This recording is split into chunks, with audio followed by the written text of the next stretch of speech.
Arthur Clarke once said, "Any sufficiently advanced technology is indistinguishable from magic." With this note, a very pleasant morning to one and all present here. Myself, Poonam Bajoria, welcome you all to the second day of Students Research Symposium, uh, co-organized by IEEE, Nanotechnology Council, Student Branch Chapter, IIT Indore, IEEE Census Council, Student Branch Chapter, IIT Indore, and IEEE Madhya Pradesh Section, Electron Devices Society Chapter.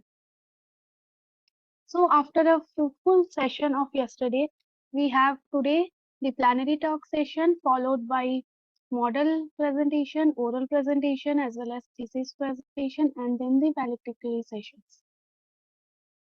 To start with the plenary talk session, I would like to invite Professor Subhas Mukhopadhyay, Professor, School of Engineering, Macquarie University, Australia. Let me give a short introduction to Professor Mukhopadhyay.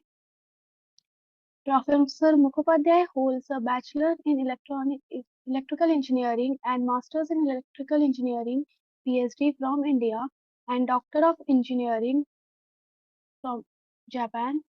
Currently, he is working as a Professor of Mechanical Electronics Engineering, Macquarie University, Australia, and is the discipline leader of Mechatronics Engineering degree program. His field of research includes smart sensors and sensing technology, instrumentation techniques, wireless sensors and network, Internet of Things, mechatronics, robotics and drones, etc. He has been co-inventor of 15 patents and published over 450 papers in different international journals and conference proceedings. Co-authored 10 books and 62 book chapters and edited 18 conference proceedings. He has also edited 45 books with Springer Verlag and 35 journal special issues.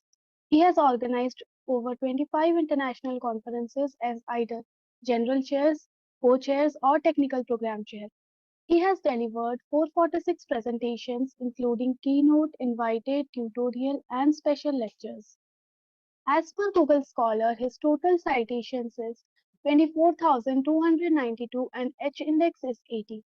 He is a fellow of IEEE USA, a fellow of IET UK, and a fellow of IETE India. He is a topical editor of IEEE Sensors Journal. He is also an associate editor of IEEE Transactions on Instrumentation and Measurements and IEEE Reviews in Biomedical Engineering. He is editor-in-chief of the International Journal on Smart Sensing and Intelligent Systems. He was a distinguished lecturer of the IEEE Sensor Council from 2017 to 2022. He chairs the IEEE Instrumentation and Measurement Society NSW chapter. I would request Professor Mukhopadhyay to please start over the meeting. Sir, please.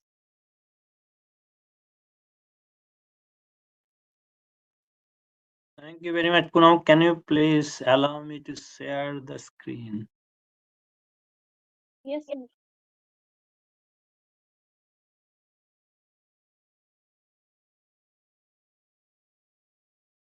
Yes, sir, you can now check. Yeah. Can you see my screen? Yes, sir. Okay, so good morning, everyone. It's good that you are organizing the Student Research Symposium 2024 and all the support of the IEEE, different chapters, sections, and the university. I hope your first day has gone very well, and today is the second day, and you look forward to the different talks today. So thanks for inviting me. I'll be sharing the research activities which we do on drones at our university in Sydney, Australia. So I'm based in Sydney. Right now, my time is 2:30 p.m. So we are 4.5 hours advanced than India. So I could see in the program that my colleague Nusin Nasiri actually has given a talk yesterday. So you know Macquarie University.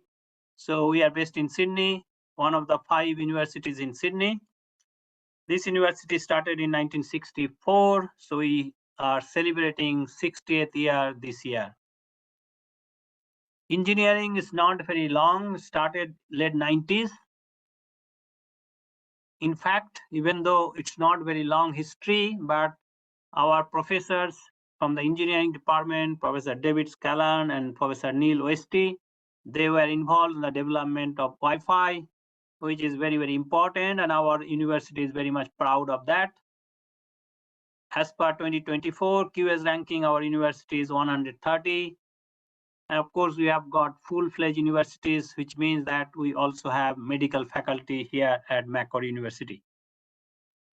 So today's talk, I'll be talking on drones. You know that drones are very important in current times. Lots of applications are happening. I will not be touching the military applications, what we see, misuse of drones for killing people, but I'll be talking the research and the commercial drones. So drone is an unmanned vehicle, which we can think of like a robot, but it's a flying robot. It also called as UAV, unmanned aerial vehicles. Actually, the drones comes with different sensors along with the flying arrangement. Those sensors are effectively control the drones for the intended purpose. The most important sensors comes with the drone is the global positioning system, GPS. In terms of the applications, there are many, many applications. With time, more and more applications are coming up. Mainly the applications of the drone is search and rescue, which also include the surveillance.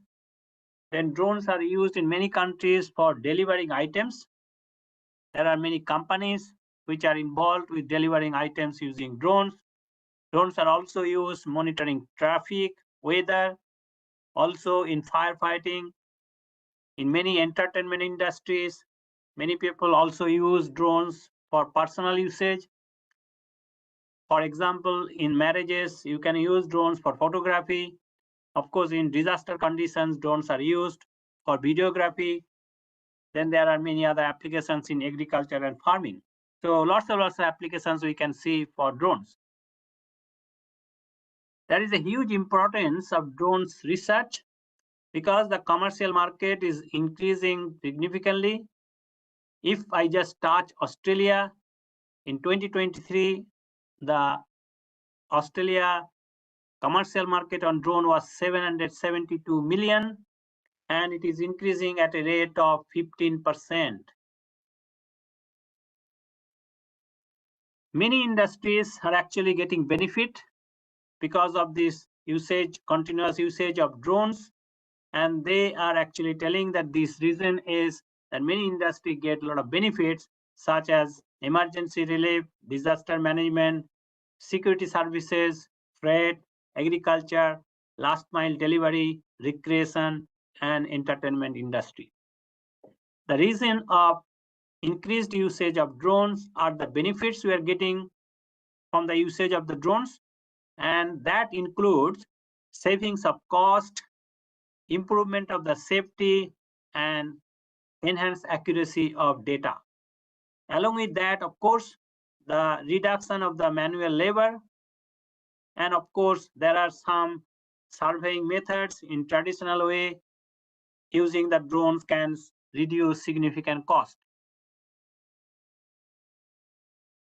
So if we see the drone market, what is happening in Australia, as we can see here that the market is significantly increasing. I talked about 2022, 772 million, and it is projected at the rate of 15.3%. Australian government is significantly allocating money on research, and recently they have allocated $30 million for a 4-year research program on 2 grants up to 2026. You'll be surprised to know that over 100 companies are spun off in the last 2 years. And that tells that how much is the interest on the drones research and drones company. In terms of the universities in Australia, almost most of the universities are actually involved on research on drones. And those research goes computer vision surveillance area, safety aspect, development design of the drone system, mapping, sensing related applications, transport, delivery related applications. Also, drone is used as a replacement of IoT system. If we quickly look the research happening outside Australia in other part of the world, you'll be looking that most of the university, they are actually now some kind of involvement on the drones research. Here, in terms of the ranking, MIT, Stanford, University of California, Berkeley, Carnegie Mellon, Georgia Tech, University of Tokyo, Japan, ETH Zurich, Switzerland, Imperial College London, UK, and then again US, University of Pennsylvania, and Caltech. So these are the universities in terms of ranking, but any good university in 2024 will have some kind of drones research happening in the university. In terms of the company capturing the market, for the civil drone, mostly it is a Chinese-based company, DJI, which occupies almost 80% market.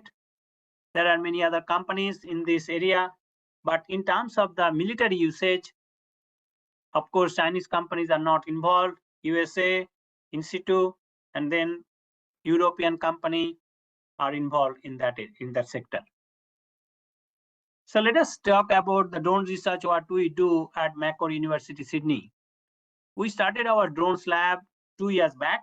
So myself and my colleague, Professor Richard Hunt, and these are our students which initially involved on the drone research. So Aviskar Seth and Alice James, they are actually from India, from Mumbai, and Iguang from Korea, and Endro from Indonesia. What we do at our drones lab, so we have got engineering school, School of Computing, and then Photonic Research Center. We also have company called Sky Network and also University of Massachusetts. Our objective here is to do research in the area of drone detection and tracking, object detection and applications, and drone sensing and communications. Recently, we are actually asking the university to make this drone as advanced drone research center. And in the research center, what we are looking into different aspects of the drone. One is the autonomous usage of the drone, cooperative swarm of the drones, enhancement of performance of the drones, and also safety aspect, which at the moment we are not doing in terms of the actual development of the guidelines and so on, but that also something which we have in our mind for future. So Macquarie Drone Labs has got quite a few projects. We are working on different aspects, that autonomous indoor navigations, monitoring the shark at the sea, and also tracking, delivery of item multi-storage building, drone delivery services, cooperative landing of lifting of items by cooperative drones, aerodynamic and sensing, drone detection, vision disruption, and of course, emergency battery service. So I'll be talking a few of that, not everything, in this talk. So if you do research on drones, you know that drones, you can buy a drone and you can fly. So you may say, what's the research here? So that's one of the important things to understand. Drones comes with different types of sensors and different systems. The sensor used in drone, most important one, is the GPS sensors. That sensor, of course, enables the drone to fly for autonomous mission. So the company or someone who is flying the drone can set up the GPS locations of the destination and drone will fly. Drone also has IMU sensors, which consisting of accelerometer, gyroscope, as well as magnetometer. Drone also use barometer for calculation of the altitude. All these things drone has got are controlled by the flight controller, which actually uses the data from the sensor to control drones. And this flight controller can be implemented in different ways. A few flight controllers are Pixoc, Cube, PixRacer, Navio, iNav, and so on. There is a open source autopilot called ArduPilot software, which is used by many people in Australia, supported by the flight controller. Now, if you do research, you will come across the drone code. So the drone code is basically the Civil Aviation Security Safety Authority of Australia. They say the D stand for don't fly near airports or airfield. R, remember to stay below 400 feet or at least 100 feet away from buildings or people. I'll come to O later on. N, never fly near aircraft. And E, enjoy responsibly. But then O, observe your drone at all times. Now, if you do research on drone, if you think of that you are doing research for a delivery company, where the drone will be used to deliver item 20 kilometers or even more away, you cannot actually observe your drone at all times. So that means you need to think of something on the drone which will help to do that part. So people who do research on drones, basically they can do something, either use the flight controller, using the flight controller to do certain other things, or they could actually say the flight controller, let it be there on its own, whatever it does, but you can have a separate system. Our research lab, at the moment, last 2 years, we are using a separate system. So a separate onboard computer, which can be configured either with Raspberry Pi or Jetson Nano. We are using Jetson Nano, and that's actually used for taking the picture from the camera, LiDAR sensor, analyzing them, and of course, it communicates with the flight controller using the telemetry port 1. So that is, telemetry port 2. Telemetry port 1 is actually reserved. That's between the communications between the ArduPilot and the air drone control station, and that uses its 915 megahertz radio communications. The telemetry 2 port is used between the flight controller and the Jetson Nano, which is used for our extra system. And then communications between the flight controller and the onboard computer, that uses the MapLink protocol. So basically we use a ROS package, and that actually helps us for communications. And for the telemetry 2, of course, we use TXRX and ground. So our research activities, what we do here, we actually do the drone assembly. We can do the assembly or the design or development of the drone. We do the 3D printing for the essential parts in our lab. We fuse sensors, especially camera, LiDAR sensors. So we need to also mechanical design of their installation. And as we do the sensor, camera and LiDAR, we do the image segmentation and analysis. Then of course, once you have got a lot of data in terms of the image, you need to do the machine learning in order to determine the right landing spot or whether there is any uneven surface. Also, we are thinking of landing or dynamic surface with vibration. We are also working on the avoidance of obstacles. It can be static as well as dynamic. Delivery of item at high-rise building, enhancement of payload, and also how do we extend the operating time. So here, I don't know, it's not working video. So in terms of the autonomous drone landing, which we are working with a company, the problem what is that if the drone is used for delivering item and it has to land, or in emergency situation it has to land, how does it know that the place where it is landing is safe place? The traditional drones without any camera or any kind of vision sensors, it's impossible for the drone to know whether the place it is landing is not on the middle of the road or somewhere on the top of a tree or top of a building. So it's very difficult for the drone to know. So that's why the drone delivery company, they like to have camera type of system, which actually can be used to take the picture, analyzing with the help of machine learning or artificial intelligence, and then decide whether the place is the safe place to land. And that's why the autonomous landing is possible. There are many incidents happen in recent times with the drones involving of those type of things. And some of the pictures here, as you can see, the drone tries to land, but then tilted and fallen down. When the drone is used for the delivering items, sometimes the items are delivered not on the right place, but maybe on the roof of the house or the swimming pool, or maybe on the road, which will create some kind of nuisance. So there is a problem for the companies involving on the delivering of item, and that problem called last meter problem. Even the companies such as Google Wing and Amazon, they're trying to solve this problem, but not successful as of now. So what we're trying to do, we are trying to develop a robust systems which actually can help the drone to land autonomously. And we are trying to address this problem in different way. So we are understanding what the system need to be, and we are approaching in two ways. One way is the simulation based, another way is experimental based.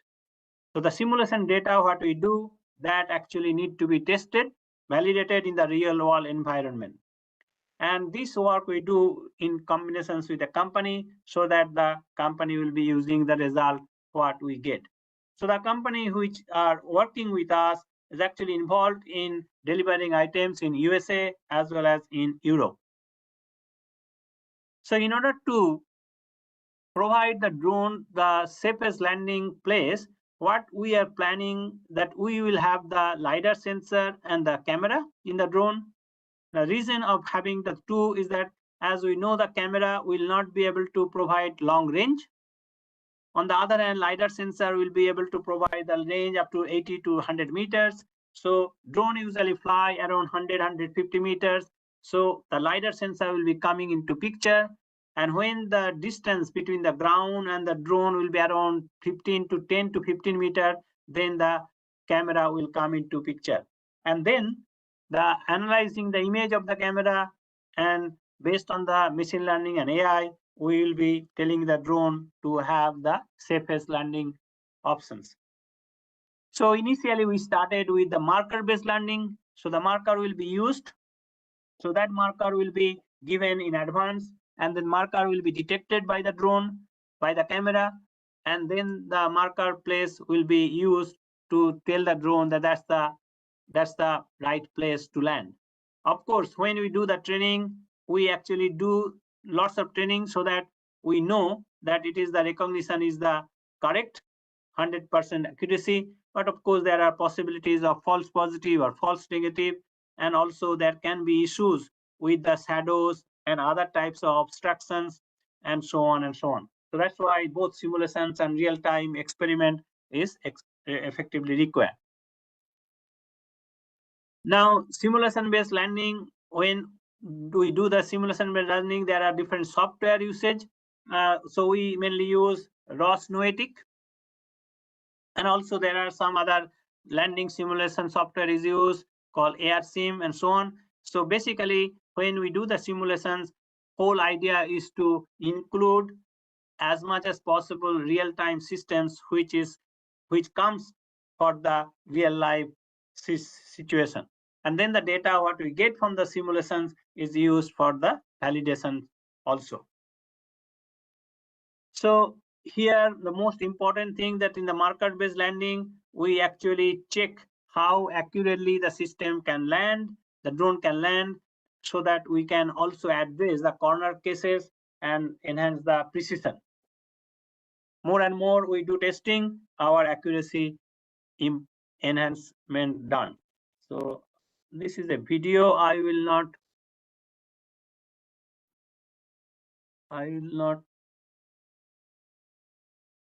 go for the whole time.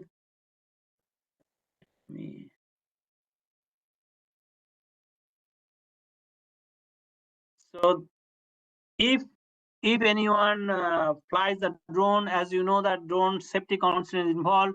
So this we are doing inside the university environment, and we have to take the permission. Therefore, safety, we are tethering it. Nothing to do with the tether, it is autonomously fly, but just for the safety consideration, because it might happen that if the drone is going out of the range, it might be having some trouble. So that's why the safety consideration, we need to have that thread. Here the idea is to collect the data from the drone and to see what actually the command signal and what the drone is doing, and in order to find the accuracy.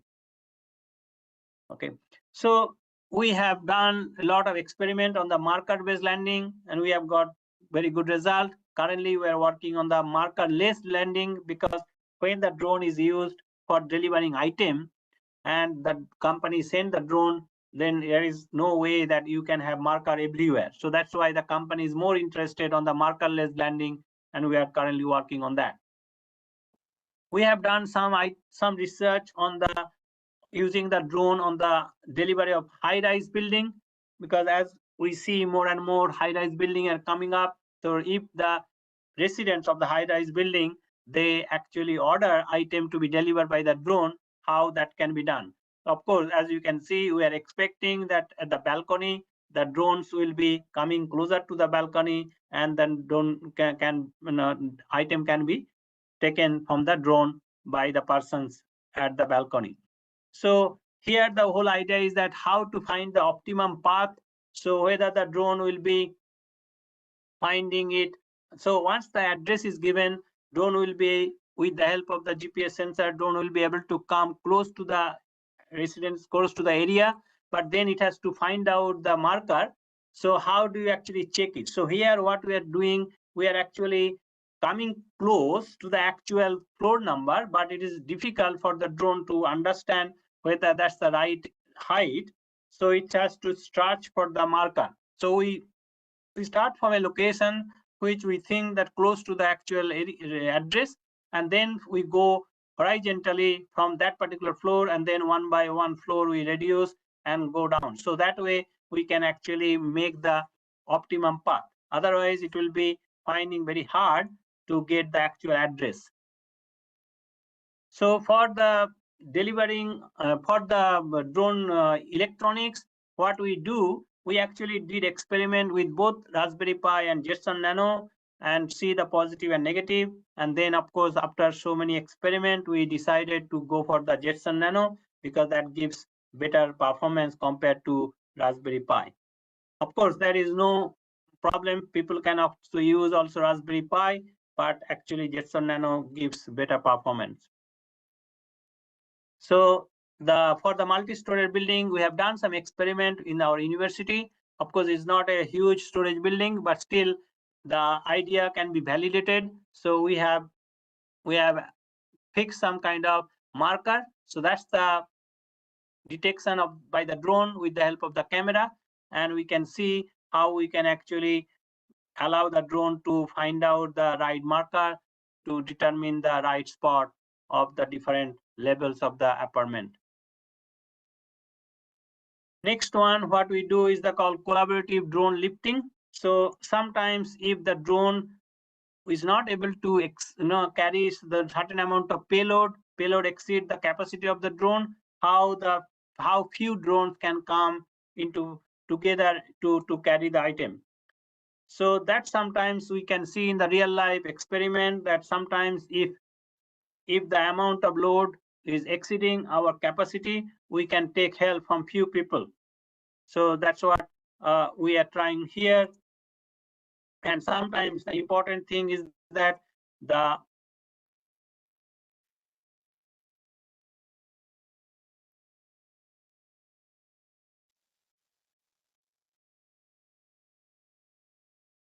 sometimes that with one drone carries the item, and that maybe create also mechanical instability. That also we need to look into. And many companies, they tries to carry the drone by hanging it, and there are lots of issues there, especially the wind force can actually create a lot of instability problem. So this instability study we do and then find out how we actually can make it a stable system. Wind force can play important role for the stability of the drone. So when multiple drone comes into picture, the arrangement of the load that need to be scientifically designed. So if we think of that, we are swarm of drones, what type of methodology need to be used, whether we'll be using the algorithm, will be using the leader follower. So out of the few drones, one drone can be leader and other will be following. We also need to think of that what type of load we are actually carrying, whether the shape is regular, or we have to think of that some kind of artificial intelligence, machine learning need to be implemented there. How do we decide the path of the path from the starting point to the destination? All these things are very, very important. And also it's important that how the drone will be distributed their load, whether they will be carrying the weight uniformly or it can be adaptive weight, some irregular. All these issues need to be considered. So there are two ways we can think of. One is the load carried by pulling, another is the load carrying by pushing. So the pulling, as you have seen before, that hanging will play an important role. So that stability problem can be severely compromised. So there are lots of challenges. So we are actually going for the pushing type of load, where the drone will be actually carry the load on kind of a shoulder kind of things. So we started with the two drones, and they actually have a tray, self-balancing tray, where we have some kind of sensors, and those sensors are collecting the positioning of the tray and then adjusting the alignment so that the tray actually kept horizontal. And that way the two drones can carry the item. So as we have got different sensors, and that sensors are actually used to collect the different parameters. Those parameters are useful for making the drones to be at the stable conditions.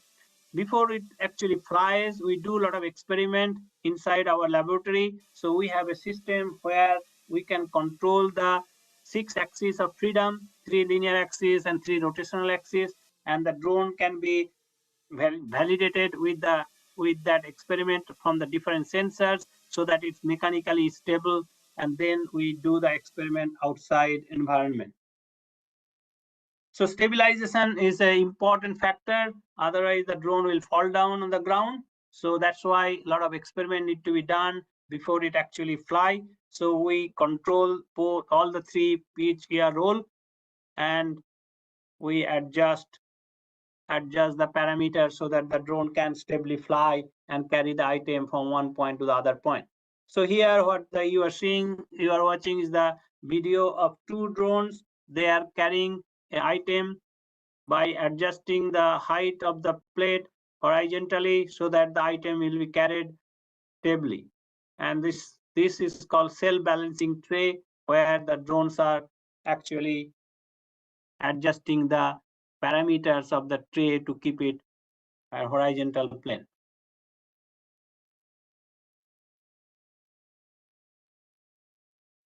The another research we are conducting is that called mid-air emergency battery service. So this is something which actually very important, because the commercial drones are coming up with a flying time around 30 to 35 minutes. If we want to have more flying time, so people have used different methods for doing that. Most of the cases the drones are coming up with batteries. Now battery is one of the main source, even though there are many other sources of energy available. As you can see in the left hand side, combustion engine, hydrogen fuel cell, solar power, or maybe tethering the drone, as well as laser power beaming. But if you think of the drone is used for delivering an item at a distance, for example 15-20 kilometers far from the drone's company, then you need to think of that many of them are not useful. So battery is the most convenient source of power in terms of the drone's energy as of now. Among the batteries, there are a lot of different types of battery. Now, the most important battery is the lithium polymer lipo battery or lithium ion battery. Even though we can see these days there are a lot of accidents happening with the e-bike as well as other types of electrical vehicle type of where battery lithium polymer battery getting burst, but still they are used extensively. The reason of using battery, of course, there are different advantages of using battery. The most important one is that battery are easy to detach and attach. So that's why the batteries are very popular. There are many other advantages of using battery, and that's what battery is used the most convenient source of power. As we are not talking of the military drone, so commercial drones, as you can see, they come up with the flying time around 40 minutes. Mostly they are flying around 30-35 minutes, but the flying time is not more than 40 minutes. And what you see is the payload. So far, the payload, what you see is around maximum around 2 kgs payload. That means that much weight you can carry. So if you provide a big battery, that means your payload will be reduced. So this is one of the problem. But still, a lot of people have actually done a lot of experiment. In some situation, we like the drone to operate continuously, not only half an hour, but we want like a few hours, or we want 24 hours. So some of the applications, for example, if you monitor in Australia, the shark is a very common problem. A lot of people getting killed due to the shark attack. Every year, over 100 people die. So monitoring the shark is one of the applications where you need the drone to operate continuously. Moreover, if you actually use the drone for monitoring such as bushfire or a disaster situation, then you may actually like the drone to operate for longer duration. But unfortunately, the drone has limited battery life. So the battery cannot provide the continuous power to the drone, as we have seen that it can give only 30 minutes or so. So in that case, there are many other alternatives. They are discussed and recommended, but many of them are not practically possible. So sometimes people say that it may be possible that drone can have multiple batteries. But when we have got more than one battery, it is always a problem of sacrificing the payload. So that's not a very good idea. And also when a battery is exhausted, how can you actually change the electrical connections from one battery to the other battery? So there are different research happening. So we actually trying to think of that what we could do. How do you extend the operating time of the drone by doing something with the battery? So our idea at this moment is thinking of that can we do so that we can give a new battery to the drone while it is still flying. So that's the idea we are thinking of, and that's the picture I will show you again. So before we go to that, you will be looking what are the options currently the different researchers are looking for. Yes, this is a big problem and many people are working on that area. There are some guidelines that in order to utilize the battery of the drone effectively, you need to follow certain rules and regulations. So some of them are listed here that while we fly, the battery should be optimal conditions. We also use the battery at the highest capacity, not a discharge battery. We also think of reducing payload weight so that the battery will not be used that much. All these things, but it's all related to the managing the battery well. Whatever we do, the maximum time we can get around 30-35 minutes, that will not exceed. So many people are doing different types of research. For example, as you can see this picture, we have got high tensor line. If the drone comes too close to a line and get some wireless power, but as you know, the wireless power does not happen instantaneously. It takes time. So basically drone need to fly, and the amount of energy it will use for flying may not be less compared to what it can get. Some people say that can we use the battery capacity of higher capacity? Now here, as you see, the research done by different group, increasing the battery capacity does not actually enhance the flying time too much. After a certain time, it actually becomes steady.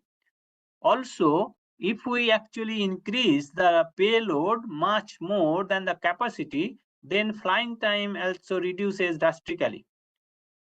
Some people suggested that can we have solar panel on the drone. Now, as we know, the solar panel has some weight, so that weight means reducing the payload. But also the solar panel, as we all know, the solar panel can give you power only during the sunlight, presence of sunlight.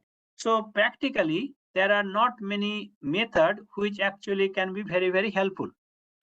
We are also looking into the different aspect. So drones these days uses the brushless DC motor.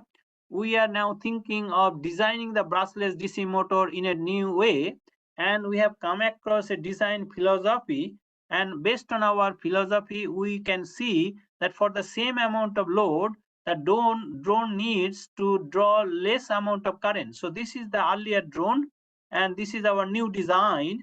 What we can see, there is a significantly almost 16 to 17% reduction of the current, which means enhancement of 16 to 17% of the flying time. Moreover, another thing what you see here, the current ripple, which does not exist in our new design, so that can also be reflected into the reduction of the ripple torque. So this new design we have patented in Australia, and university has actually given us some kind of support to make these motors for high capacity, as we can use that motor, brushless DC motor, in also electric vehicle, which is a big boost for Australia. So electric vehicle is used significantly, so this motor can also, so if we can enhance the time, then what will happen, your distance covered by the electric vehicle will be more, and you do not need to charge the battery on the way. So that's another important consideration. But most important consideration here is that how can you swap the battery in midair?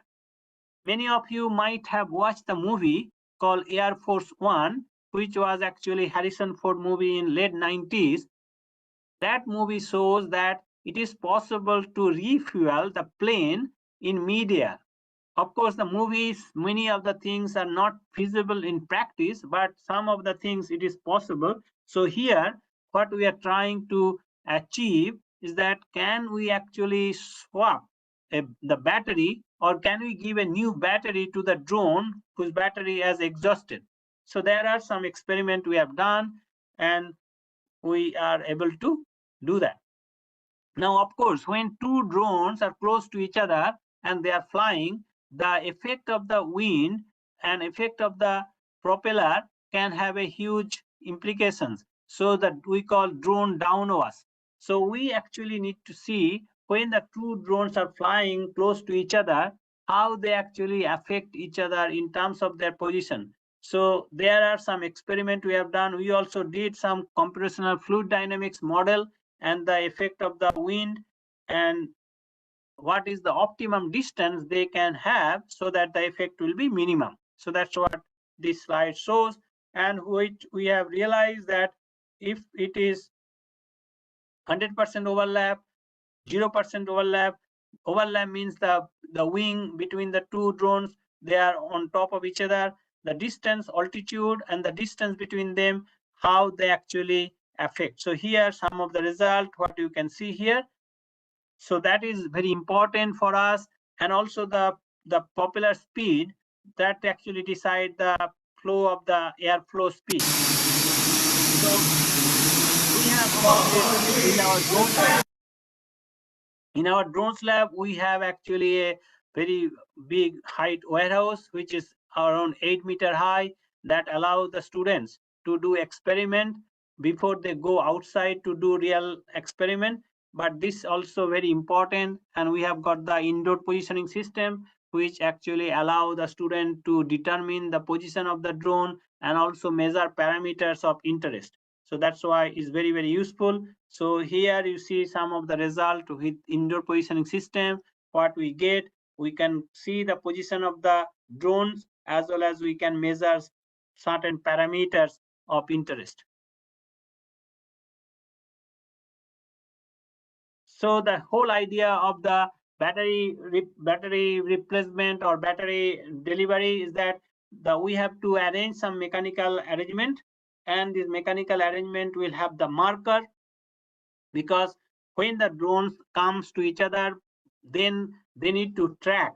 For tracking, we need to have that specific marker, and that marker will be very useful. So as you can see here, this marker, and when even the arrangements open, still they will have the marker which will be able to make the drone tracking to each other, and then the tracking will be kind of a lock.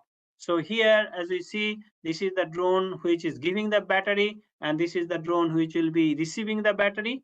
So these two arrangement has to open, and they will be kind of a locked, and then the delivered item will be delivered, given one battery to other. So at this stage, of course, we did experiment with the battery, but that battery has not been used.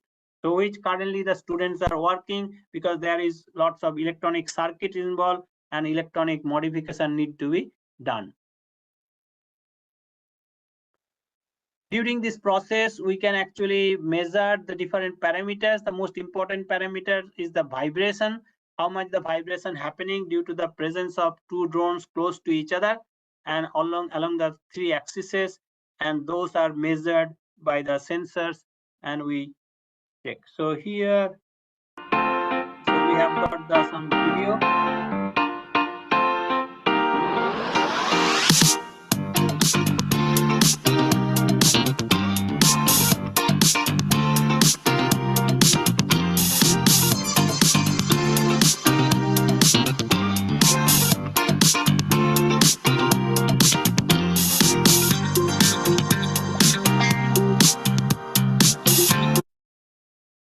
So with that, I will conclude here. So basically, with our newly formed drone lab, which is just 1.5 years old. So basically, we are doing different types of research related to drones. As we all know, that drones are used in many applications.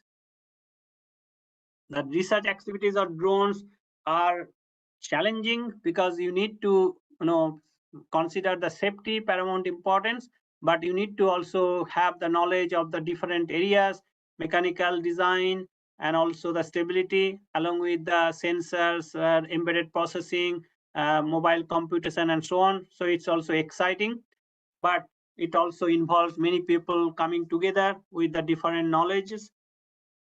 One of the challenge what we are actually looking, there are different other challenges, but the most important challenges what we are looking for is how we can extend the operating time of the drones, and the mid-air battery swap, which is really exciting, and we have actually patented on the technique.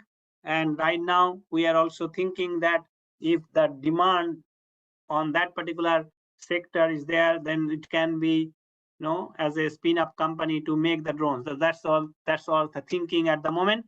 But also we are working on the swarm of drones, cooperative payload delivery, and the markerless auto landing. So we have done marker-based landing, but now we are working on the markerless landing. Of course, as I said, that policy formulations regarding the safe operation of drones, that is not under our hand, but government is looking into that, and hopefully there will be new policy on that.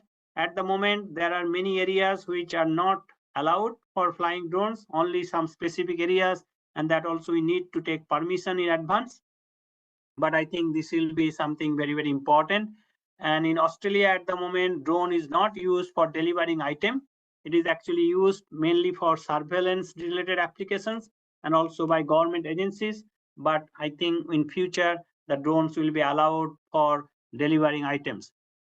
And with that, I will, so we have got some outputs on that, patent as well as paper, conference paper, and journal papers. And my colleagues, I'd like to acknowledge everybody, Professor Richard Hunt, Professor Dr. Endo, Alice Aviskar, and of course the Macquarie Commercialization Office. They're very helpful for applications of the patent and support, and introducing different companies with us. So with that, I'll stop here and be happy to take some questions or comments, anyone, any new idea will be very helpful. Thank you very much. Thank you, everyone. So, Professor Subhash, Thank this is Shaival Mukherjee from IIT Indore. So, can you hear me? Yeah, I can hear you. Please carry on. Yes, it was really nice talk from your side, and it was also wonderful that you accepted our invitation to present your overwhelming research on the platform. No, Like we thank you have for the been invitation and thank you for organizing such a nice workshop. yes, so we'd like to also physically meet with you whenever possible in some conference or probably some joint ventures happening both maybe in Australia as well as in India, so that we can actually able to. I'll be going to India. So I've got the one fellowship called Boifa Fellowship. I don't know whether you have heard Okay, of that. So absolutely. I'll be with IIT Madras January, February, 2 months. I'm going on end of December. Okay. So yeah, we can think of visiting you. I've never been to Indore anyway. Absolutely. We are organizing this IUMRS workshop. Probably you might be aware of this International Union of Material Research Society. So that is also happening in the second week of December. The entire union working in the domain of material science, they'll Okay. be available here. 3 institutions are doing this joint venture: IIT Indore, then RRCAT Indore, as well as UGC DIE CSR. So generally, approximately 500 to 600 delegations used to attend from across the world, and it will be really good. Like if you could attend that place, I'll be sending probably you some information regarding the same with the organizer of that conference, and that is also happening in the December when you're traveling to India. So Actually, that I'll time, be traveling 29th of December, and actually okay, I'm organizing one conference, international conference here in Sydney, December 9, 10, 11. Maybe okay, that may not be possible, but I'll be there in January, February in okay, Chennai. So okay. maybe during that time we can plan.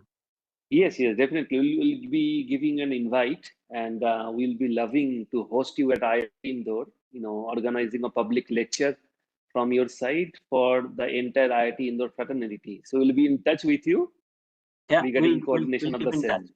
Yeah, we'll keep in touch. Thank you. Yes, yes. Thank you so much. Now I'll be requesting Poonam to go ahead with the question hour session, please. Thanks. you, Professor Mukherjee.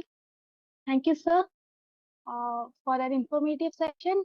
Now I would request the participants to please ask their queries to the expert by switching on their audio and video and by first introducing themselves.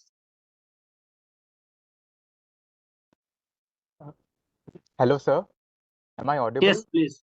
Yeah, I can hear you. So, first of all, thank you very much for the wonderful talk. I'm Shoranjiru Bhaumik, a PhD scholar in IIT Indore.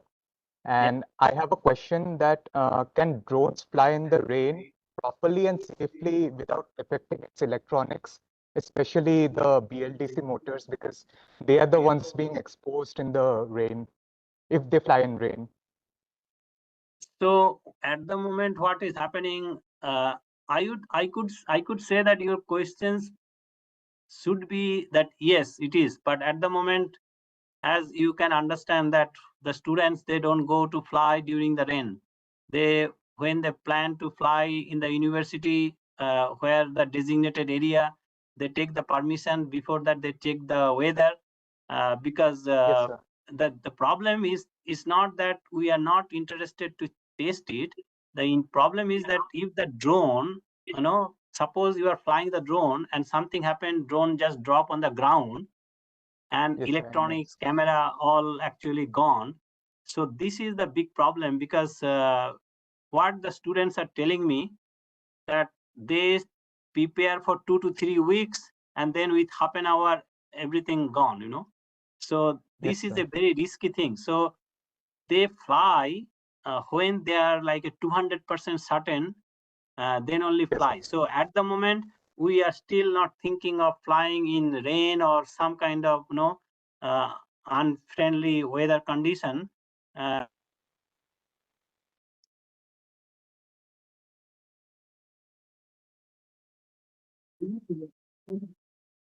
Hello. Excuse me. Sorry to interrupt, sir. Sir, you have been mute. Please check your. Okay, I did not touch anything anyway. Yeah, so sorry. Yes. So the issue is that at the moment we are not taking any risk of losing the electronics, because most of the things we buy Okay, and sir. we actually, as you have seen during COVID, electronics has become more expensive. Like our Raspberry Pi used to buy $90, then now we are buying $240. So lot of issues we have. So that's what, when the students are 200% sure that something will be, doing without any kind of issue, then only they go and fly, and they check the weather, and then they very sunny day, and then they go and fly. So but once we have everything, and we are actually discussing with a company for one of our research to make a spin-off company, then we have to do more and more experiment. I think Rain, what we need to think of is that how do you actually cover the important area? For example, even BLDC motor bearing part, you have to shield it in such a way that even rain and other things will not do any harm. But of course, wing will be open. No, you have to allow that to fly. So Yes. those are the things you need to do. But at the moment, I would say that we don't do anything related to rain or some unfriendly weather, but we need to do experiment on that, because you never know, if you are working with a delivery company and the drone has gone to deliver item, and then whether suddenly it's not under our control, then you don't lose the drone, because each drone like a $15,000 to $20,000. Yes, But sir, I yes, understand. that's one of the area we need to have a a rigorous experiment to come to the experiment and Yes. see that it works. Thank you, sir, for your answer. Thank you, sir, for this talk. So my question: when we use drone for rescuing, suppose if Ajit, please introduce yourself first. yes, sir. My name is Ajit Yadav. I am PhD scholar from IIT Indore under the guidance of Professor Saibal Mukherjee. Sir, when we use drone it for rescue purpose, so how do we adjust its limit? Like if we drone have capacity 5 kg, but the weight of a person is around 70 kg. So how could we overcome Okay, that? so Ajit, drone is still not used to carrying the person. At the moment, what the drone does, drone has got the camera or other type of sensor. So drone basically go and search the things. So there are two ways of doing the things. One way is that drone can take the picture and kind of video streaming to the ground station. So then they know that okay, GPS location where somebody is stuck or something. Other option is that you may have something but is not a person, or it may not be a live person, but then you have to have the processing on board, and then you can actually send the result. But carrying the person at the moment, drone is not used. But because usually the payload, as you've seen, the commercial drone payload is 2 kg. But I do not know the military drones. As you see that, this Iran, Israel war, we can see a lot of things of the drone. But military drone is hugely, advanced technology, which not actually available to common researcher like us. But maybe the commercial drones will have that type of situation in future, but at the moment not. At the moment, payload is restricted up to 2 kgs for individual drone. So even if we think of swarm of drones, we do not think of carrying a human, but maybe like a swarm of drones you can carry, instead of 2 kg, you can carry 5, 6, 7, 8 kilos. But not like a 70, 80 kilos human to carry. That I don't think happen in our lifetime, but never know. But military drone, we don't know. They are actually not drone. They are actually small plane. So we are actually talking with a company who actually works with the military Australia defense company, but many things are not told us because it's a secret. They are like a small helicopter. Okay, so if you think of that's a drone, that's different, no? That's not the drone what we like to see. So maybe in future, but not at the moment to such a large payload. Okay, got it. Thank you so much. Hello, sir. Professor Subhas. Can you hear me, sir? Yeah. Saurajit, I can hear you. Okay, sir, I'm Shorjit Mukherjee. I'm a MS student at IIT Indore. Sir, I want to know why we are not focusing on solar power, because in the daytime we can use that solar energy and you can store that energy further for nighttime flying also. And that battery, we don't need to use like two batteries. We can recycle it, so that cost will be also less, sir. Yeah, so actually in UNSW, there is a university here, University of New South Wales, which is one of the very good university. So UNSW researcher, they're actually thinking of solar because they do a lot of, competition using solar power, solar power based car and so on. So they actually use the solar power. But the issue is that when you say that why not solar power, see, solar panel has also some weight. Okay. So that means you are sacrificing your payload. And then the question is that if the solar panel is used for the powering, then you are basically restricting yourself only during the daytime. Because in the night time you don't actually, that's like a extra burden. So and also the weight versus power ratio, that's also a very important thing. So if you think of that battery energy density and the power you are getting from the solar panel, the energy density versus mass actually is not very close to each other. So that's like an interesting area of research, but in commercial practice, you do not have that. And also, as you know, that when the solar panel comes on somebody's roof, you need to have a certain angle, because the sun and the body which is absorbing the energy, if the angle is different, your efficiency goes down drastically. And while you are flying, you do not guarantee all this. So there are lots of issues. But most important issue is that you are actually sacrificing the payload. Okay, sir. Thank you very much, sir. Sorry, sir, for the time constraint, we won't be able to take any more questions.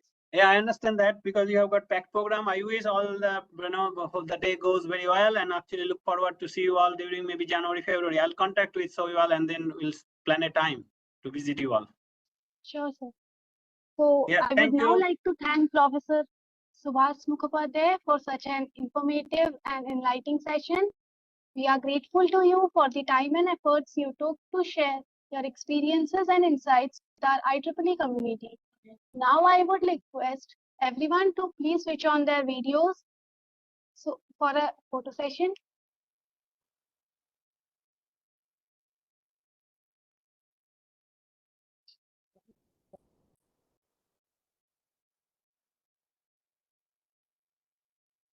Yeah, we could also see Patrick has joined, our next speaker. Thank you so much, Patrick. Good morning, everybody. Hello, everyone. Good morning. Okay, so thank you So everyone, moving- and I look forward to see you during maybe Absolutely. January, February time. Absolutely. We'll be in touch with you, Professor Subhas. Yeah, thank you. Thank Have you. a nice Thank day, you, and sir. I hope that all the rest of the session go very well. Thank you. Thank you. Thank you, sir. Okay.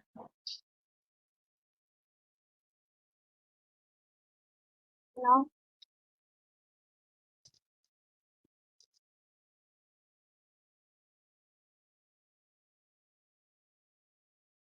so moving on to our next plenary talk session by Professor Patrick Fay, Professor, Department of Electrical Engineering, University of Notre Dame, USA.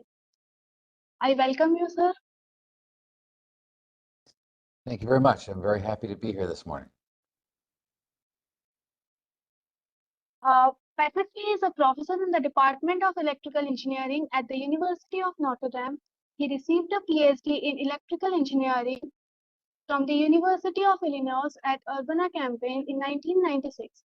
His research focuses on the design, fabrication, and characterization of microwave and millimeter wave electronic devices and circuits, power device design and fabrication, as well as the use of micromachining techniques for the fabrication of RF through sub-millimeter wave packaging. He established the high-speed circuits and devices laboratory at Notre Dame, as well as oversaw the design, construction, and commissioning of the 9,000 square feet Class 100 clean room housed in Stinson Remick Hall at Notre Dame, where he has served as the director of this facility since 2003. Professor Fay is a fellow of the IEEE, is an IEEE Electron Devices Society distinguished lecturer, and has published 11 book chapters and more than 4,000 articles in scientific journals and conference proceedings. So, Fay, you can start with your talk. The Thank session you is very all yours. much. Thank you, sir.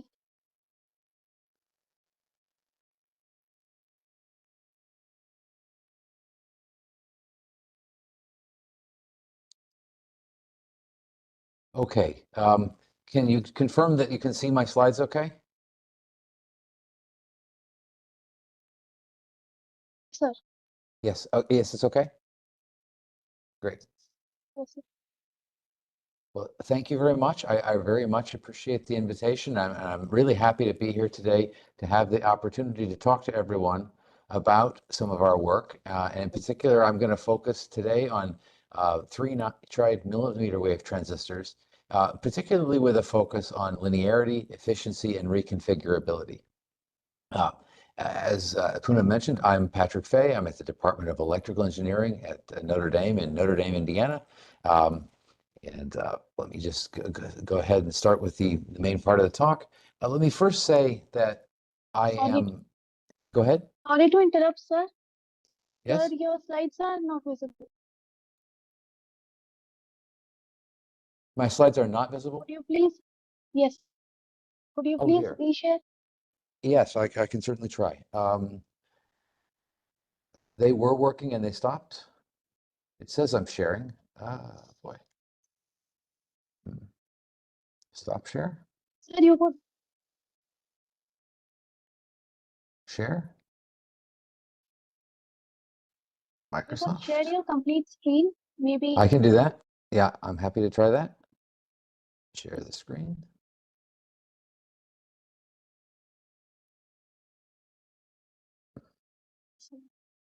Boy. But what can you see now? Anything? Yes, sir. There is a We can see the screen, I guess. blank, How about that? not the contents. Sorry? Good So you morning, sir. could. We are able to see your desktop, but nothing else. So we are just seeing your wallpaper right now. Yes, okay, so the other screen somehow.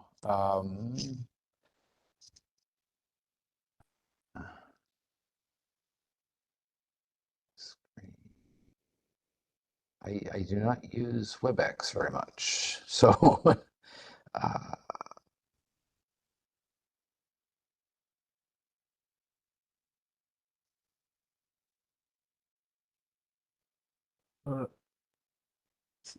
Sir, with the share option, have you clicked on the screen, which was on the yes. leftmost option? Okay. Let me. I'm trying to remember where the button is to make it so that it mirrors the two screens. It seems like it has made a virtual screen that it's showing you instead of what I want to see, instead of what I can see. Oh, let me try this.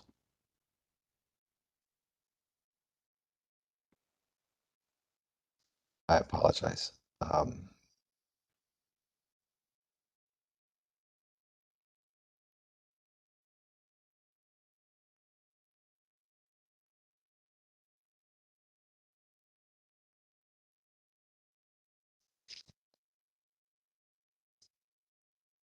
No, that's not it. Boy.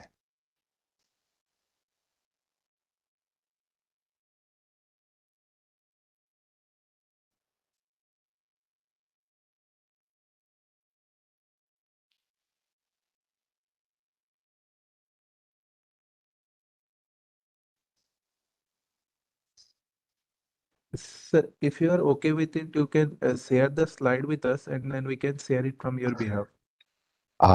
Yes, that's a possibility too.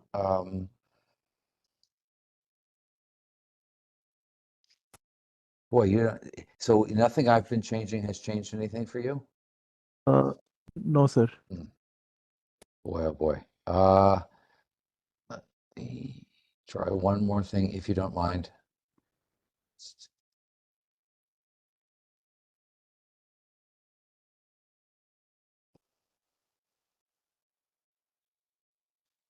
Hi, Patrick. Generally, Yeah, this kind of problem is resolved, like we do not know how and why.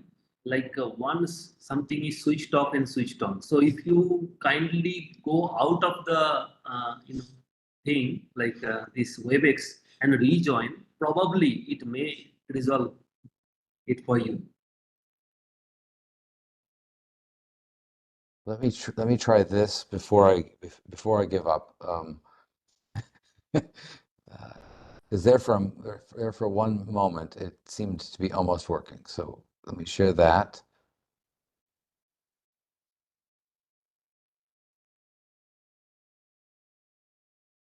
No, it didn't work, did it? Okay. I'll tell you what, I will jump back out. I will come back, and then if that doesn't work, I'll send you the slides. Yes, I'm super yes, sir. sorry. No issues, sir.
Welcome back, sir.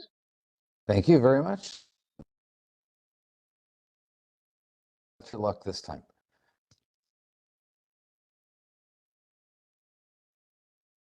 So while sharing your screen, you can just click on the option entire screen instead of just the PowerPoint presentation. Absolutely. That's what I'm trying to do right now.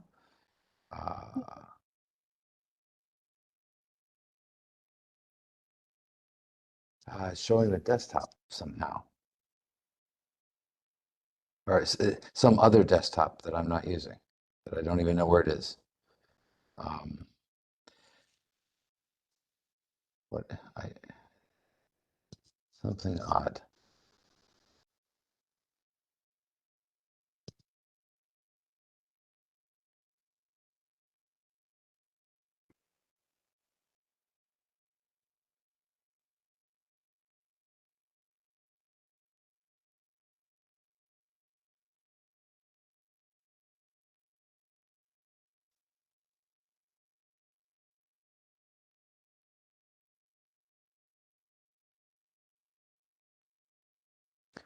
I'm not.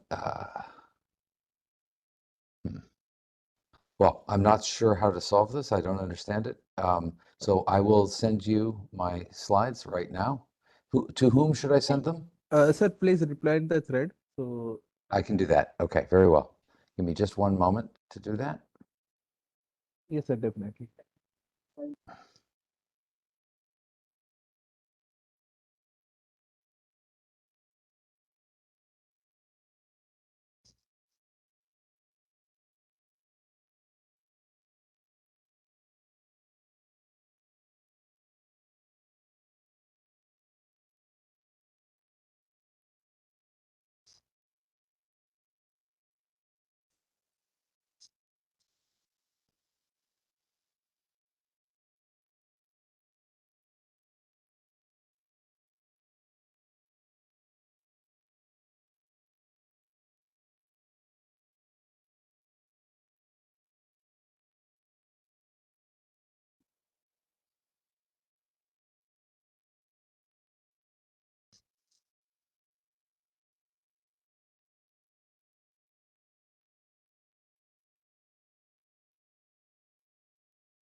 Sir, shall I send you a mail so that you can No, I have it. identify the thread? Yes.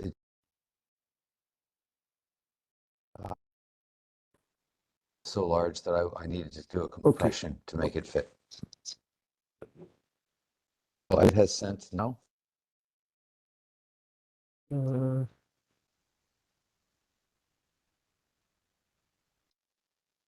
it says it's still sending, but Yes, sir.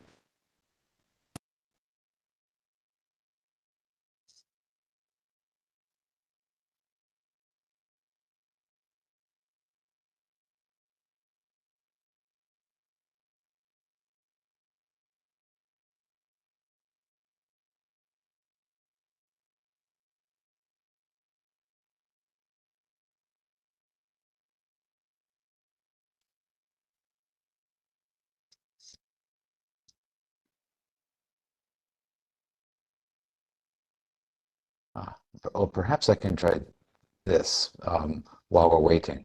Let me see if this works any better.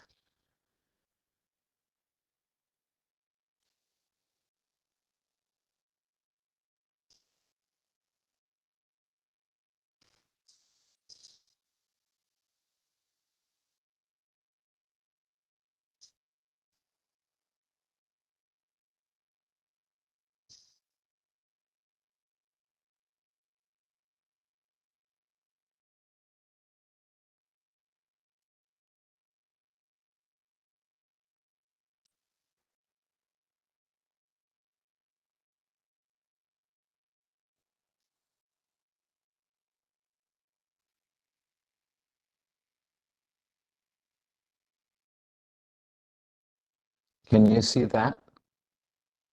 No better. Sir, this is what we saw the first time. So we are seeing a white blank screen. And that doesn't change. No, sir. Okay, well, I pushed a button. I know what it meant. I'm sorry. Okay, that's really too bad.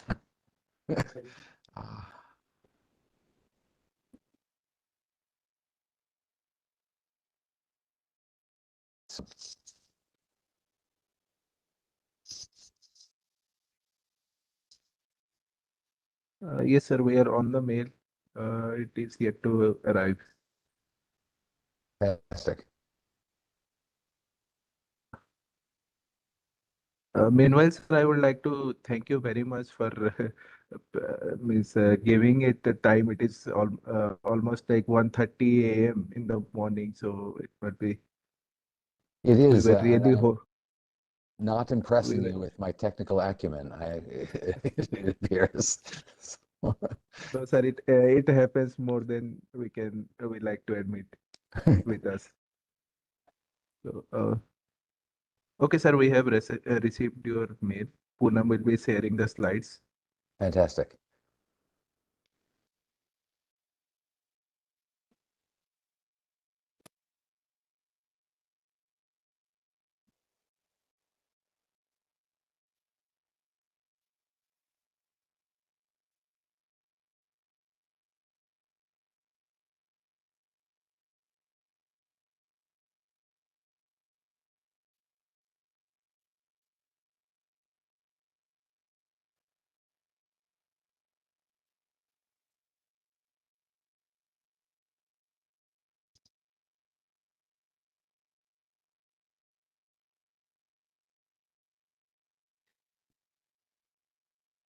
Okay, do you think we're ready for me to begin? Oh, this looks really good. Thank you so much. So I apologize for the delay. I appreciate your patience with me. Thank you very much. Let's go to the next slide. I just want to acknowledge that, of course, the work I'm going to show you is not just my effort, but is the effort of many students and postdocs, plus the collaborators that I've shown here on the screen. And of course, it would be important for me to recognize that this was funded by several different agencies, in particular the Semiconductor Research Corporation and the National Science Foundation in the US, all contributed to supporting the work that I'm going to talk about here today. If we could go to the next slide, please. I want to start with a little bit of motivation for why we've been studying 3-nitride devices for millimeter wave applications.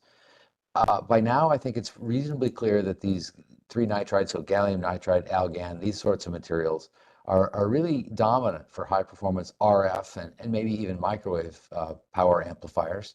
But they're increasingly becoming clear that despite some initial skepticism, they're really very promising for millimeter wave applications too. And it comes down to the same motivation or the same fundamental reasons as were so important for RF, and that is that the channel mobility is very high, about 2,000 centimeters squared per volt second, and they have a very wide band gap, so you can handle a high critical electric field. And the real critical distinction that makes the nitride so much more scalable than some other semiconductor technologies is that they have high spontaneous and piezoelectric polarization, which leads to a high density of carriers in the channel, despite the fact that we don't, without having the need for including doping in the structure, which can compromise the mobility. Experimentally, there's been some really stellar demonstrations. Extremely high speed devices have been demonstrated. I show here just some numbers from a group at HRL laboratories in the US, as well as very high power density of over 8 watts per millimeter at 94 gigahertz from a group here at Santa Barbara. But despite these really fantastic results, there are some ongoing challenges. And in particular, in a real system, if we don't just talk about transistor figures of merit and hero results, real systems require linearity. So we need to be able to get data through a system, and that requires linearity.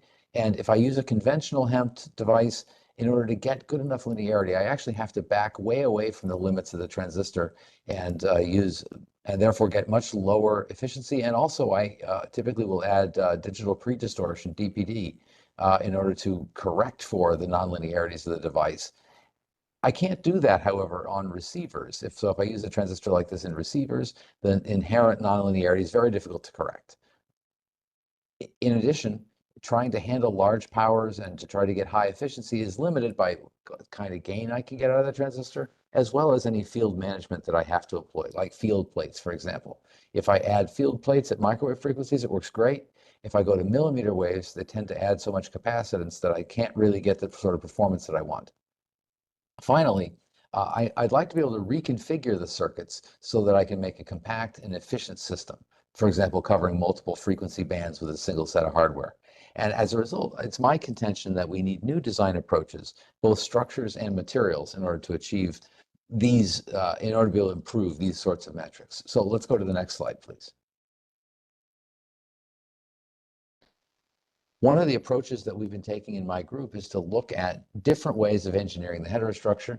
And in particular, I show here two canonical examples. The top picture shows a conventional structure in which we have the gallium nitride channel in orange and then an algan barrier in purple. And because it's an abrupt hetero interface, as you can see sort of in the upper right-hand corner, the aluminum composition as a function.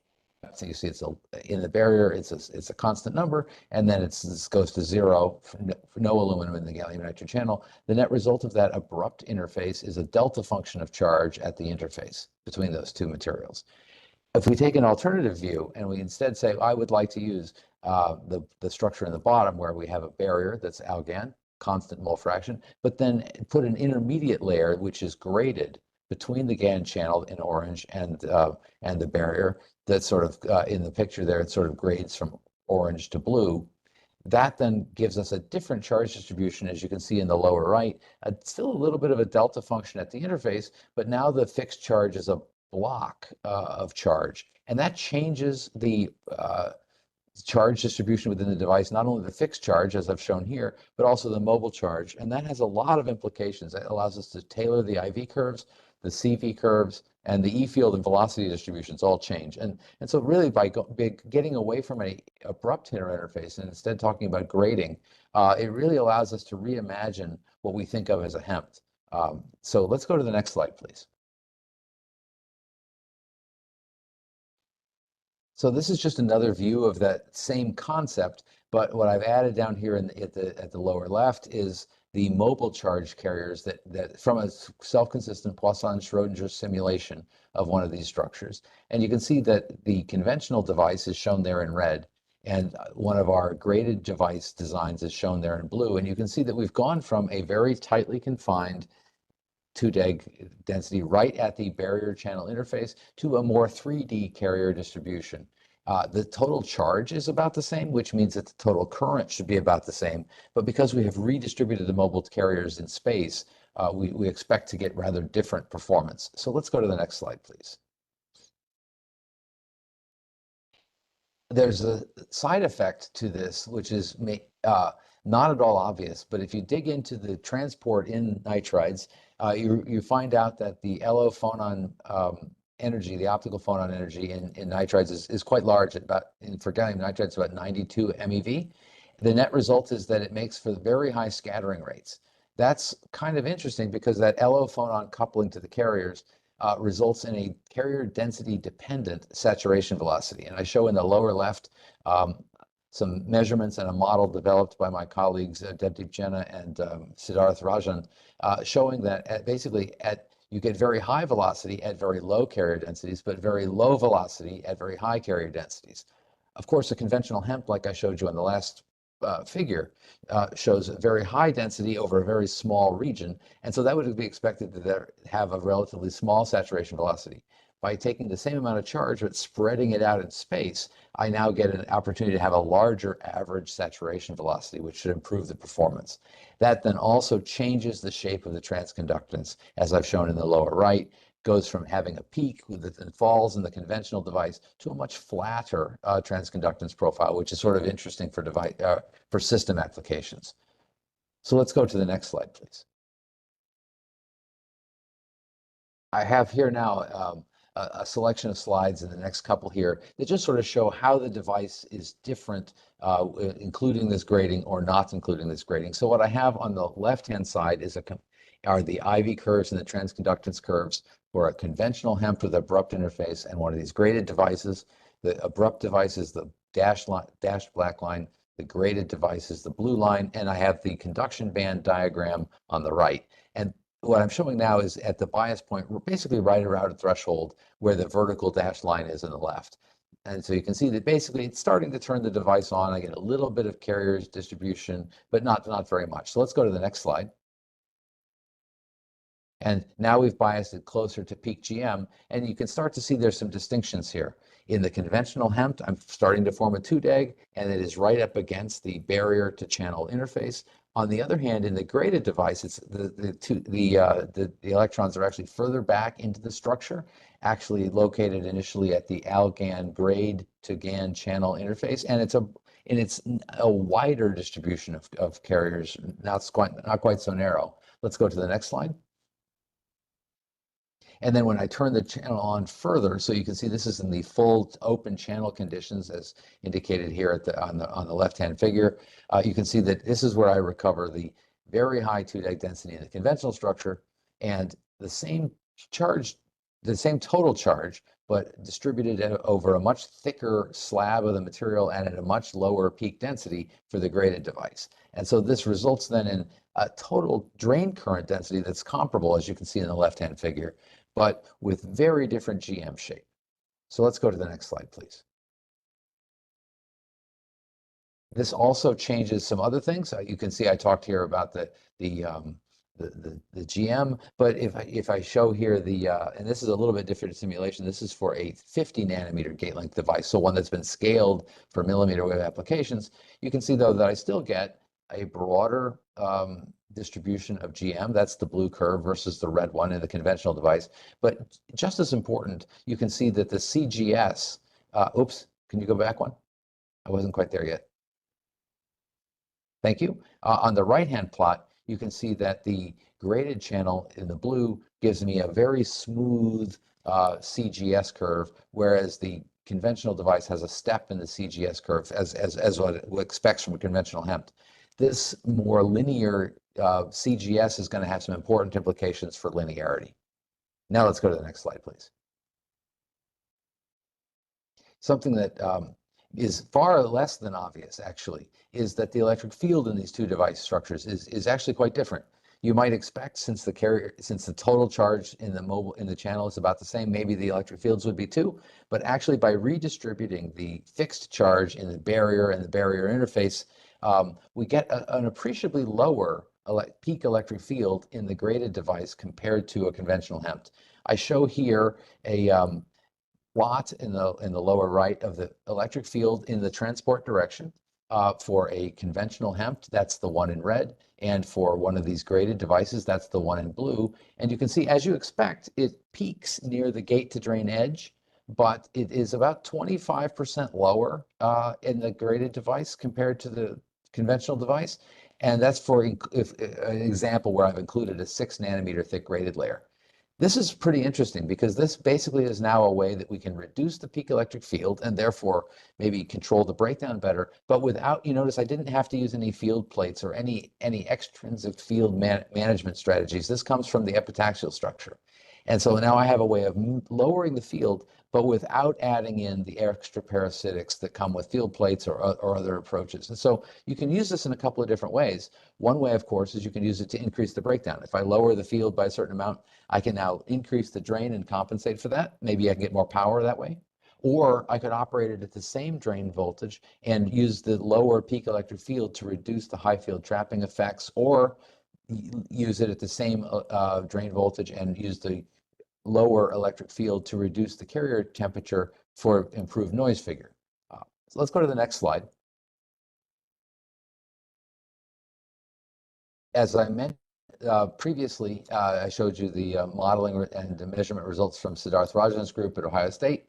We have added this model into our TCAD simulations, and so that we can dig into the device and see what's going on inside a little bit. And we see actually that this is borne out. If we include this LO phonon mediated transport in a graded structure, we actually see about a 50% higher saturation velocity than in a conventional device. And so what this does for us is it allows us to improve the FT versus LG scaling, or the Fmax versus LG scaling. And we think this can actually help us then to improve the Johnson figure of merit by about 30%, or maybe even a little bit more, as I'll show later on in a future slide. Let's go to the next slide. Now, I did mention TCAD simulations. I'm going to show you a few TCAD results, but a critical feature, or a critical question to ask with any TCAD discussion is the TCAD simulation any good? Does it match experiments? And so what I show here is just two examples of simulations where we've benchmarked. The upper one here is a conventional ALGAN GAN HEMT, and I show to the right there a comparison of the transfer curves between our simulations and the measured results. And then I also show in the lower panels there a comparison for a graded channel experiment and measurement, or experiment, excuse me, and our simulations, and showing that in fact they actually match really well.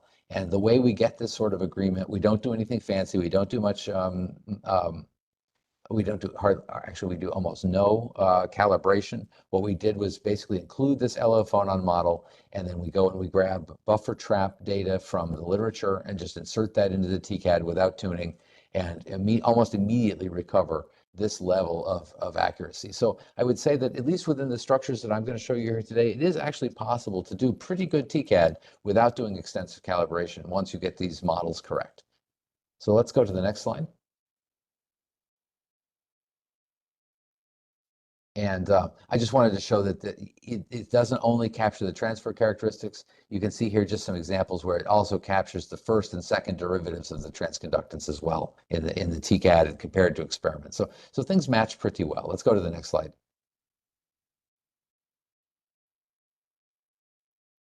All right, so enough TCAD. Let's look at actual experiments.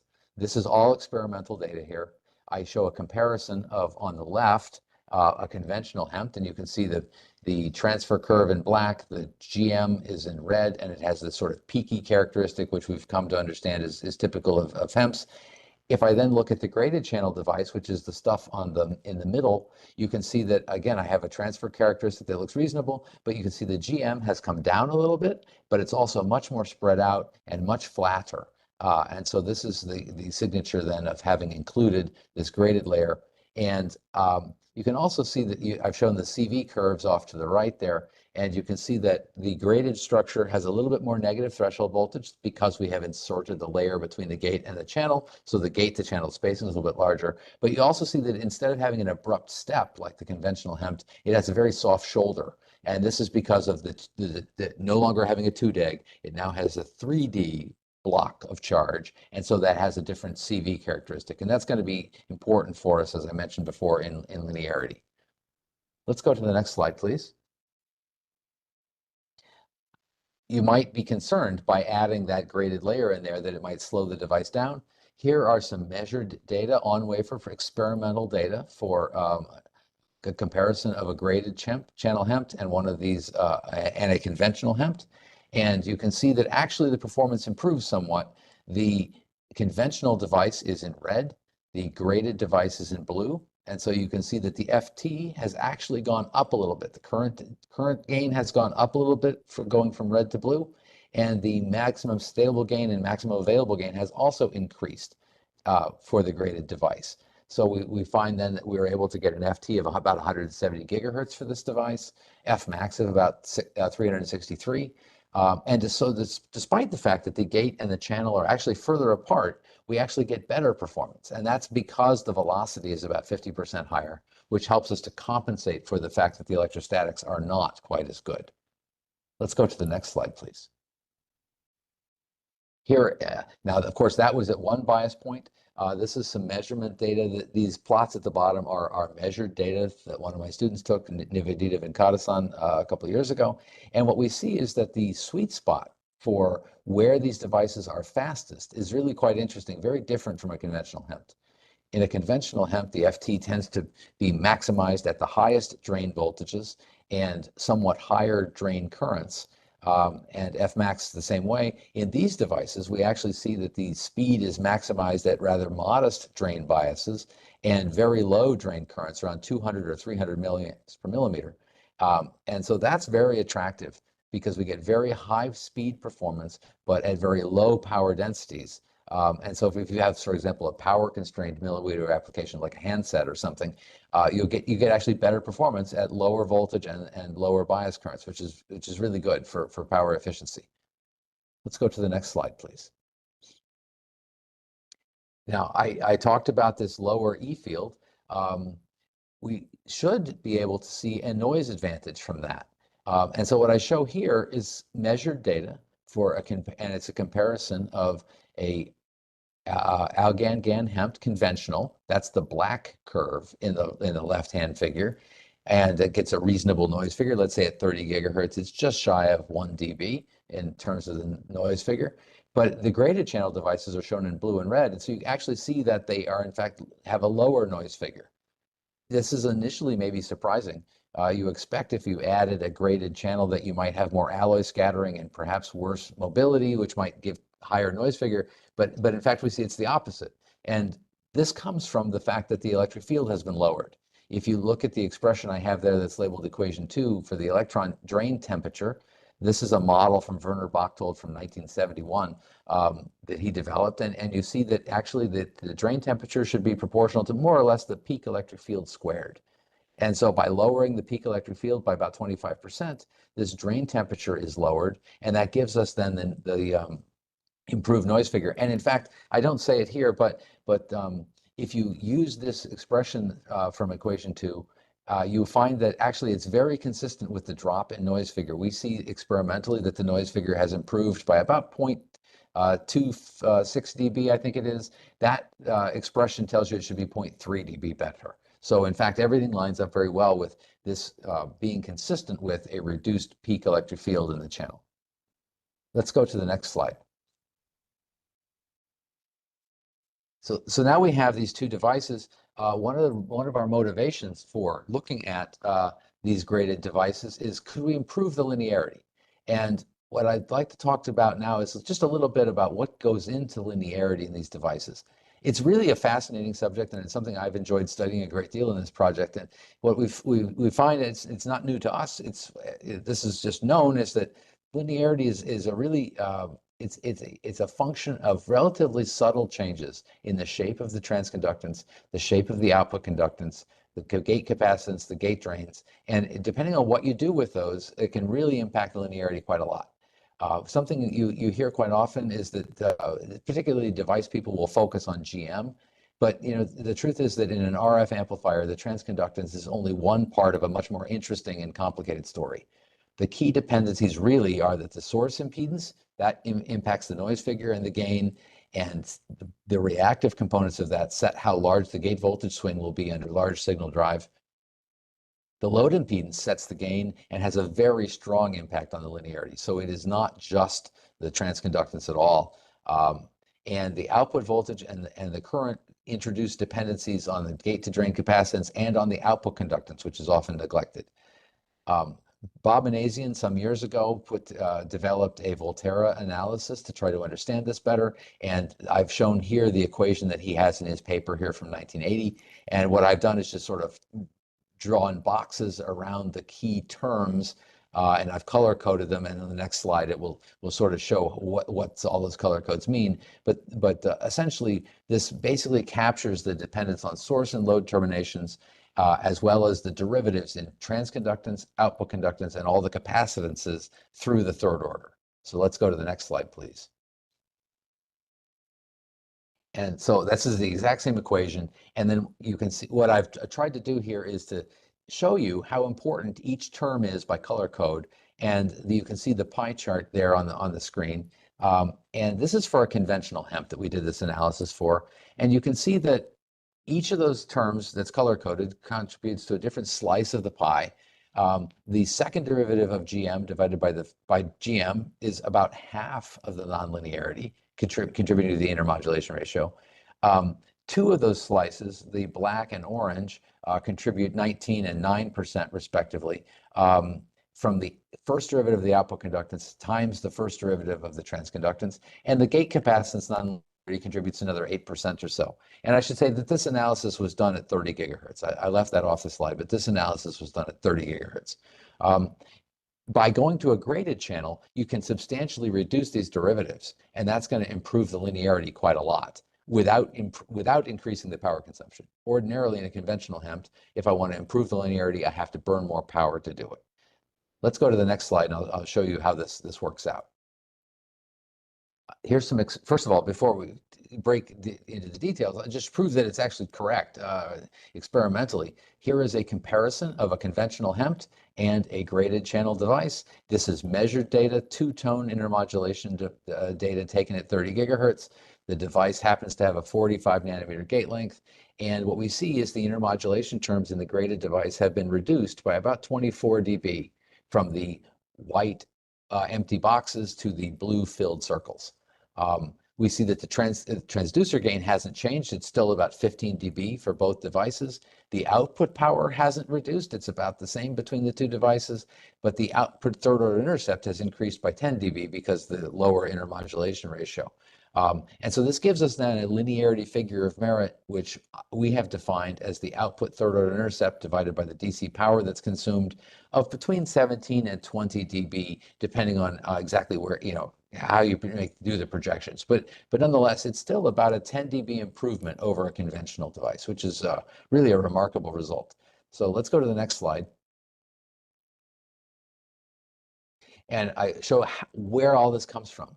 So I took the terms from all those from that Volterra analysis and then projected how it is, and essentially extracted the various terms from the conventional HEMT, which I show here in the I'm showing here the pie chart for the conventional HEMT, and then in the bar chart here, you can see each of the major contributors. The red is the conventional device, and the blue is where it goes when I go to the graded device. So grading substantially reduces these large contributors. So let's go to the next slide. So the biggest piece, which is the second derivative of GM over GM, and a conventional device, that was originally 48% of the linearity, and you can see it drops by almost 26 dB when I go to the graded structure. Let's go to the next slide. The first derivative of GM times the first derivative of the output conductance, that's those two slices of the pie, that drops by about 46 dB. It basically disappears almost completely when I go to the graded structure. Let's go to the next slide. There's the 8% reduction from the second derivative of CGS divided by the first going to the graded structure. Of course, now this is where I have to admit that there's no free lunch with the graded structure. Let's go to the next slide. You see that the last term, these GM squared times the second derivative of the output conductance, that's actually gotten a little bit worse. And that's because the gate to channel spacing is a little bit larger in these graded channels, so that the output conductance has gotten worse. And these devices are no longer limited by transconductance. They're now limited by the output conductance nonlinearity. So there's further opportunity now to re-engineer these devices to improve it. But it just sort of shows that the conventional thinking that GM is what limits these devices is not really true. You can engineer around it and be limited by something else in the end. Okay, so let's go to the next slide, please. Okay, so the linearity and performance is also important at a very large signal, and I show here just an example to give you a sense of what's possible. This is a power sweep, and you can see the PAE here is about 60%, but what's really interesting, and I want to call your attention to, is the blue curve that shows that's the carrier over intermodulation ratio, and we're able to manage to have a 30 dBc carrier to intermodulation ratio up to maybe 6 dB or so of input power. And that corresponds to only about a 6 dB back off from saturated power. And at that point, we still have about 50% PAE. This is with no pre-distortion or other compensation. This is raw device performance.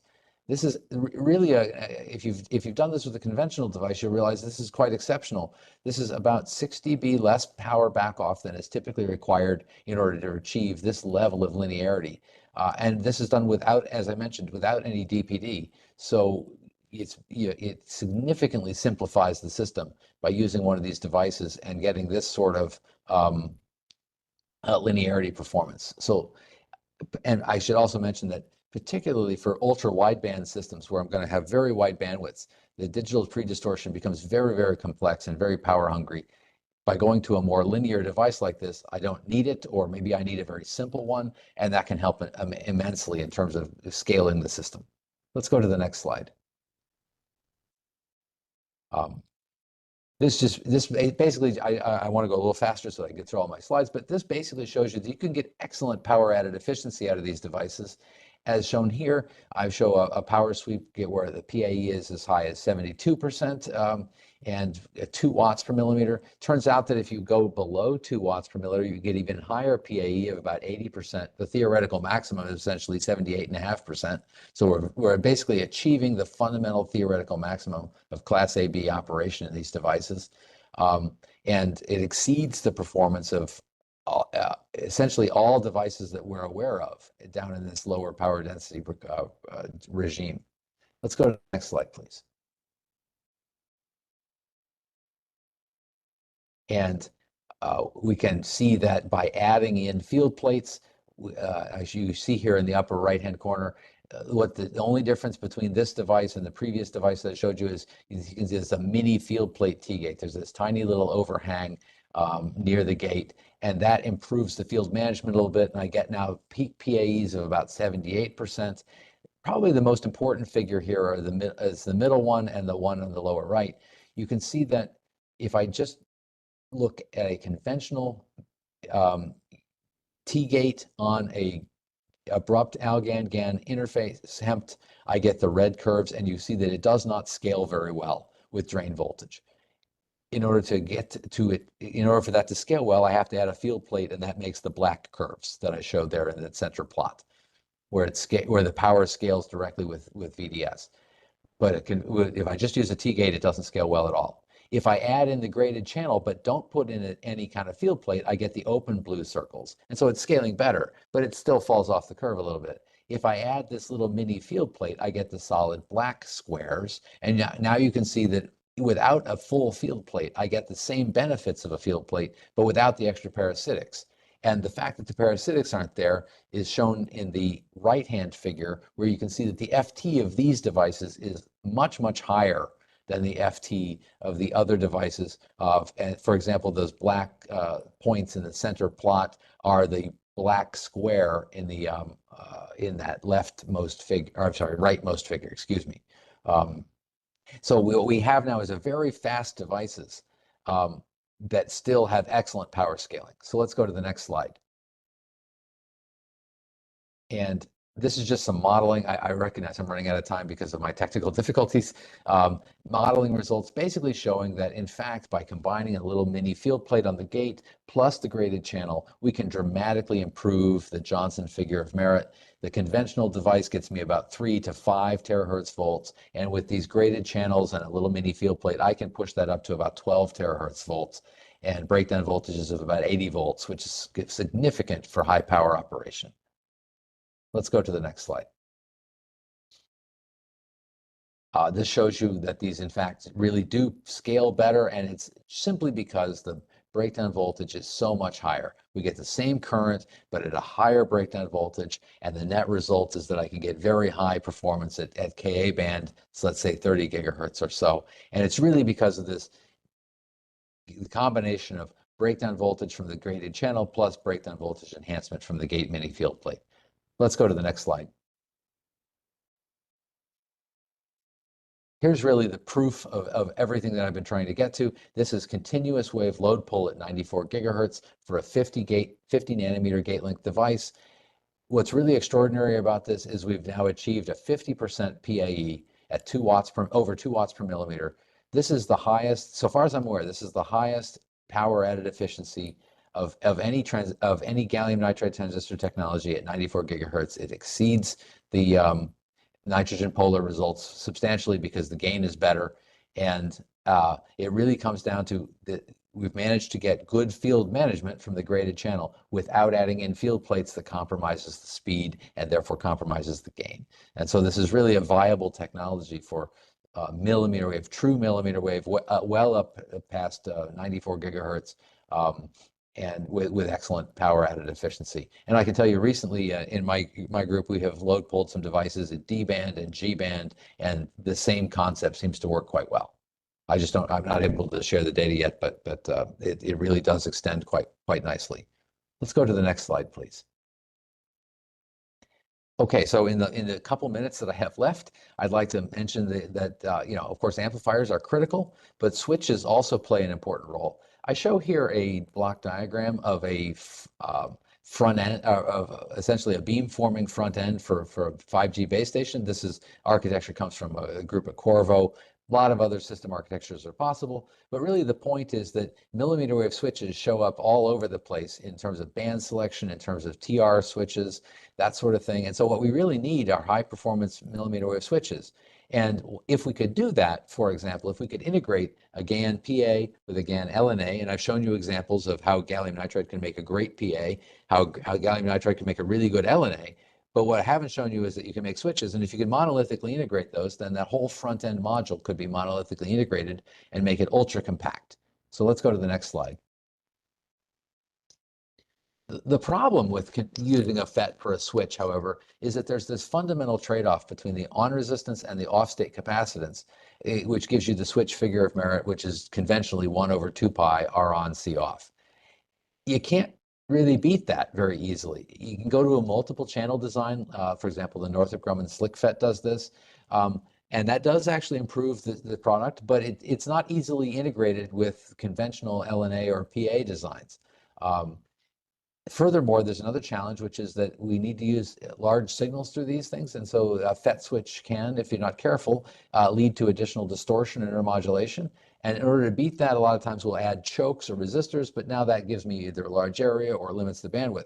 And what we've looked at recently is if I can combine a ferroelectric with my transistor, that gives me a way of improving these things. And I showed just a couple of band diagrams where if I use hafnium zirconium oxide as part of my gate stack, I can take advantage of its ferroelectricity to give me essentially memory built into the switch. That wouldn't necessarily help me too much, maybe a little bit, but what's really important is that it turns out that hafnium zirconium oxide has a dielectric constant that's frequency dependent, and that then gives me a way of decoupling the on resistance from the capacitance and improve the millimeter wave performance. So let's go to the next slide. We've made these devices. This is just a cartoon of them, but you can see that it's essentially a conventional GaN, AlGaN HEMT with a tungsten hafnium zirconium oxide tungsten MIM capacitor inserted in the gate stack.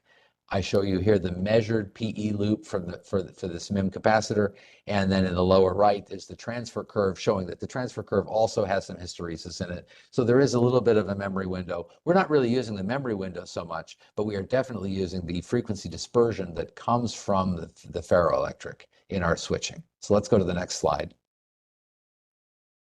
And you can see here, this is the frequency response, and this is all measured. And so you can see that, in fact, what we see is that the CGD and the CGS both fall with frequency, but the FT actually doesn't. You might expect that something funny would happen with a device that behaves like this, but what we find is that the GM, the CGS, and the CGD all fall together with about the same pole frequency. And so the result is that the FT is the same as a conventional device, but at high frequencies above, say, 10 gigahertz or so, the capacitances are much reduced, even though the on resistance doesn't change. And so that really improves our figure of merit for the switch. Let's go to the next slide. In order to try to understand that, we made models and compared them to measurements of our MIM capacitors that are in the gate stack, and we've developed the model here. I show you the butterfly curve that's measured, and we basically see the equivalent circuit model here matches it very well. It's essentially the ferroelectric gives me that C sub n, which is the voltage variable capacitance, but because of the dynamics of the ferroelectric, the switching that capacitor actually has an internal resistance. That R sub n is not external, but rather is intrinsic to the dielectric, and that is what causes the dispersion within these devices. So let's go to the next slide. Here's the real important figure of merit benchmarking for these devices. Let me start by showing you on the right-hand side. That's measured data for one of these switches, measured in a pass configuration, so common gate. Signal goes into the source, goes out the drain, and I can turn it on or off. And you can see I get an on state. In the on state, I get an insertion loss of about 1.5 dB at 30 gigahertz, and I get a isolation of about 19.5 dB from the blue curve there. That's single device performance. So this is not a mimic, this is a single transistor operating as a switch. That performance actually is immediately already comparable to resonant mimic designs that have comparable performance. If I benchmark against other transistor technologies, this technology gives me the red circles on the left-hand plot. And you can see it's already comparable to the best multi-channel switches that are available with a figure of merit of about 2 to 2.5 terahertz. So, and there is some room to further improve it. So let's go to the next slide, which is, I think, my conclusion. I hope, yes.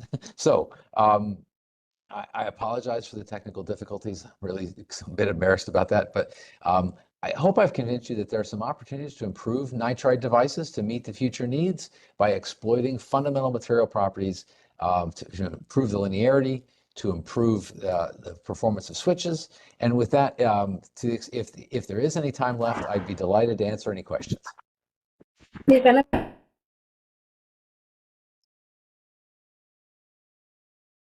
Yes, sir. We can have one question.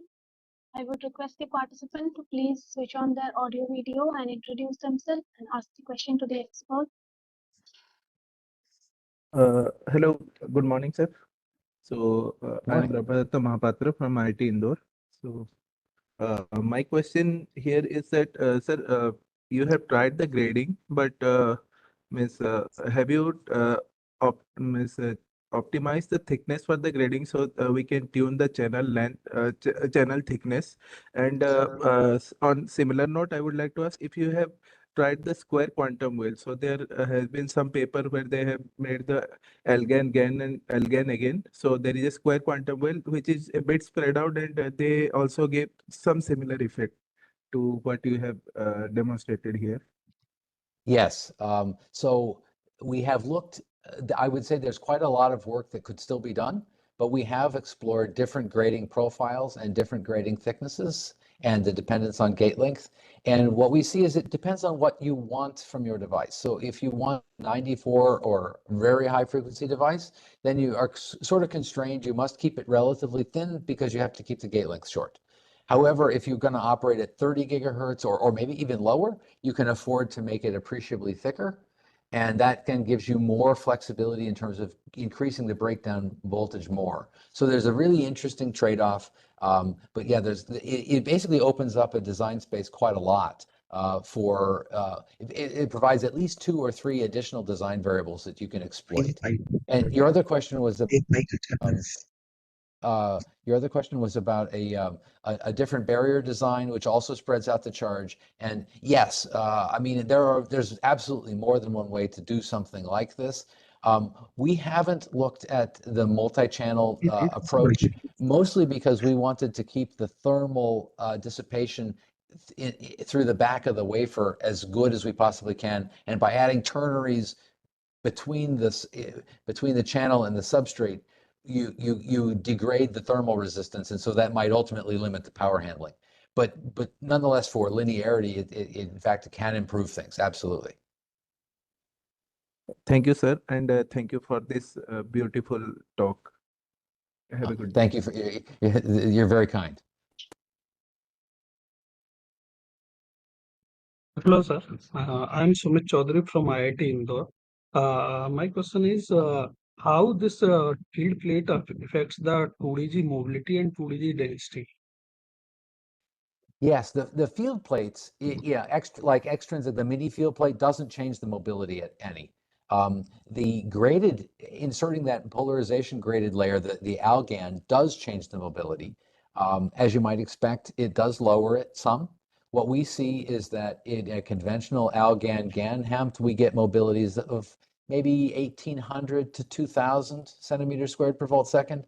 When we go to our graded channel, depending on the growth, depending on the details of the design, the mobility may be 1,500. Could be, in some cases, down to maybe 1,250 or 1,300. So it does come down some, but what we find is that the increased velocity that we get, in some sense, makes up for the somewhat lower mobility, but it doesn't fall anywhere near as far as you might imagine it could. Thank you, sir, for the wonderful talk. Thank you. Thank you. Thank you, Professor, for a wonderful talk. I would like to thank Professor Faye for the invaluable time and efforts you took to share your experiences with our IEEE community. Sir, we really appreciate your efforts. Like, due to the time constraint, we won't be able to take any more questions. And now I would request the participants to please switch on their videos for the photo session.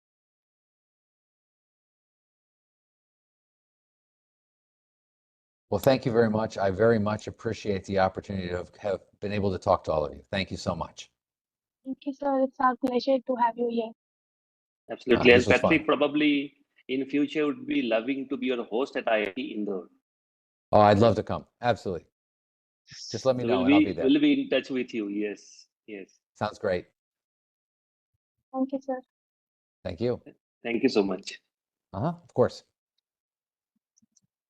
Moving on to our next plenary session, I would like to invite Professor Tukaram Dungwe, Assistant Professor, School of Nanoscience and Biotechnology, Shivaji University, India. Tukaram Dongwe is a working assistant professor, assistant director at the School of Nanoscience and Poonam, please share the Biotechnology, slide. Shivaji. Okay. Is my slide not visible? Just a second.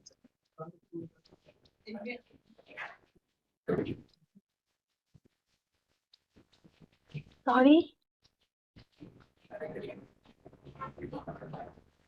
I hope now the slides are visible. Yeah. So I was sharing a brief bio of Tukaram Dongwe, sir. Dr. Tukaram Dongwe is working as an assistant professor, assistant director at the School of Nanoscience and Biotechnology, Shivaji University, Kolhapur. He has completed BSc and MSc in electronics, specializing in embedded systems, and earned a PhD degree from Shivaji University, Kolhapur. Furthermore, he has carried out postdoctoral research work at Korea University, South Korea, in the field of high-density resistive memory and synaptic devices on a Samsung Electronics Furnace project. His research interests include synthesis, characterization, and development of micro and nanoscale devices for resistive memory, neuromorphic computing, sensor, and energy applications.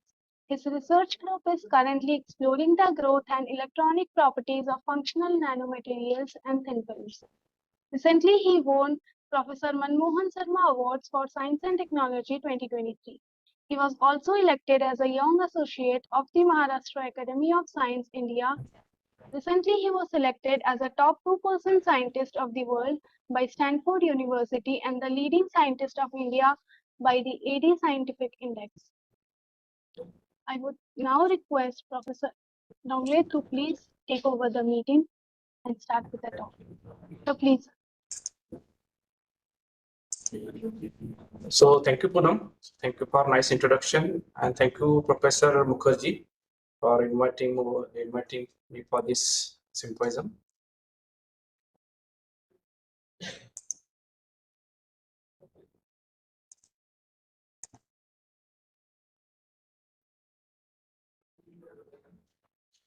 So am I audible, Poonam? Yes, sir. Okay. So can you see these slides? Yes, sir. Your slides are visible. Okay.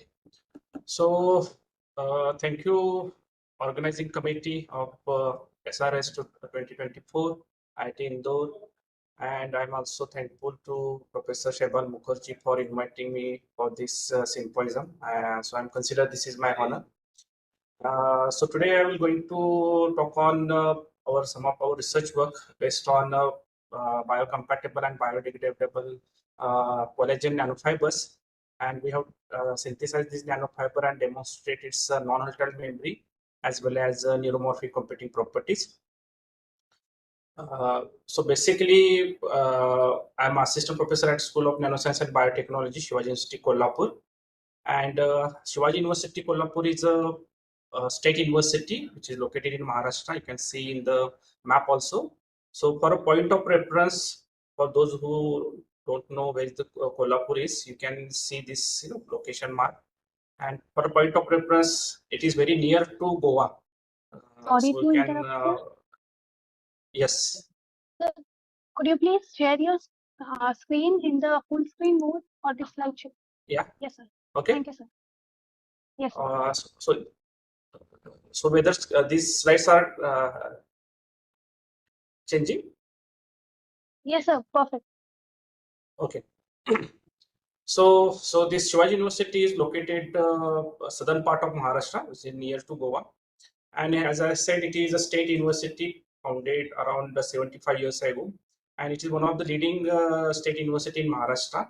And it is catering the local need of 3 districts, Kolhapur, Sangli and Satara, which is famous for many reasons. We can start with our this lecture by asking a simple question, and it is very fundamental question for material sustainability. So the question is, can the materials and technology innovation help the transition from traditional electronics to sustainable electronics? So why this question is important, because as we know that in our day-to-day life we are using a lot of electronic devices and electronic systems, and because of this we are using this electronic device and electronic system. After its life cycle, we generally throw away these electronic devices and electronic system in a trash, and therefore a lot of electronic waste are generated. It is estimated that over 50 million tons we are generating annually as in a global globally, and it is projected to reach around 74 million tons by 2030. So it is very huge amount of e-waste that we are generating globally, and because of this e-waste, there are a lot of environmental issues are there. So for example, these traditional electronic devices contain a non-biodegradable toxic metal as well as chemical, and this leads to environmental accumulation and environmental harm. So therefore, there is a urgent need to manage this e-waste. Therefore, one should focus to reduce and recycle this e-waste. Moreover, we can also, if you focus on this reducing and recycling this e-waste at a design stage, then we can also reduce a lot of e-waste.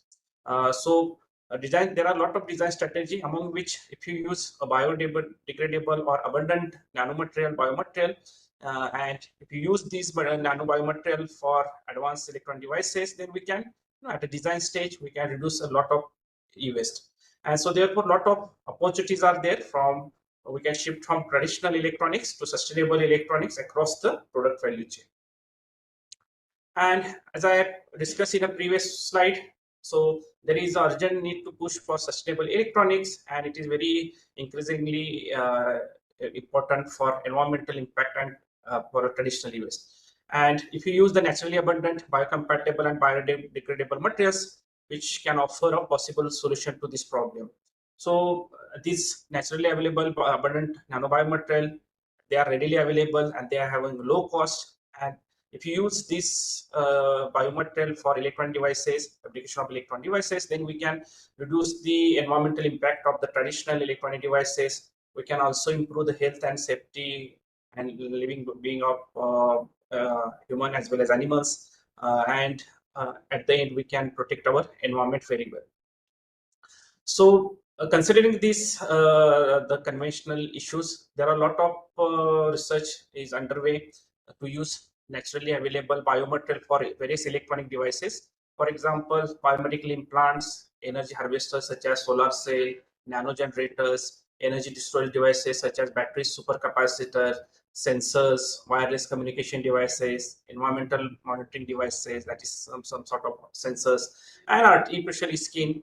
They are being developed for various applications with the help of these naturally available biomaterial. So we have generally we have two types of biomaterial. Either they are polysaccharide or polypeptides. So we can use this material, as well as we use other kind of materials also. Then we can have bio-inspired. We can fabricate bio-inspired devices. And in terms of our research in the field of non-time membrane synaptic devices, there are a lot of efforts are going on to develop various devices with the help of nanobiomaterials. For example, people are using protein, polysaccharides, DNA to fabricate artificial synaptic devices. There are a lot of reports based on protein-based memory devices, DNA-based memory devices, sugar-based memory devices. So there are a lot of researches going on, for sustainability point of view. And among these applications, the memristor technology is very important. So memristor is nothing but it is a memory register. So this memristor was initially theoretically postulated by Professor Lewanchuk from University of California, Berkeley. And so memristor is a four fundamental circuit element similar to resistor, capacitor, and inductor. And basically it link the gap between charge and magnetic flux. And so after its theoretical prediction in 1971, Professor Lewanchuk also published one paper in 1976, wherein he postulated that there are subclass of memristor devices, and it is called as a memristive devices, which follow the some of the properties of memristor, but not all properties. So it is a non-ideal family of memristor devices called as a memristive device and system.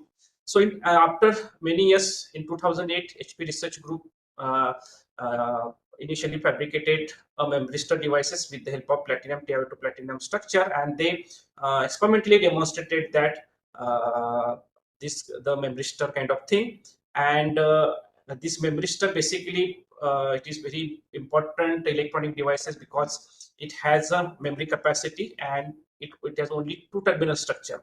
So therefore the complexity or the fabrication friendliness is one of the key important factor of this memristor technology. And this as I said, these are the two terminal passive circuit element, and their resistance depends upon history of applied voltage and current. And for instance, if you have fabricated any device and you wanted to test whether it is a memristor or other devices, then you have to simply understand whether these devices shows hysteresis loop or not. If any device is showing the cell crossing bridge hysteresis IV loop, then we can call it as a memristor device. Although there are other fingerprint properties are also there. For example, the ideal memristor should show the frequency dependent IV property. So in this context, if you apply a low frequency signal to the device, the hysteresis area between this IV loop is very high, and if you try to increase the frequency of your input signal, the hysteresis area tries to shrink. So this is one of the fingerprint property of ideal memristor. And another fingerprint property of ideal memristor is generally used, that is, it has a single valued charge flux relation.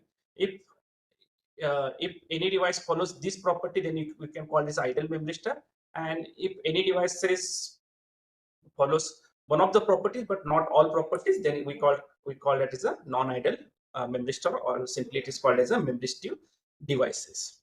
So as its name suggests, it has a memory property. So therefore, memristor has a lot of application in non-volatile memory devices. So in non-volatile memory devices, memristor has a two resistance state. One is a low resistance state and another is a high resistance state.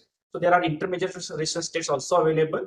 So if you have if any devices shows intermediate resistance state, then you can use these devices for high density memory application.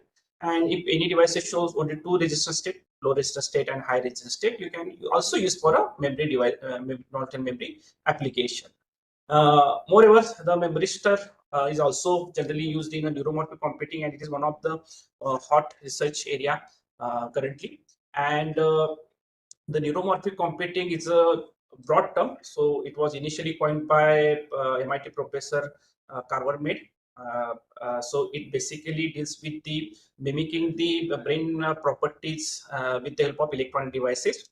And the structure of the memristor is very similar to the biological counterpart. For example, if you take two neurons, one is a presynaptic neuron, another is a postsynaptic neuron, and these two terminal is similar to top electrode and bottom electrode of the memristor. Two terminal, so this is a presynaptic neuron, this is the postsynaptic neuron, and it is very similar to your top electrode, and it is a bottom electrode. And and this is a sandwich junction between the two presynaptic and postsynaptic, which is called as actually a synapse. And the function of this synapse is very similar to your switching layer. And if you fabricate these devices in a crossbar array fashion, then you can have a high density array, and you can use for this neuromorphic computing application. Moreover, these memristor devices also used in a in-memory computing application. As we know that the traditional computer are based on von-Neumann computing architecture, wherein your control that is data block and processing block at two different location, and therefore a memory bottleneck is there. But the in-memory computing follows the different path. So in memory computing, both the processing as well as the memory storage part is at the same location. Therefore, the memory bottleneck and associated problems such as power consumption, energy consumption are very low. So therefore, a lot of research is going on in this domain also, that is in memory computing. And recently, the in-sensor computing is also in the field is rising. So wherein memristor can be used for both sensing as well as processing block. And with the help of these memristor, there are a lot of reports available in the literature that suggested that these memristor devices can be used as a in-sensor computing component. And as we initially discussed, traditional conventional inorganic material based devices has a lot of problem, and we generally have this e-waste issue. And if you fabricate the memristor devices with the help of biomaterial, then we have some sort of green electronics. And so there are a lot of advantages of these biomemristor. If you fabricated this biomemristor with the help of biomaterial, so because these biomaterials are biodegradable, so our entire devices can be biodegradable. You can use these devices for biocompatible application. You can use these biomemristor for some transient application, that is dissolvable application. Then because they are the low, because these biomaterials are very low cost, and they are also renewable. So there are a lot of advantage of this biomemristor, and you can use this biomemristor for various applications such as in-memory computing, for artificial synapses, for neuromorphic interface, so and so forth. In literature also, there are a lot of reports available on biometal based biomemristor. For instance, protein based biomemristor, polysaccharide based biomemristor, as well as DNA plant based biomemristor also developed by various research groups. So there are a lot of research is currently going on in order to avoid this e-waste problem and for a sustainable electronics application. So in our recent work, we have synthesized a novel kind of nanofibers with the help of two kind of biomatter, that is chitosan and collagen. So as we know that chitosan is a biocompatible material, and it has some of the interesting properties are highlighted here. So they are non-toxic, it is abundant biopolymer, and it can mimic the extracellular matrix as well as it's a biodegradable, pH sensitive, and it has some gelling properties. On the other hand, collagen is also one of the good biomaterial. So it is also biocompatible material. It can also biodegradable. They are compatible with the synthetic polymer, and they are easy to dissolve in aqueous solution. So if you can consider, these are some of the properties of the material, so you can fabricate a good biomemristor with the help of this material.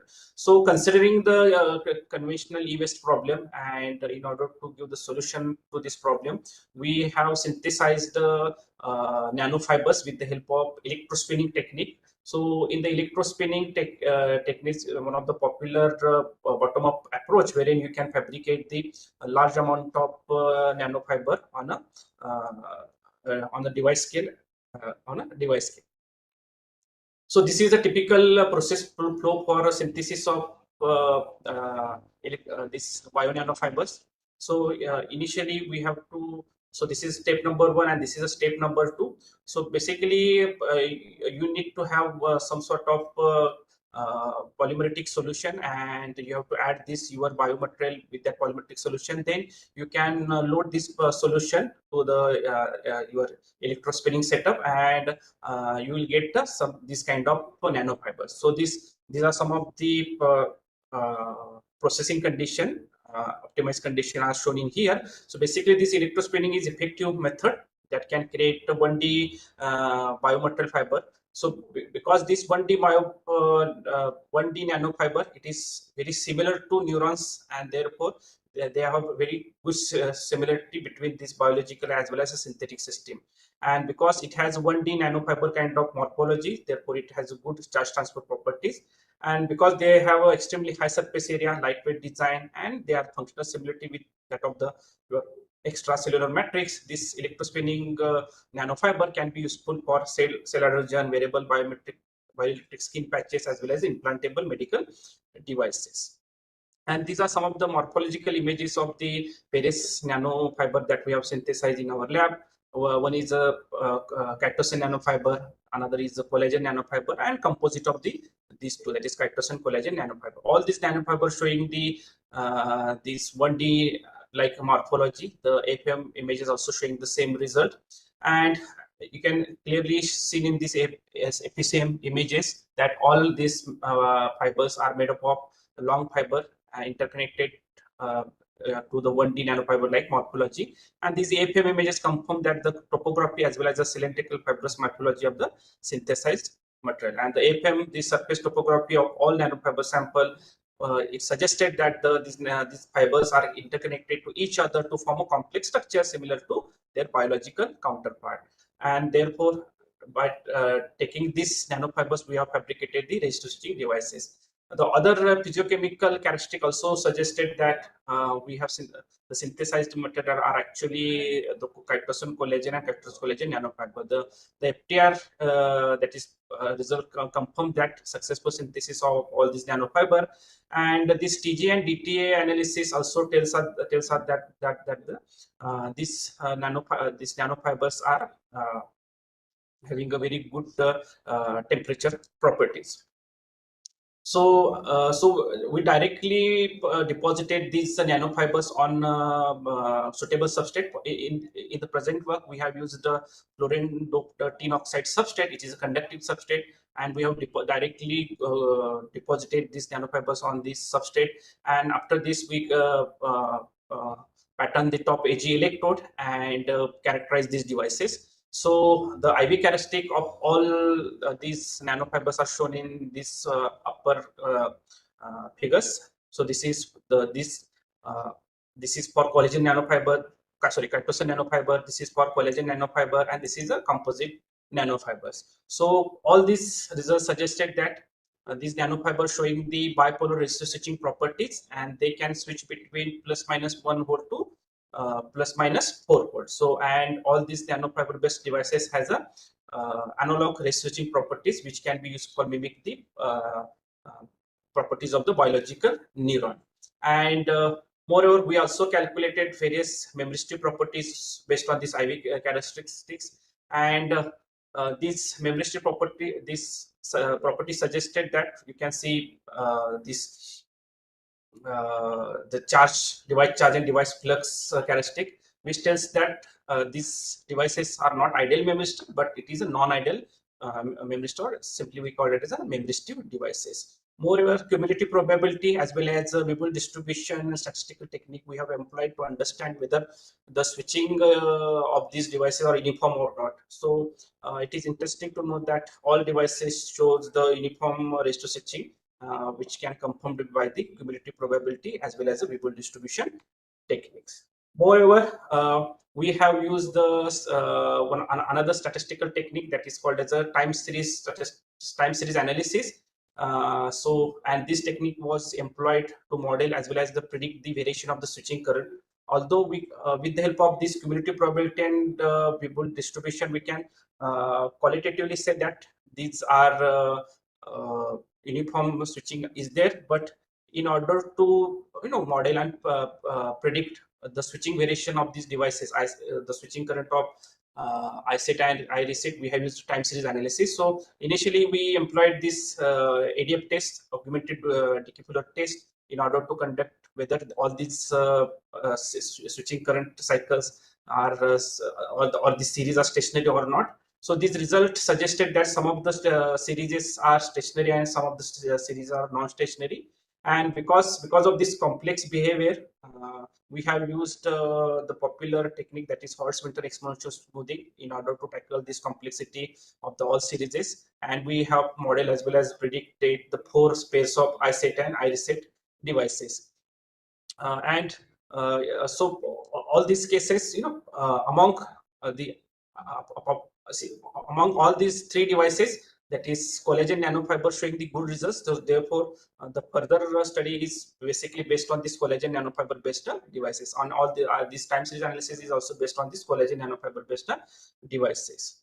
And so you can see from these left hand figures. So it suggested that the time series analysis easily capture the dynamics of this ISET and iReset. So it easily predict and model this ISET and iReset very well.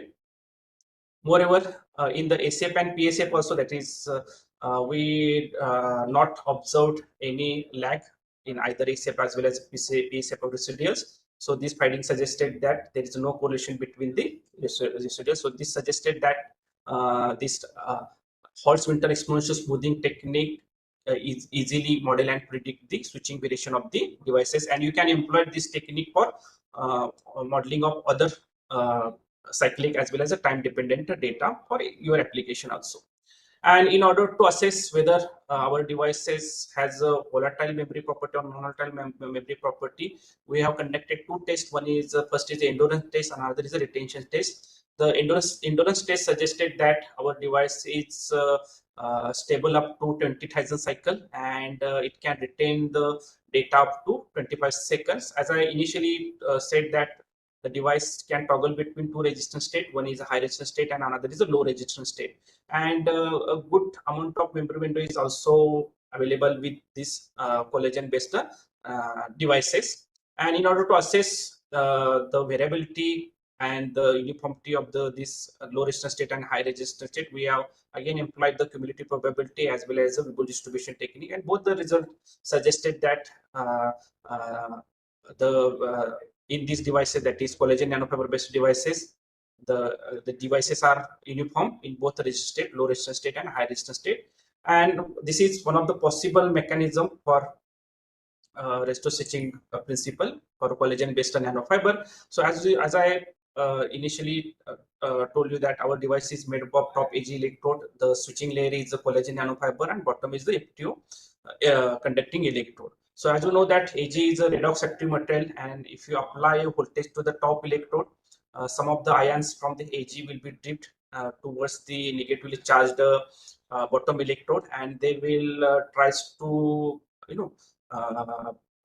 place at this bottom electrode and tries to form a conductive filament from bottom electrode towards the top electrode. And when a sufficient voltage is applied to the top electrode, the conducting filament will be formed, and when conducting filament will be formed, the current from this top electrode to bottom electrode will be easily passed, and we will have a low resistance state.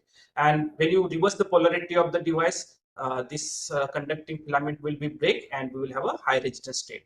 So if you apply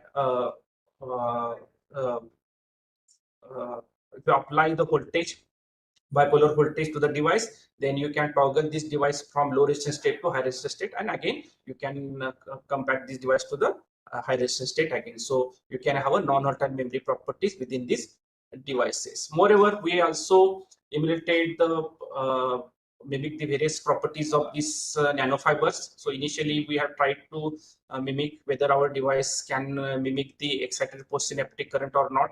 So the results suggested that device can easily mimic this EPSC property. So in EPSC, that is excited postsynaptic current, the current is at a initial level current is drastically changes, and it will saturate it after some spike duration, and and this property is very similar to the biological counterpart. Moreover, the paired pulse facilitation index also it is very similar to the biological counterpart. And one of the important property of the biological brain is the learning and forgetting. And in neuroscience, it is called as a potentiation and differentiation. So our device can easily mimic the potentiation and differentiation property similar to the biological brain. And we have used the synaptic data, that is synaptic weight of these devices, and put in a software environment. And we also implemented the spiking neural network. And this result of the spiking neural network suggested that our synaptic weight of our device can easily classify the pattern with accuracy is around 83.85%. So in a ideal condition, the accuracy is around 93.44%. But if you use the synaptic weight of our device, the accuracy is around 83.85%. So there is a you can also improve this accuracy by changing or by modulating this switching layer by incorporating different or incorporating a doping strategy, or you can change the interface between top electron switching layer, or you can use a composite kind of structure. So these are future possibilities available to these devices. Again, in order to show whether our devices are biocompatible or not, we have employed this in vitro toxicity and anti-cancer test. For this, we have used the NRK 52U cell line. So this is called as a normal rat kidney cell line, as well as we also used MCF7 cell line, that is called as a cancer cell line. So this NRK 52 cell line is used for cytotoxicity, or in order to understand whether material are biocompatible or not. And this MCF7 is cell line is generally used for anti-cancer experiments. So these results suggested that, so these are the control cell line results, and these are cell treated with a standard drug, and these CNF represent the cell treated with our collagen nanofibers for both the cell line. So the results suggested that collagen nanofibers are not harmful to the NRK 52 cell line, because it shows a marginal change in the cytotoxic effect as compared to standard drug. This suggested that collagen nanofibers are biocompatible with the living tissue. But so there was noticeable decrease in the cell number over time, and with increased concentration of collagen nanofibers, in the case of MCF7 cell line. So therefore, we can say that collagen nanofiber has a moderate anti-cancer activity against the MCF cell line. It has it is a moderate anti-cancer activity, but there is a room for improving the anti-cancer property for this cell line. And in case of transient application, to assess this behavior, we have used a time-dependent degradation process. In this case, these devices were dipped in the double distilled water at a room temperature, and the photographs were taken at a regular interval. In this case, the switching layer started to break within 5 minutes, and after 20 minutes, switching layer and top edge dissolved completely. This suggested that these our 1D collagen nanofibers are excellent biomaterial, and they can be biodegradable, and we can use this material for a biodegradable application. So as I said, there are some of the key limitation of our previous work. So in order to solve this problem, such as if you see the IV characteristic, the memory window is not that good. In order to improve this memory window and in order to improve the anti-cancer properties of this material, we have synthesized another material that is called as a Magazine collagen composite nanofibers. So this work is not reported yet. This is not a pure read work. So this is a fresh recent work from our laboratory. We are trying to write this manuscript for this work. So similarly to our previous work, we have synthesized this nanofiber with the help of electrospinning technique. So we have synthesized collagen nanofibers, Magazine nanofibers, and Magazine collagen nanofiber. As some of you are aware that Magazine is a 2D nanomaterial which has a layered structure, and we have incorporated this Magazine and collagen and formed a 1D kind of nanofibers. And these are some of the morphological result of this Magazine collagen composite nanofibers. So all these material showing the nanofiber like structure, but if you can see the Magazine collagen, so this is for collagen nanofiber, this is for Magazine nanofiber, and this is a Magazine collagen nanofiber. So the third one is a Magazine collagen nanofiber. It has very good 1D nanofiber like morphology, and it is can also be seen from this distribution curve. It has average diameter is around 300 nanometer. So therefore we have used this collagen nanofiber for our further application. We also tested their IV characteristics.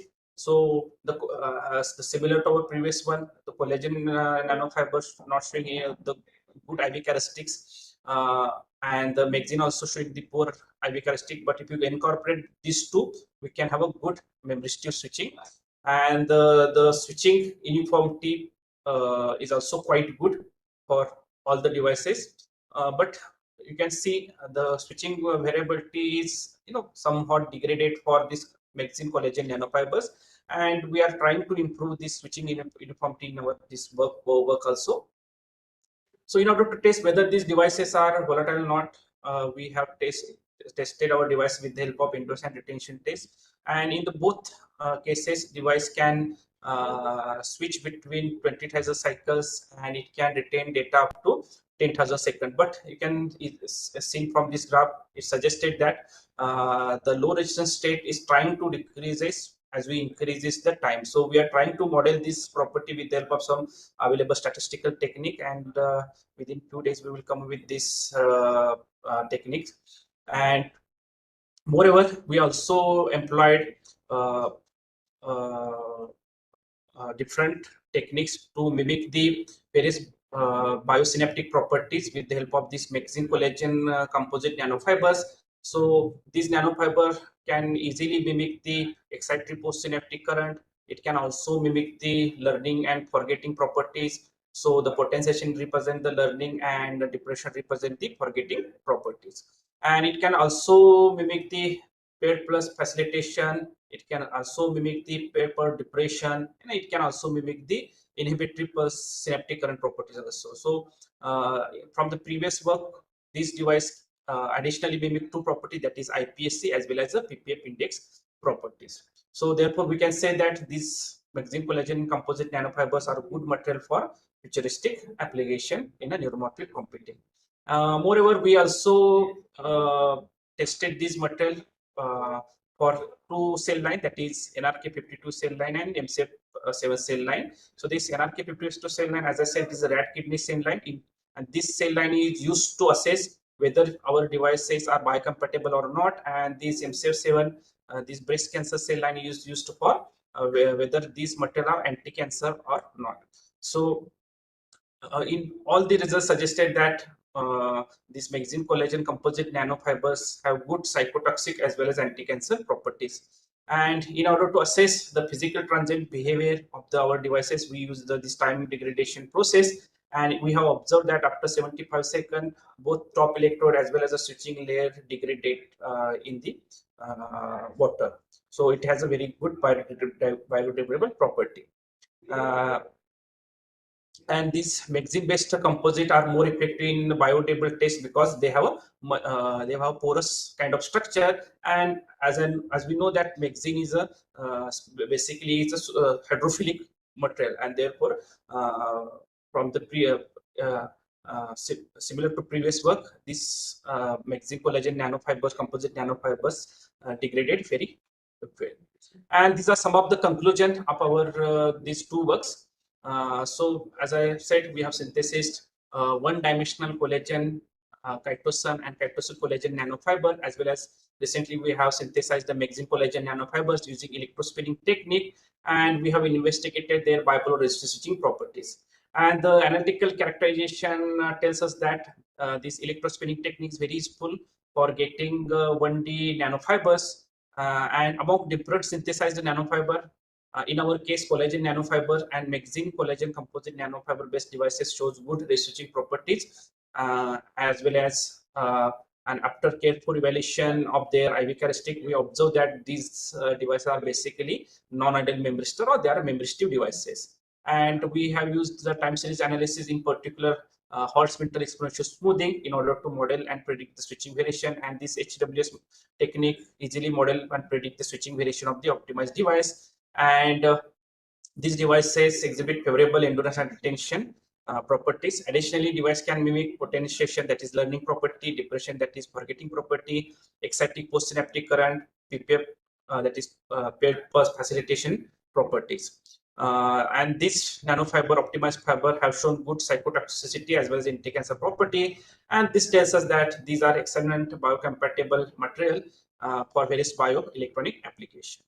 And the physical transient test suggested that these collagen nanofibers and magazine collagen composite nanofiber based devices are biodegradable.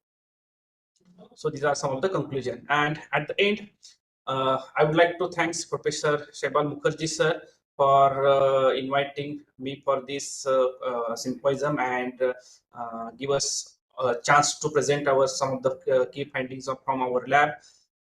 So thank you, Professor Mukherjee. Moreover, I'm also thankful to Dr. Santosh Sutasa, who is a statistician, and he helps a lot in order to analysis all the time series related data and other kind of statistical thing. And the person behind the biocompatibility and anti-cancer property is the Professor Padma Dangi madam. She help us to assess all these properties. Moreover, Professor Rajnish Kamath from Humirabad State University, Mumbai, he's our good collaborator and mentor also. And the work is, last but not the least, the work is completed due to our hardworking student, that is Miss Kasturi Rokde, and she has took a lot of pain to synthesize this biomaterial. As you know that this biomaterial, if you are not prepared well, then they are not used. So she has took 2 years to optimize all these processes, synthesize this material, characterize this material. So all credit, the work present here, the credit goes to the Miss Kasturi Rokde and her effort. And I'm also thankful to the funding agency who have provided funds to this work, that is State University Research Excellence by Science and Engineering Research Board, DST. I'm also thankful to the RUSA, Rashtriya Uchchatar Shiksha Abhiyan, National Higher Education Mission, who have provided experimental facilities. I'm also thankful to Shivaji University Kolhapur for providing the different research facility to carry out this research work. And last but not the least, a lot of past as well as present research group member of computational electronics and nanoscience research laboratory, who are trying very hard to synthesize a lot of nanomaterial and trying to find out different application of this nanomaterial. Thank you. So I hope that I have finished my presentation within given period. Yes, sir, you have finished it within time. Thank you, sir, for such a wonderful presentation. Now the session is open for question answers. I would request the participants to please switch on their audio and video and ask the queries to the expert by switching on their anyone. So much for this informative talk. I'm Kumari Jyoti from IIT Indore. Sir, I have one question related to your 17 slides, where you have specified accuracy 83% by experimental analysis and some 93% by some simulation part of work. So I want to just get some more idea that how you perform that part using, I think, MNIST data set you have performed there. So please elaborate that part. So basically 93.41% this ideal accuracy comes from, if you consider the synaptic weight. If you take ideal synaptic weight and put it into the this Python program for this spiky neural network kind of program, then it will shows this ideal weight of your devices, and then it will shows it is 93.41. But the experimental weights are different, and if you take these experimental weight synaptic weights or that conductance data and put it into the program, and then it will show this is a accuracy. That so therefore it is experimental accuracy and the ideal accuracy. Okay, sir. So basically, you are taking synaptic weight in Python program for Yes, synaptic weight from this potentiation and depression data, that is conductance data. Okay, sir. Okay, sir. Thank you, Yes. sir. Thank you so much.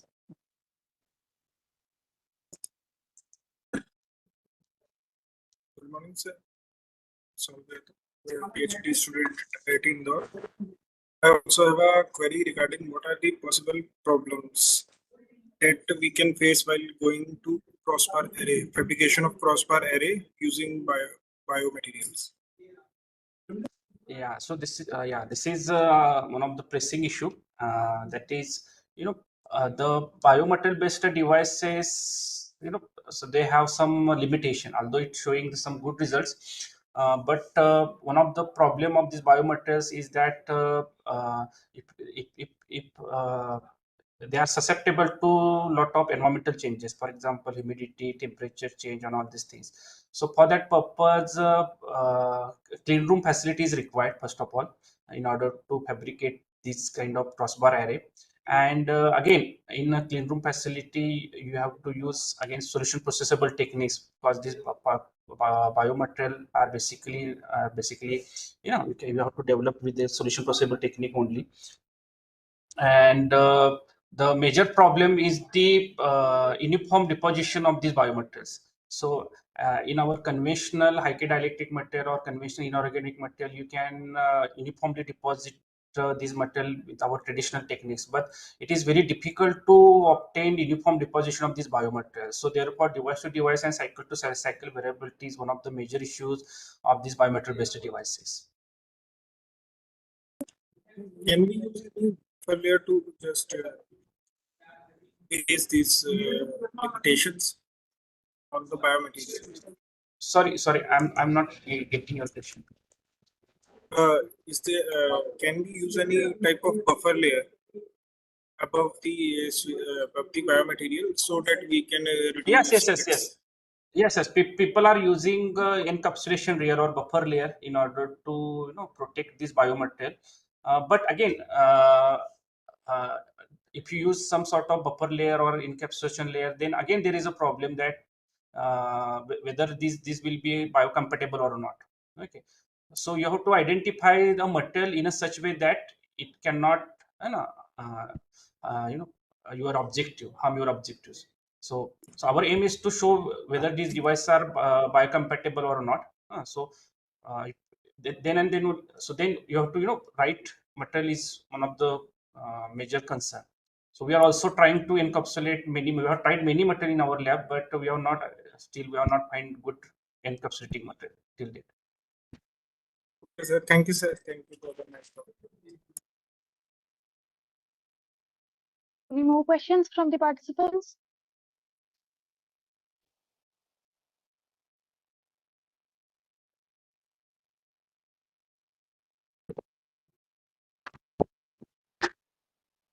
So I guess there are no more questions from the participants.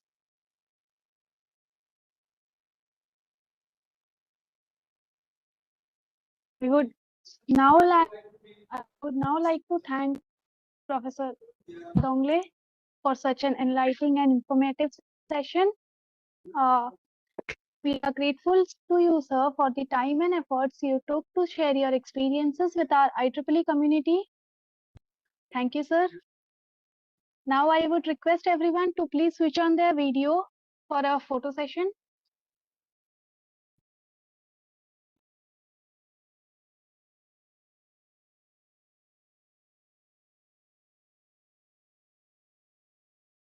Donlaji, good morning. You are muted.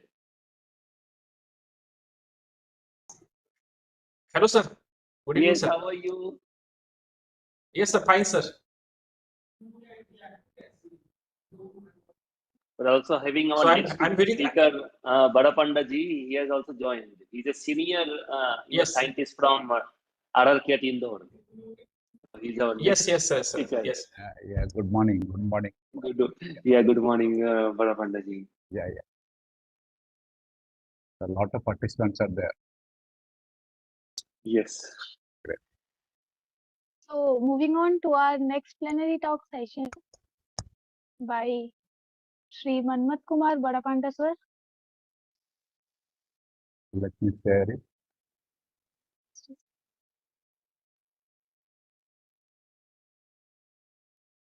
Scientific Officer, H and Board Member, RRCAT, IRC, IEEE MP. This is a short introduction to Badapanda sir. Shri M.K. Badapanda holds an MTech in Electrical Engineering from IIT Varanasi.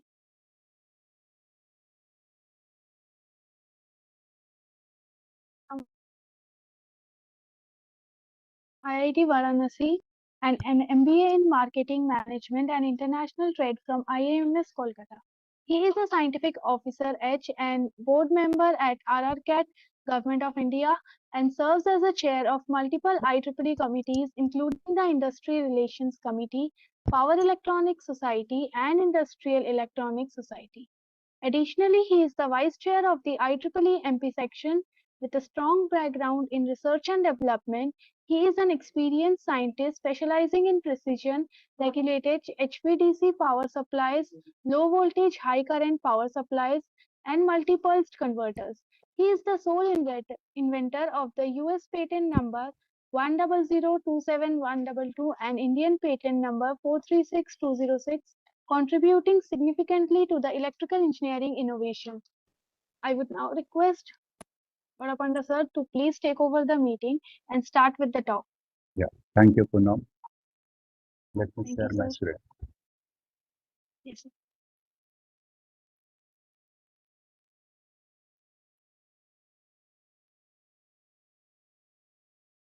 Is my screen visible to you? Yes, sir. It's visible.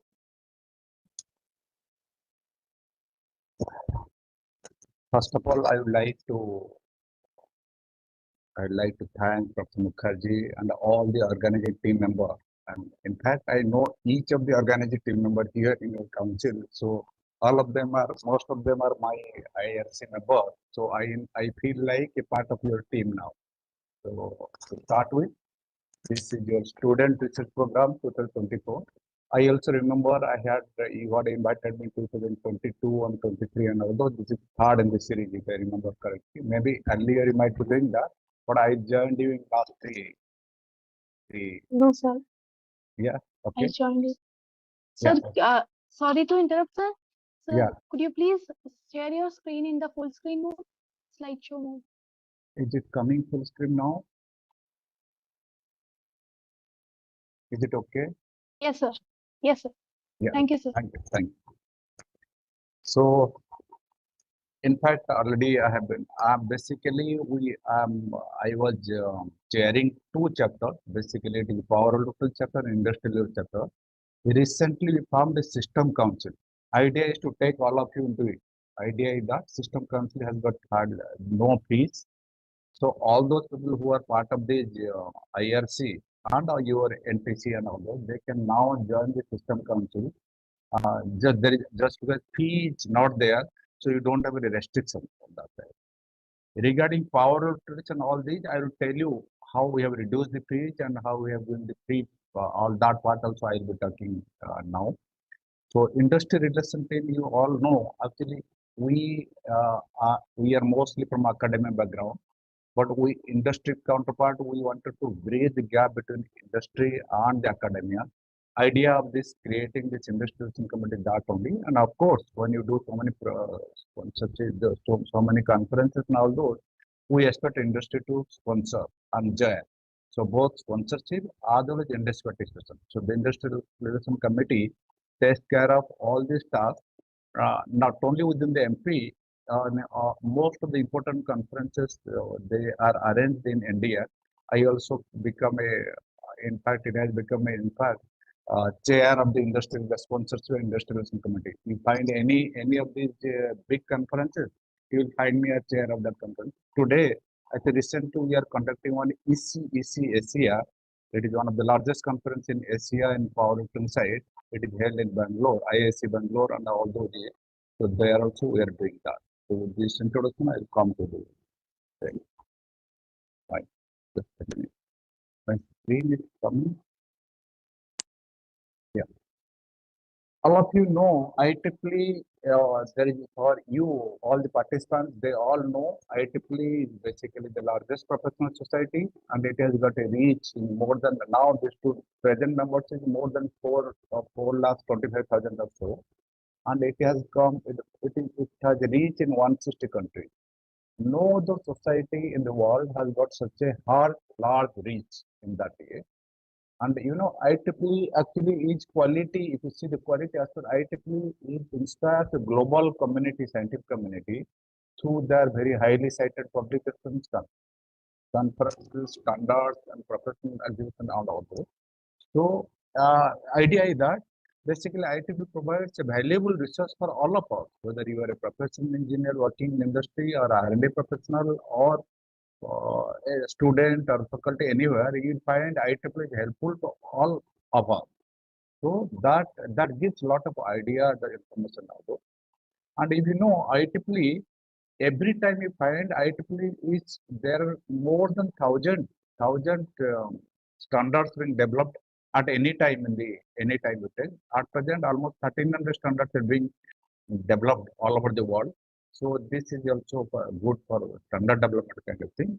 And this is basically provides opportunity for effective engagement of people professions like us in critical technology and all those. So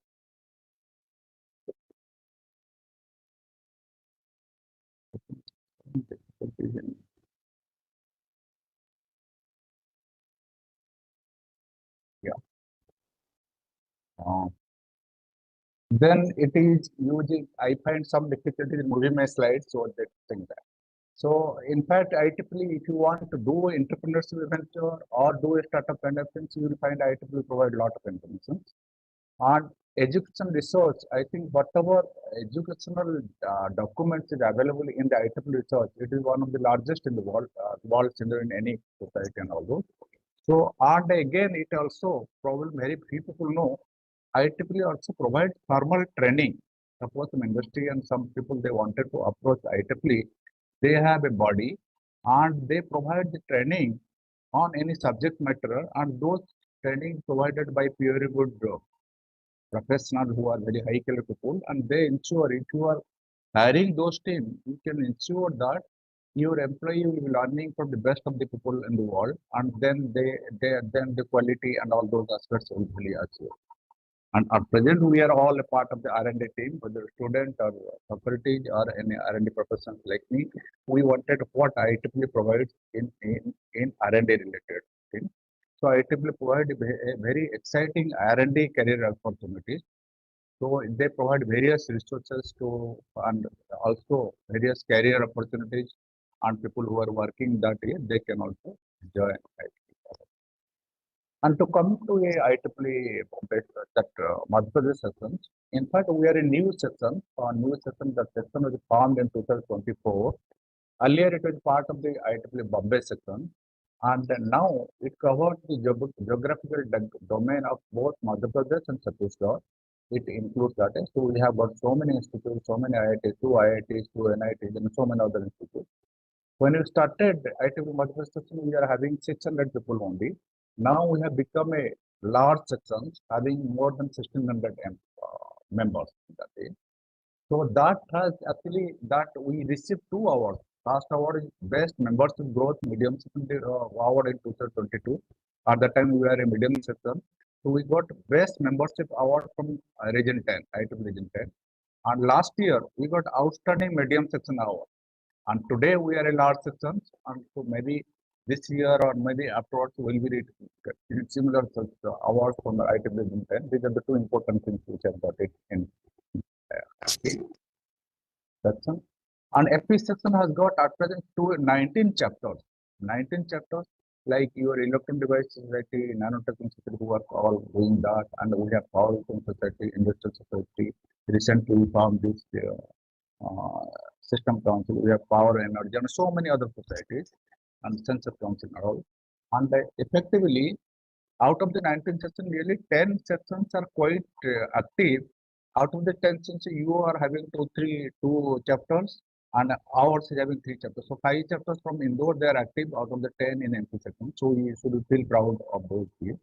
And then we have members from various professional. Basically, chapter why if you see the entire IEEE community, they are a group of diverse field of people. But if you come to this chapter, you find people interest working in your area are coming to the chapter. That gives a good insight to the to do your professional development and also.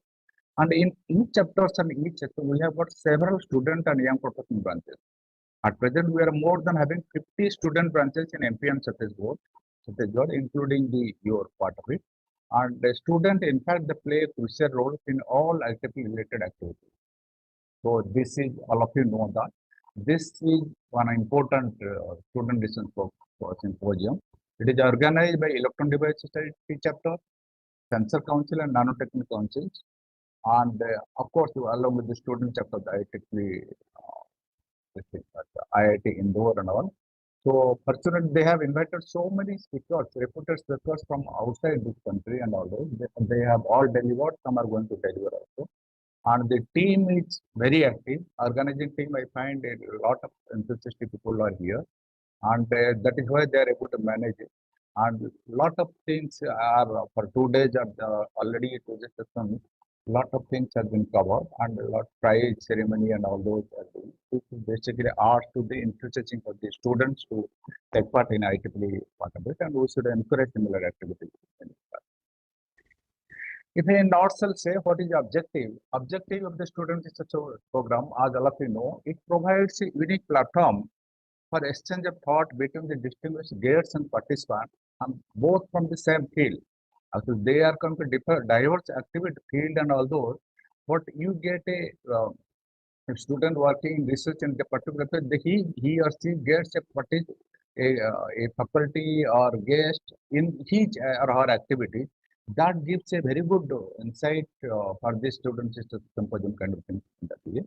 And they basically it is, as I told earlier, it is third SRS program arranged by this team, and earlier it SRS'22 and 23.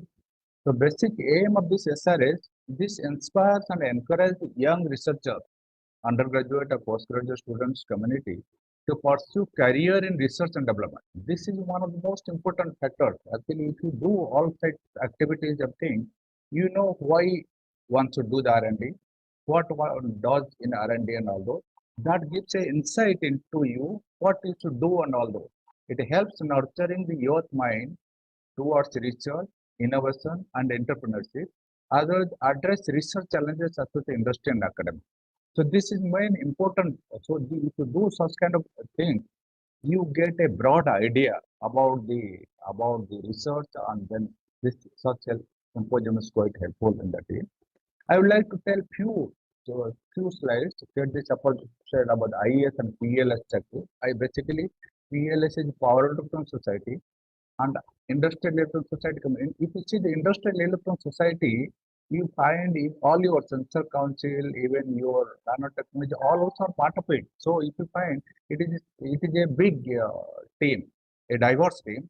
And again, if you add the system council, you will find almost all branches. If you see the power electronics, industrial electronics, and system council, you will find almost a large part of the spectrum of the students and faculty, they are subject, they are covered in those areas. So what you do basically, we arrange expert talks by reputed faculties, and we have arranged so many expert talks, inviting so many industry professionals, so many distinguished professors from abroad, and the reputed professors from here also in country. So you will find that for us boundary, the country boundary is not there. We invite the best of the people and they deliver talks to us, and they interact and they join in various workshops and all those. Recently, we organized several workshops. Recently, we organized one All India PhD summer school. We invited all the PhD scholars across idea. This is basically, this idea came to us, our mind only last year. We approached our society, Power Electron Society. Power Electron Society has sponsored us to around $5,000 to arrange this PhD summer school. So it was very nicely, this summer school is arranged in Manit, Bhopal, and also we arrange another WhatsApp also. WhatsApp, most of the student members are there. So that idea, that is mostly student focused one. PhD summer school, people, scholars who are mostly in second year, third year of their PhD, they join. So they give a good insight, and we invited, you will be happy to know, we invited so many directors of the IITs and NITs to deliver the lecture. Almost around 7, 8, almost 10 people were invited, and there was so many big team arranged there. And we also, and that also was very exciting workshop. And every year we plan to conduct such workshop in different sections across the country.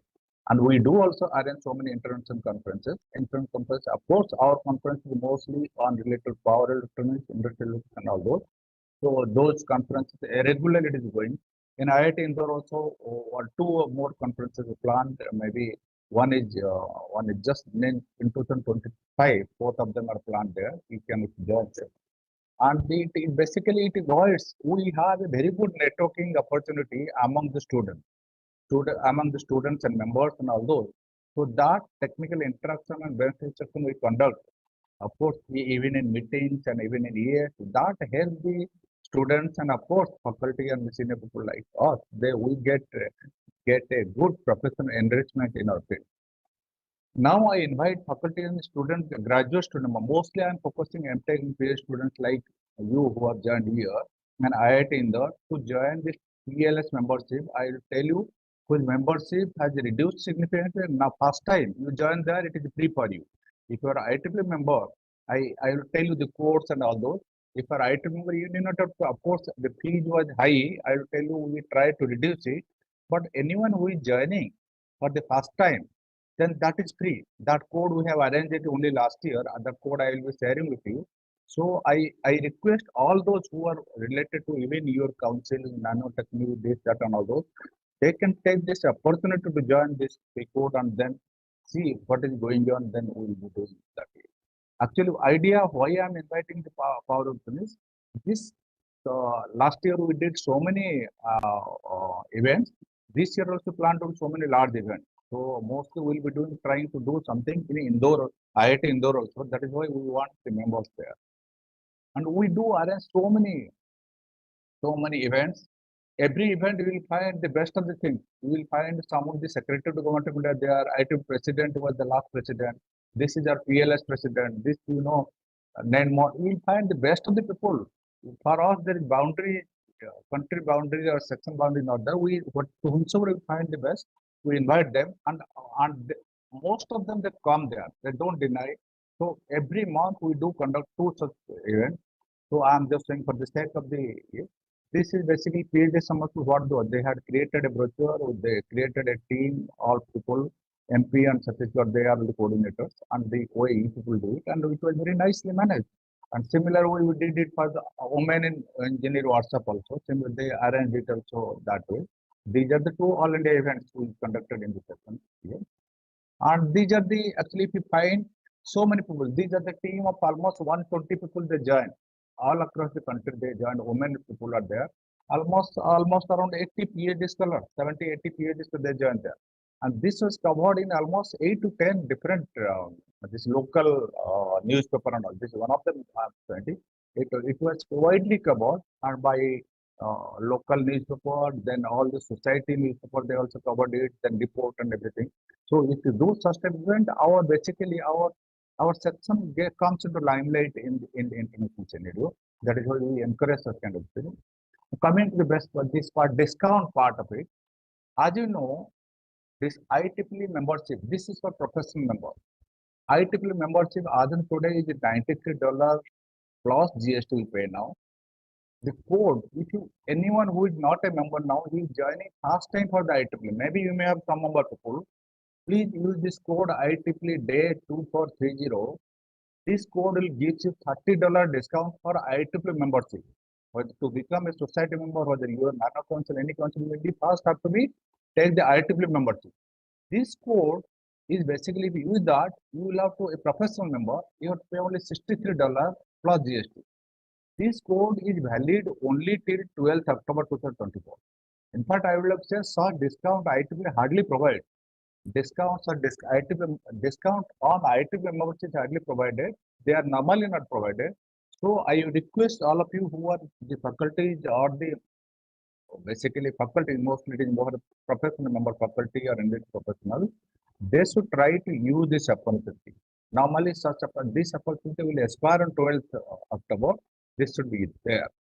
Then, as I told, all the people who are already existing member, whether the student or the faculties or anything, if they are coming into the IEEE fold now. PLS members they are taking for the first time. For the first year fee it is free.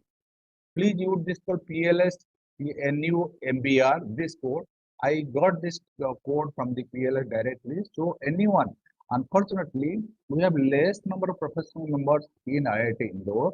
So I wanted all the people who are attached to the electrical electronics discipline, even any other year. First of all, they should avail this IEEE membership benefit. Then invariably use this code. And if you use code for first year, it is free. So you are not paying anything. Then you get an opportunity to do more to join our event.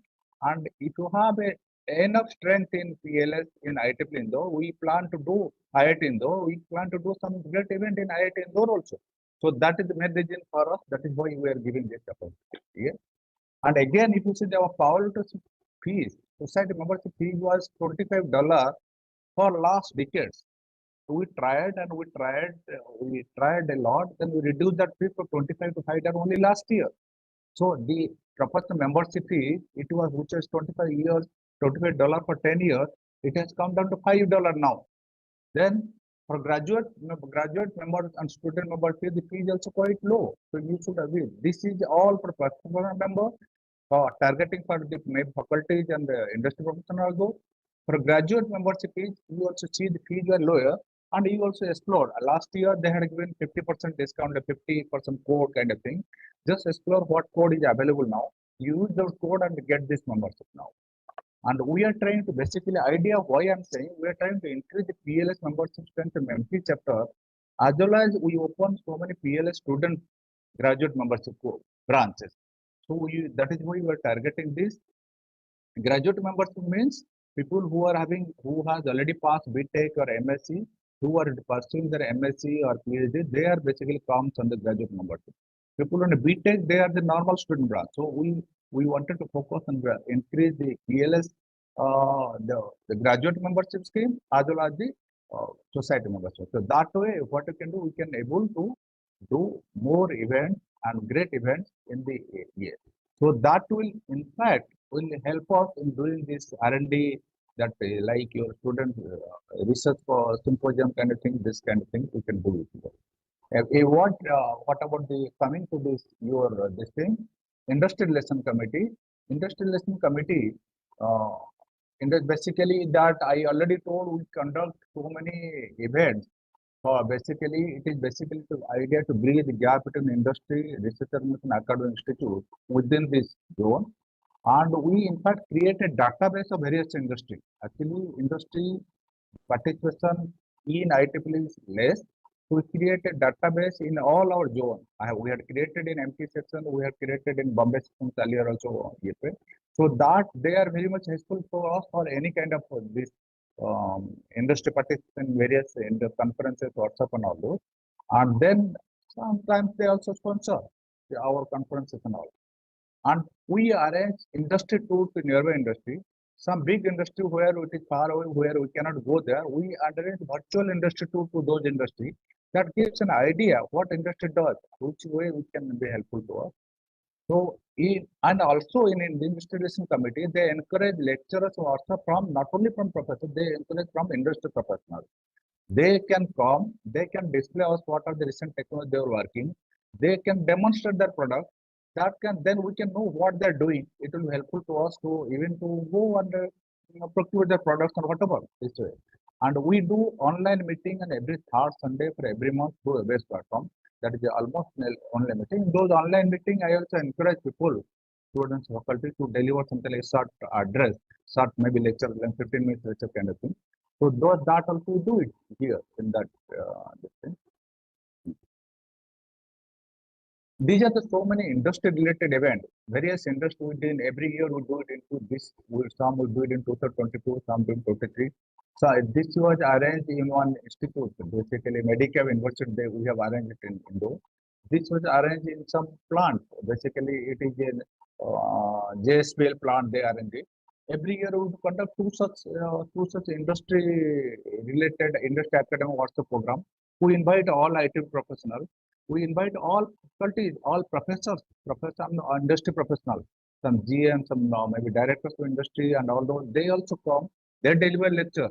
So they are basically focused on different aspects. This was basically on research and innovation and reduction of carbon footprint. Actually, they are people who are on working thermal power and all. They also come and they deliver lectures and all those. So these are very helpful for to know actually what is going on out there. If you see our lecture, we always invite this is he was science technology secretary when he there, he delivered lecture, defense secretary, then our department of atomic secretary, all secretary they delivered the lectures here in the forum. Then all big professional you find from all of them are from abroad, they also come and deliver. So every month we conduct 2 lectures. These 2 lectures has come down to only 1 lecture now. So we conduct 1 lecture, there we do it imminent lecture. Then we arrange different distinguished lecture. From each chapter, we arrange typically 2 lectures, distinguished lecturers, and then invite them here physically. They mostly come and deliver the lecture here, and so we have a get together and everything. And these are the basically crucial committee members. You will find committee members. I was chairing those here, but there are so many people from all NIT, IITs, and all. They have got various official positions. We have got mostly vice chair and secretary and all those. And recently we have opened one this our total membership in those years around 200 members. Here you like Brahmanand, Mayank, and they are all part of our IRC team. So now we wanted that to enrich those activities here. Just because we opened a system council, we wanted a good volunteers like you to join there and take official positions. Maybe people who are interested, they can come also. So we can add there. If anyone who is interested in our earlier society, earlier chapters also, we can encourage them and for them to join. Let them just inform, we do that. Then what is basically idea? What opportunity we provide for student member in Madhya Pradesh system? Actually, IEEE provides a platform for students to engage in various activities. Then that they can align themselves in their own interest. So this is best platform for the students to join. IEEE provides supportive and inclusive environment where students can thrive and achieve their goals. they get opportunity to share ideas, learn from each other. Actually, if you create a platform, a network of people, you can learn from your peer group. You can learn from the faculties and maybe industry professionals just looking who are working, and you get a good opportunity. And we arrange so that students, they mostly whatever seminar workshop we do, we like to give more emphasis to students. Many of you might be knowing that students play a great role in arranging, not only from the starting, then arrange the event and everything. And they are a good, they in a networking and although they create a good environment for professional network and although this they can expose students to deeper understanding of the field and challenge and opportunity. And actually, if you join in your own group, like in one chapter, you know what others are doing, then you can learn from them. Then you understand what they're doing, what challenges are there, what the problem is there. Then you will align themselves and then do those activities. So I invite here graduate student members, MTech and graduate student scholars of IIT Indore to actively participate in various IIT multiple sections where we give enough opportunity for you to thrive in this field. Research and development as a career. Actually, I have more than 3 decades of research development as my career, and I never regretted. In fact, I just see what is basically research. I find research basically is a careful consideration study regarding the basically various these problems, or even they basically uh, they do how to what are the basically scientific methods to analyze a particular problem or to solve it. In fact, it is systematically inquiry to describe, explain, and predict and control observed phenomena. So therein you go more deep into it, know what is going on, what should be done, what has been done, and all those. So you create a field that way. And research development can be a very rewarding career as it allows you to explore new ideas and make new discoveries in your own field. If you have interest, you go work, do R&D in the same group, same area, then you do a lot of discovery, part of a lot of new ideas, new discoveries, and you part of it. It can in fact a challenging field as it requires a lot of dedication and hard work. If you do a casual approach, just learning, read some book, if you go deep into it, you have to dedicate yourself in the particular field, then and you should be ready to put hard work. Then only you will thrive in research. Some of the benefits of career in research and development include opportunity to work with cutting edge technology and equipment, and ability to make significant impact on society, and opportunity to work with team like mandatory. So these are the main objective of research. Yeah. And I can share one thing. In research and development area, you have hardly any buses. If you do good work, all will come to you. So in other field, you will find buses in everything. That research development will find the buses is not there. If it's there, only up to certain extent. So that gives a good throughout the life you will enjoy the working in R&D team. At the end, I am optimistic that SRS 2024 similar activity will motivate the young researchers, specifically undergraduate, postgraduate, and PhD students, to choose career in R&D in their respective field. And just as I told you, we have got the approval. Recently, we got the approval for IEEE System Council. So we are trying to induct more active member from our officer position. Maybe you can join OHCA. Anyone who is willing to join this or any other society or committee or even in MP section, if you have interest to do it, you may contact me. We will try to put it, ask for your interest group. We will try to put it in that. Thank you very much for allowing and giving this talk. Thank you. Thank you, sir, for such an informative session about IEEE.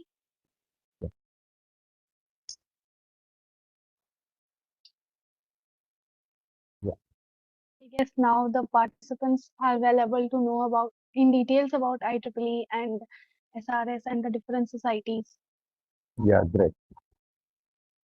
Actually, they should join that code. We tried a lot to give you the free code. So I expect out of your team, at least 10, 15 people, they mostly PhD scholars and all those.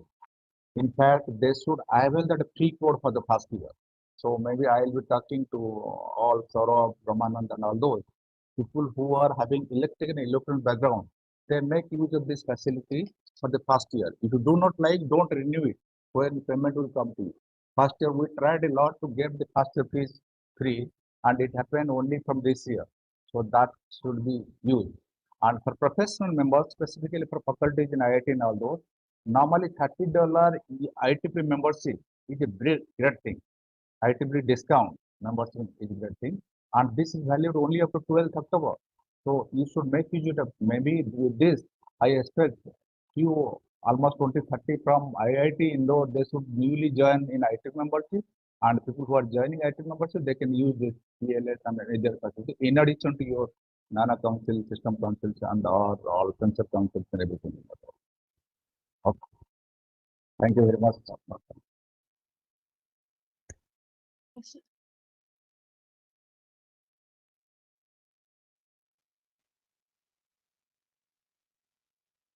Thank you, sir. Thank you for coming. Am I audible? Yeah, great. Yeah. So, sir, as you mentioned, sir, there has been, this is the third iteration of SRS, and Yeah, you yeah. have been there with us all this time. Yeah, yeah. I remember 3 times I have come, so this had a great. Yes, sir. Yeah. And And it yeah, is basically, we should thank Dr. Mukherjee, who is keen in arranging that. And he is very active in the section and all those. And of course, you know him all. He always helps each and every person. We should thank him.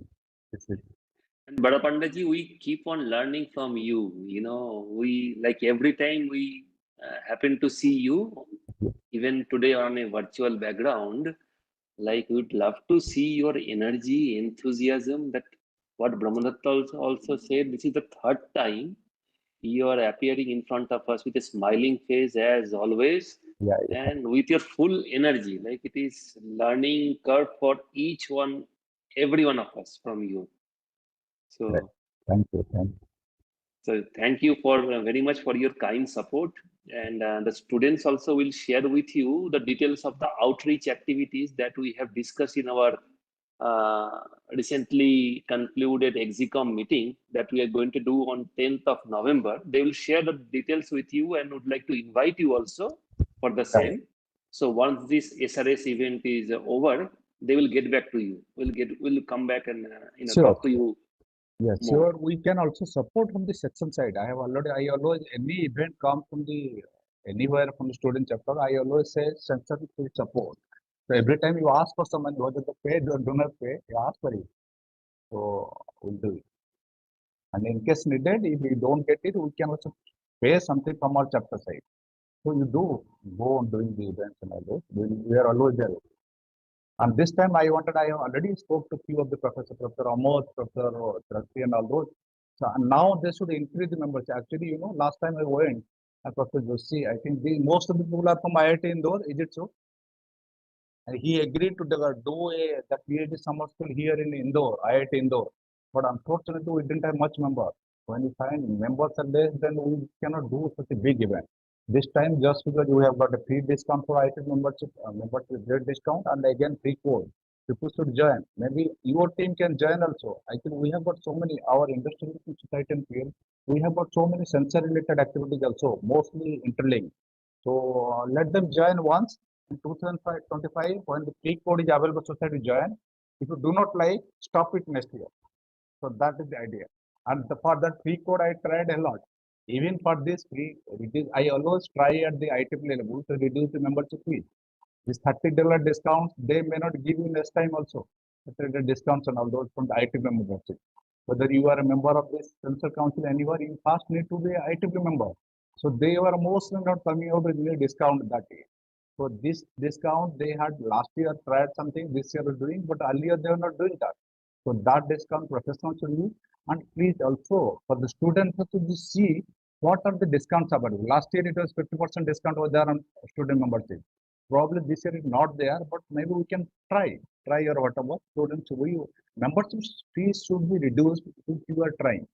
And now let us see how many professionals are joining, then we will try for the next year for that. Thank you very much, and then we will meet someday, sometime. Thank you. Bye-bye.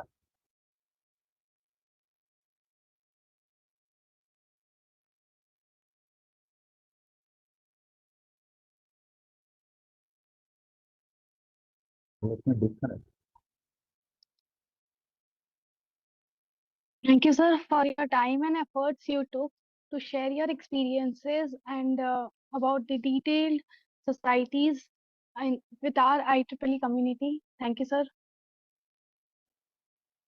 Now, moving forward, we have lunch break now. After the lunch break, the participants can join for their respective events in the respective links provided to them.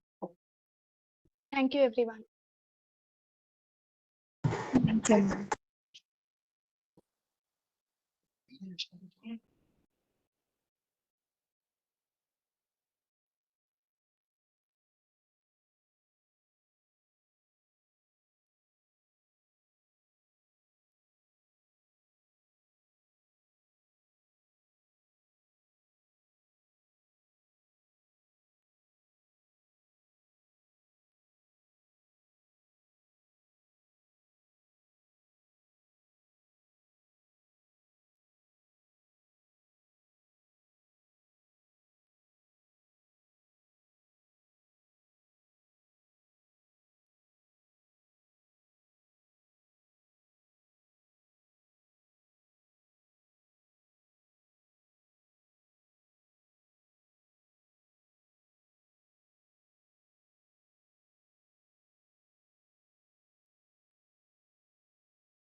Hello, a very good afternoon, everyone.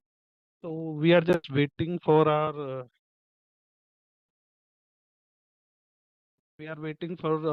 session shares to join. So we will wait for 2-3 minutes. Then we will start the presentations.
Hello, Ankita ma'am and Nilesh sir, have you joined?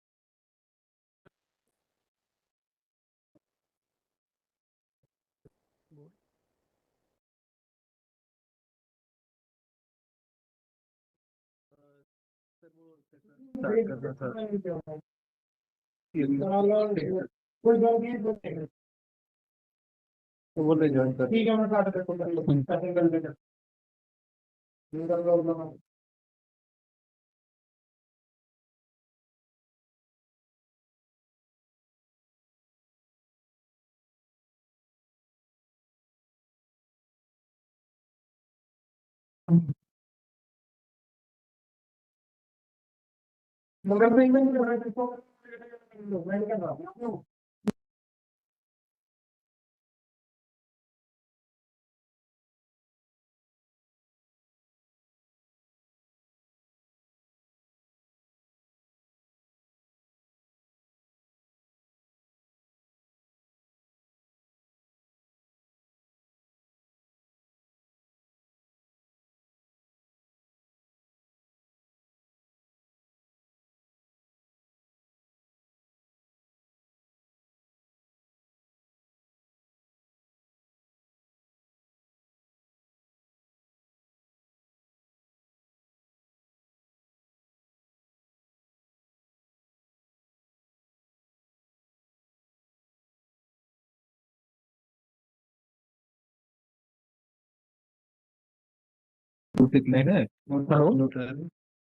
So I welcome everyone.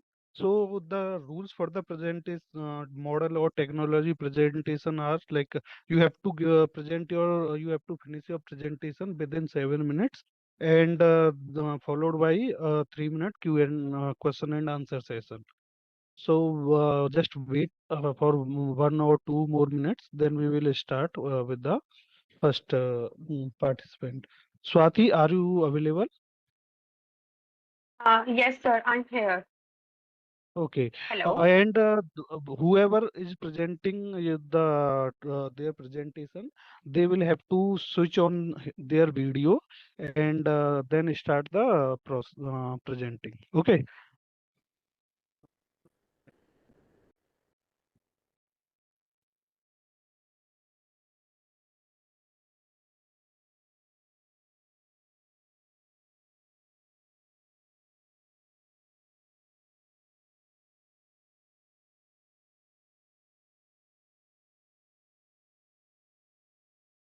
Hello.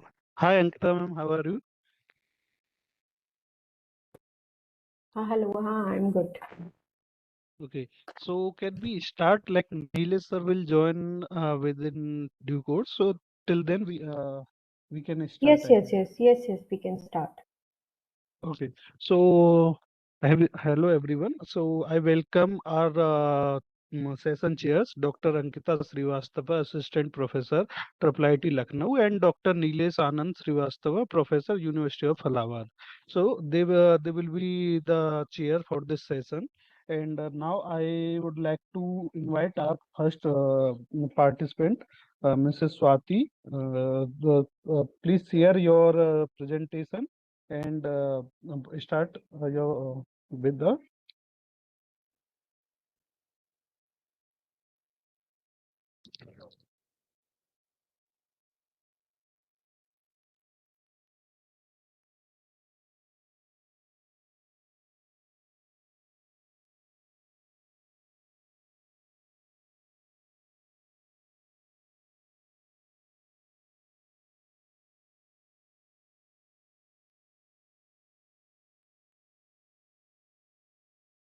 no, Swati, please share your slides.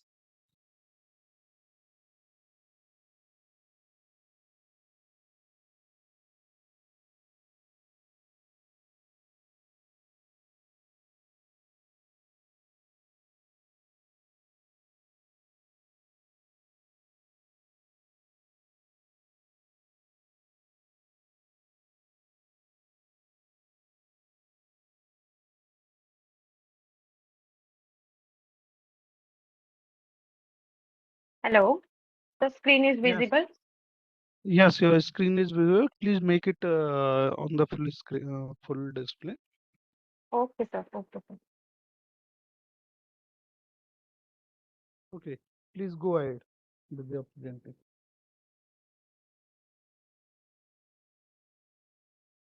Good afternoon, everyone. I'm Swati Sharma, pursuing PhD under guidance of Dr. Prakash Chand. So there is some problem.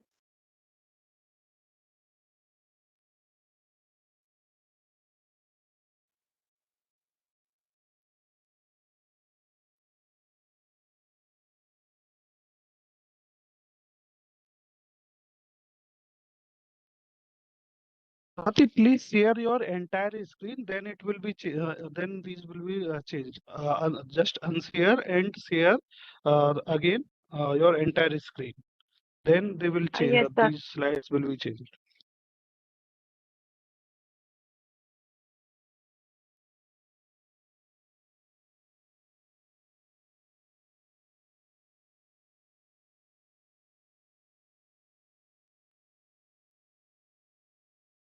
Actually, sir, this is a full screen from my side, but there is some technical problem or net problem, I think. Have you shared your presentation with us? No, sir, actually. Uh, Then try to share it again. Like okay, sir.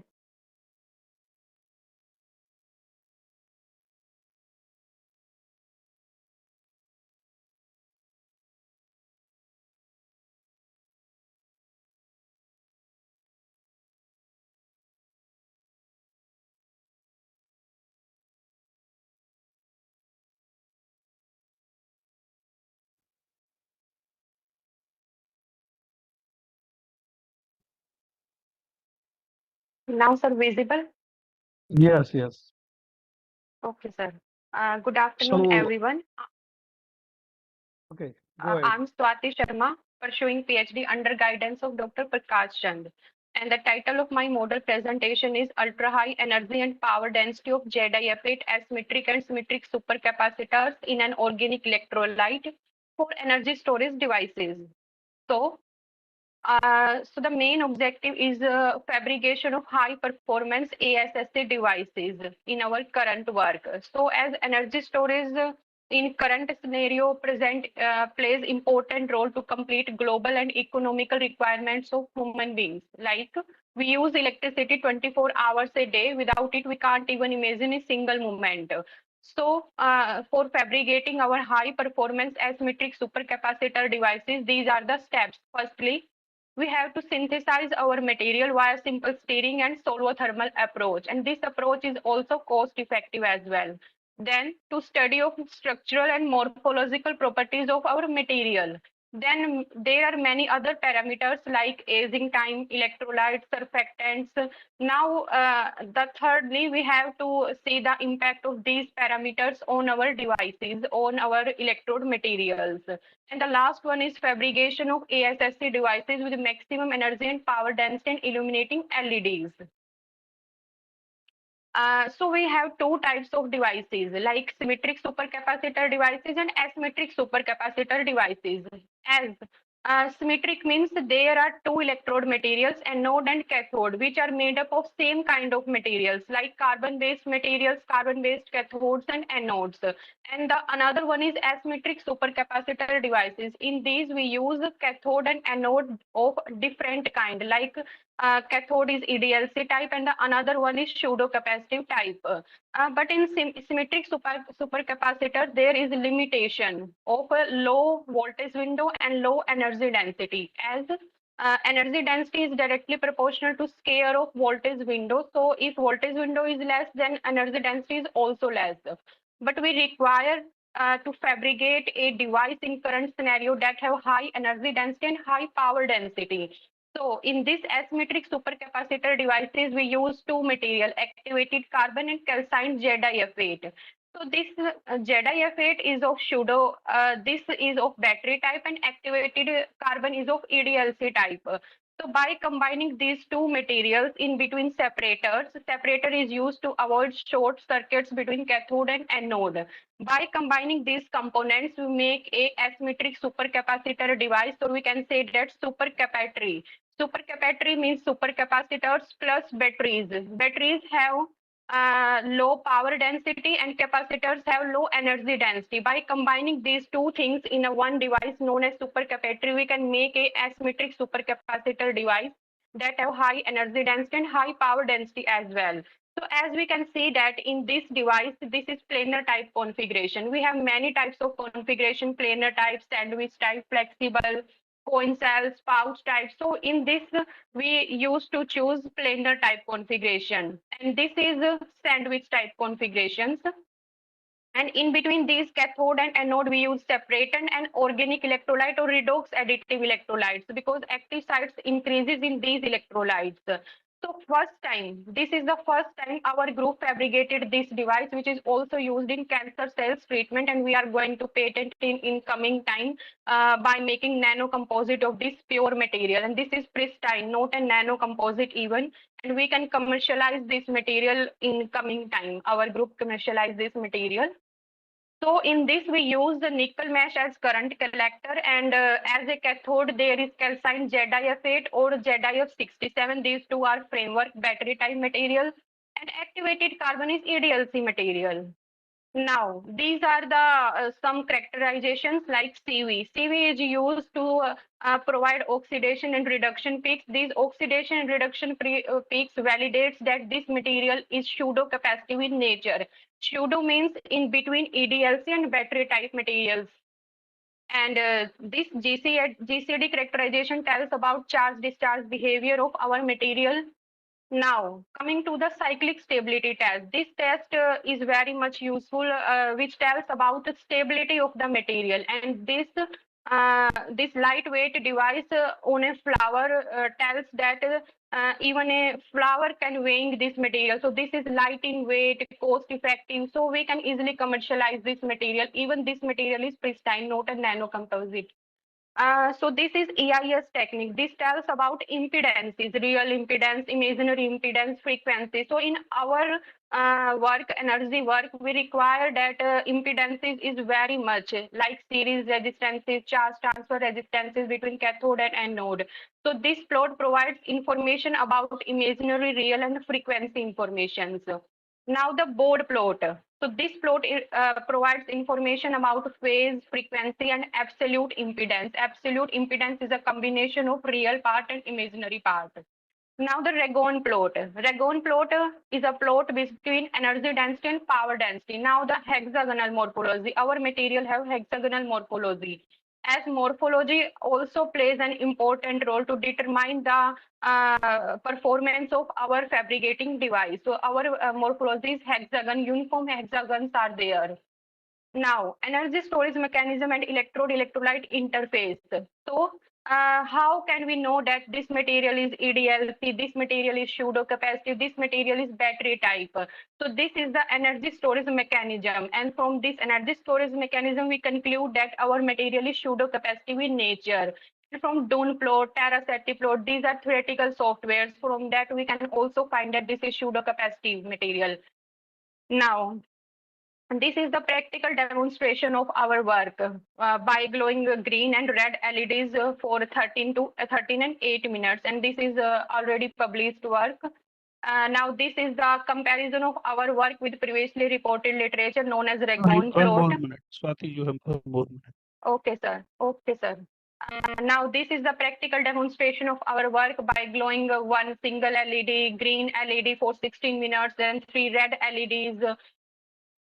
This is the demo video. Now, as we can see that there is battery, there are 3 devices, 3 asymmetric supercapacitor devices connected in series. Then we are charging these capacitors firstly and noting the voltage by voltmeter, charging voltage. If voltage is high, then energy density is also high. And this is the battery. Then after charging, this automatically discharges. If discharging time is high, then we can say that this is a very suitable material for fabricating a device or for commercial scale, industrial scale. Even there is just 2 mg loading on the current collector nickel mesh, just 2 mg loading. If we want to commercialize this material, then we can 20 mg, 28 mg, 30 mg, we can load our material to this. So we are just publishing this article note for patent purposes. So we are doing this 2 mg loading over there. Actually, this takes 1 minute for charging. Okay, sir. 1 minute charging is there. Now I'm connecting this and cathode and anode by LED. This illuminates by these 3 devices connected in series.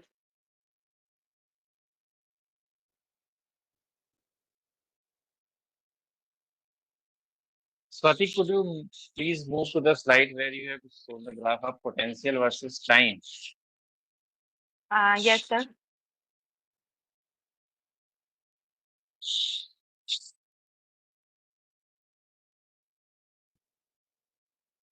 Yes, sir. This is the graph. Could you please tell me the significance of this, sir? Significance of this graph, sir? Physical significance of this. Okay. Yes, sir. Actually, this tells about charge-discharge behavior of our material. We can see that at 20 ampere per gram, there is more charging and less discharging. So we can say that at low current density, the capacitance retention is low. So this material, we can check cyclic stability at high current density. But when we go for higher current density, 25, 30, 40, then there is equal charging and equal discharging. So we can get there is 100% efficiency of this material at high current densities in redox additive electrolyte. So we choose our material for fabricating devices like capacitors retention is high, above 90%, above 95%, and efficiency is also high, above 90%. Thank you. Then, okay, sir. For Thank next you, sir. participant. So, sir, ma'am, do you have any other question? Swati, it was a nice presentation. You mentioned that you have studied few properties of ZIF67 and ZIF8.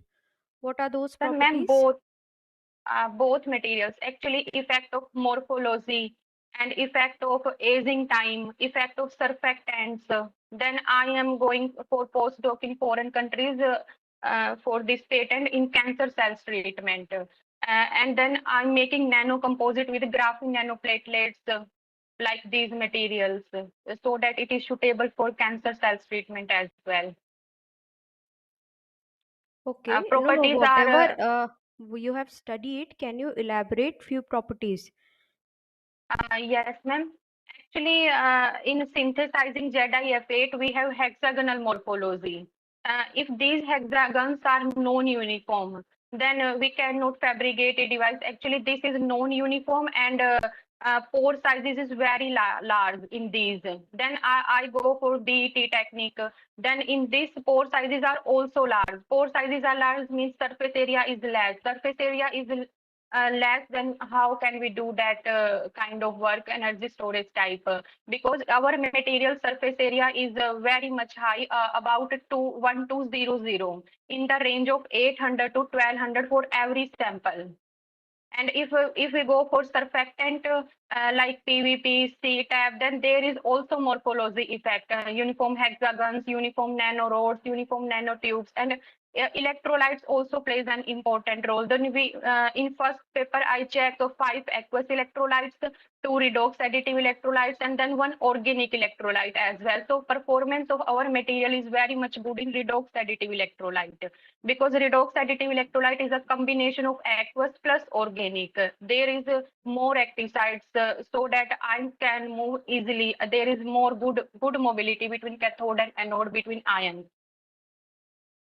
Okay. Where your work got published?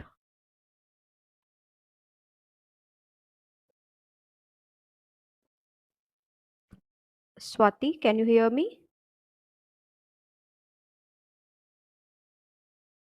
Hello, Swati. Can you hear us, ma'am? I think ma'am Okay, has okay, we can network. go with the next presentation. Okay, so please next our next participant is Srivarsini ji. Are you available? Are you online, Am I Srivarsini? audible? Yeah, you are audible. Please share your slides. Can I share it now? Yeah, yes, share it.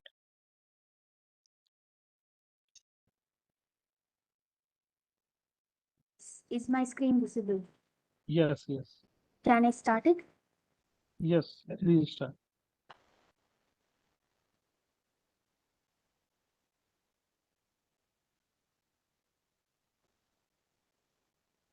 So, good afternoon, everyone. My name is. One second, sir. Small. Okay, please start.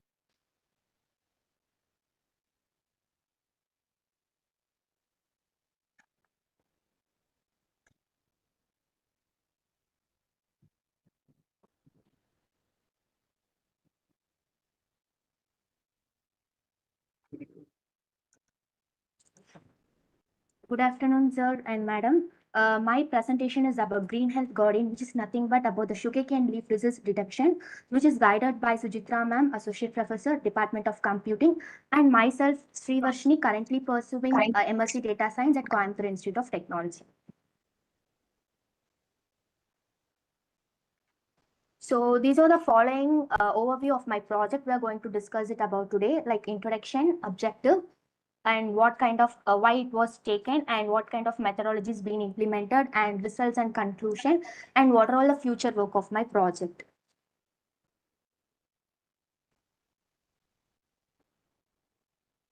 So my project overview is the sugarcane, which is a vital crop, especially in countries like India, where it contributes significantly to the economy and agricultural landscape. And the reason why I have chosen sugarcane is that it is a major source for sugar, and sugarcane, it has various byproducts used for ethanol production, etc. And in terms of leaf diseases, it has lot of diseases like red rot, redress, and due to these kinds of diseases, the crop may have loss of yield, and it leads to the loss of economy. So, and there are many kinds of challenges in detecting sugarcane leaf diseases.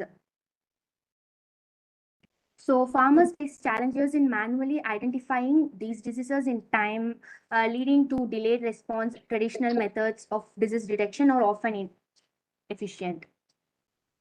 So the main objective and purpose of this project is that accurate disease identification. How correct we have identifying the disease may lead to the success of this project.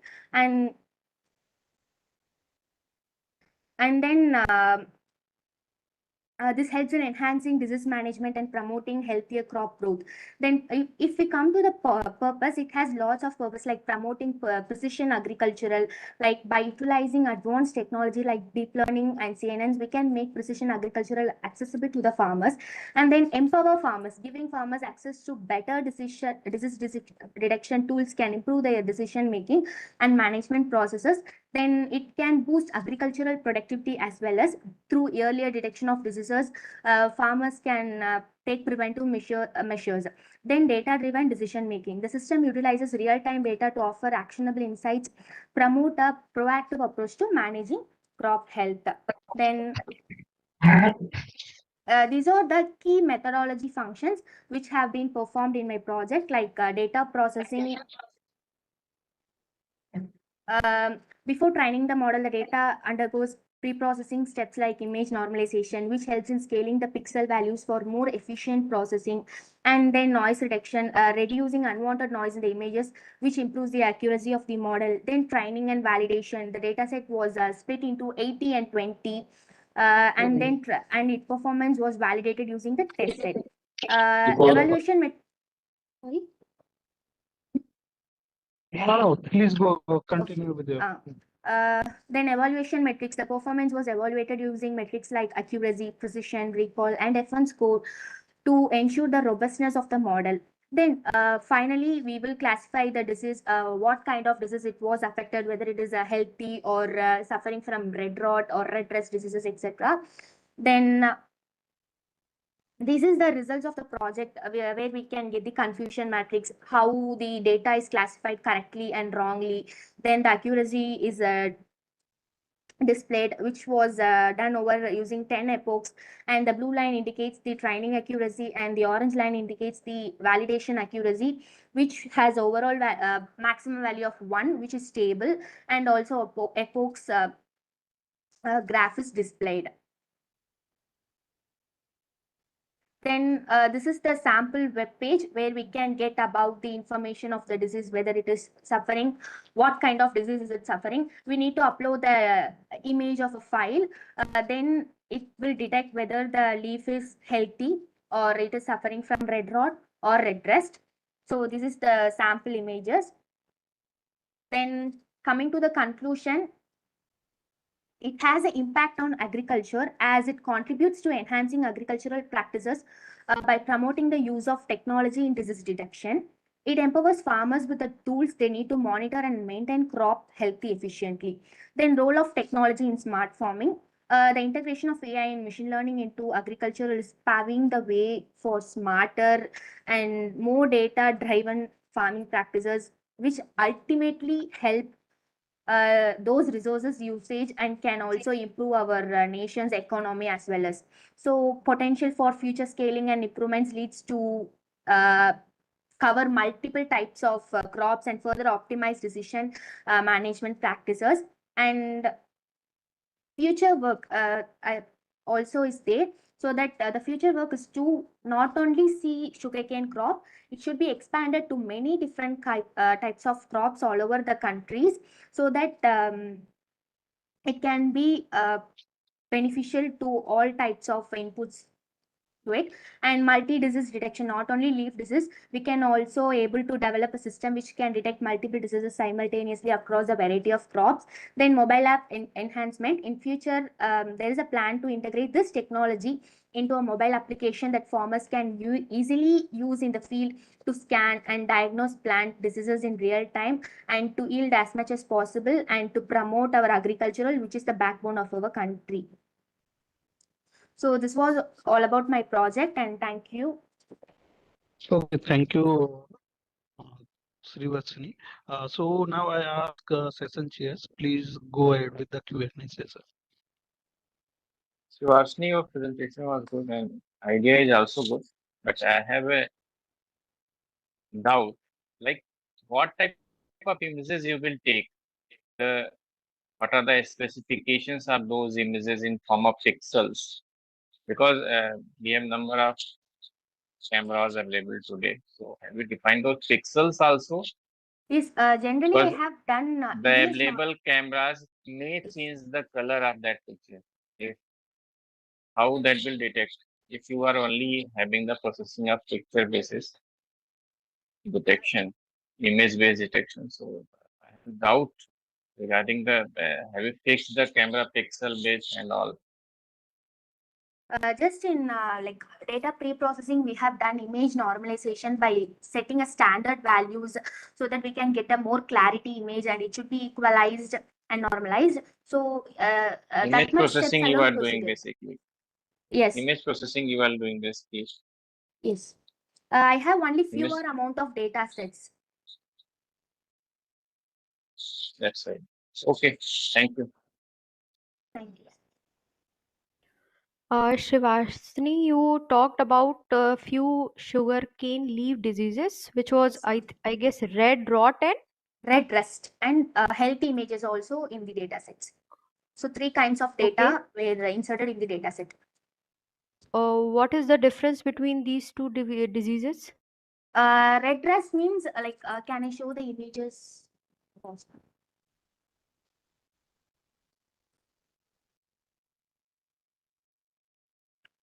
So redress means the leaves will be completely in a stage where it turned out into a color and like it cannot able to proceed further for its users, and due to these kinds of diseases the leaf will be affected and the part of sugarcane will also be affected, so we can't able to get expected profit or expected use of it.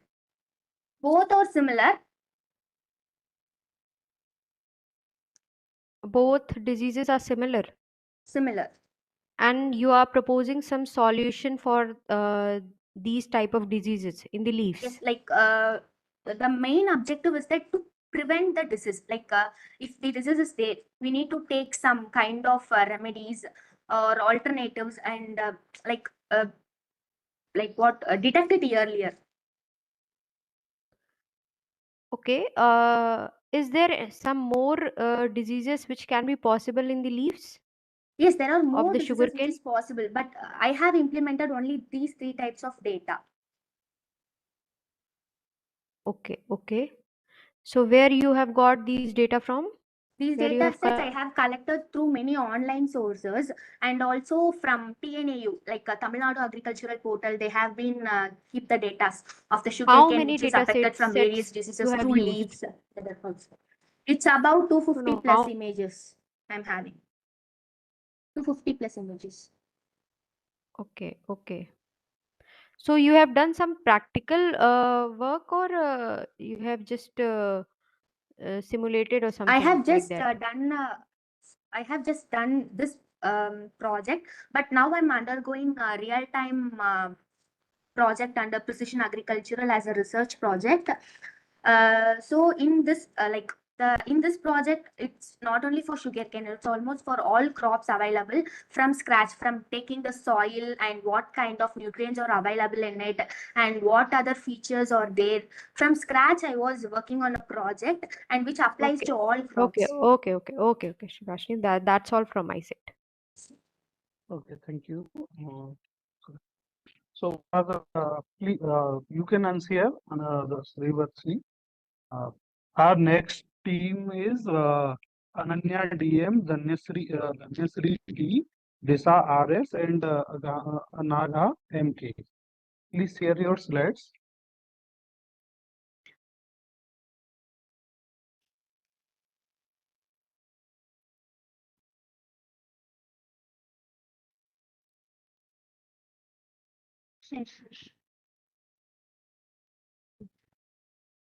So is the slide visible? Yes, yes, your slides are visible. Good afternoon, everyone. Our model title is Electromagnetic Waste Segregator. We are from the National Institute of Engineering, Mysuru. Our team members are Ananya DM, Dhanyasri D, Disha RS, Anaga MK.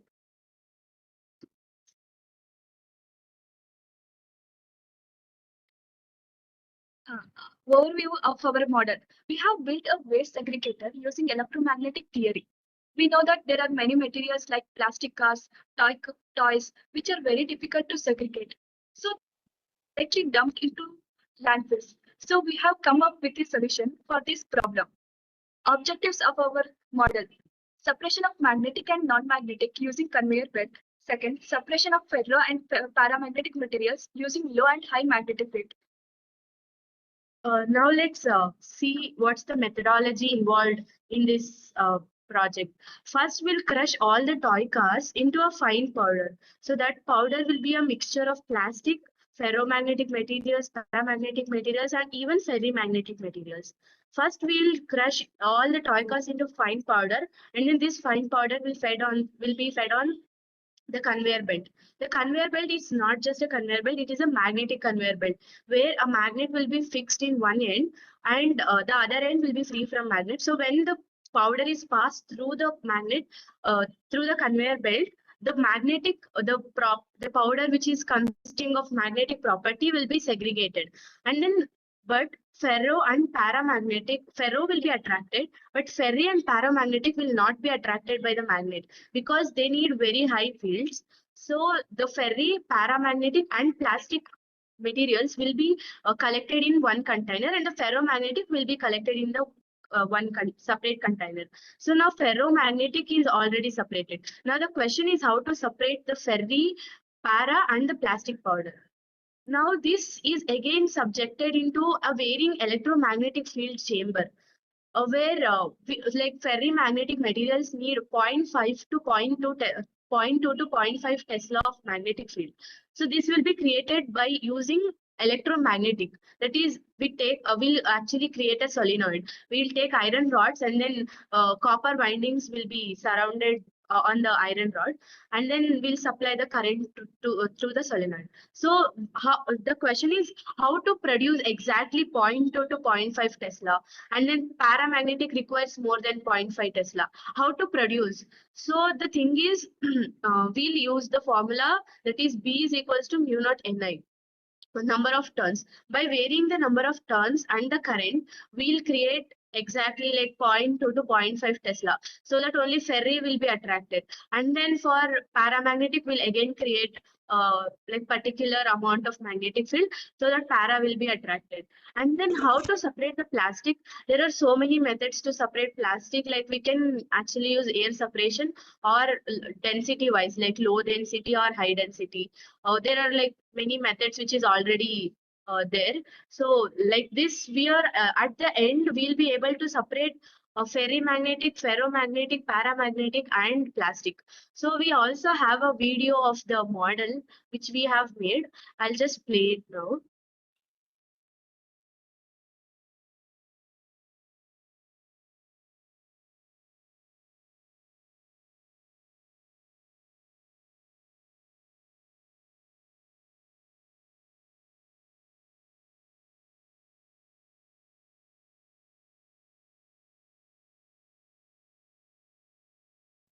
Yeah, as you as it is mentioned in the video, this was just a it's not like it's just a prototype, but we can also improvise this idea in the industrial scale also, because usually we need 12 amperes of current to create the magnetic field, but currently in household conditions we cannot prepare such a huge amount of magnetic field. So yeah, 1000 volts. So this can be implemented in the industrial scale also. And as per the block diagram, the dry waste after shattering process is sent through the setup of the conveyor belt, and then magnets are set up near the conveyor belt such that magnetic components are separated from the waste mass. Using the principle of high and low electric field, ferromagnetic and paramagnetic materials are separated, and they are sent to recycling. And then we can further see the components required. The components required are conveyor belt and the mixture of plastic powder, iron powder, and ferrous sulfate, transformer of 12 volt, which produces 2 ampere of current, and copper wire for winding, and iron rod, and battery of 9 volts, and BO motors. And now the future scope of this project, like we know that the electric vehicles industry are booming now, and even the toy industries this like this leads to production of lot of e-waste as well, and our project will aid the future requirement of the society to manage and effective recycle of the e-waste generated.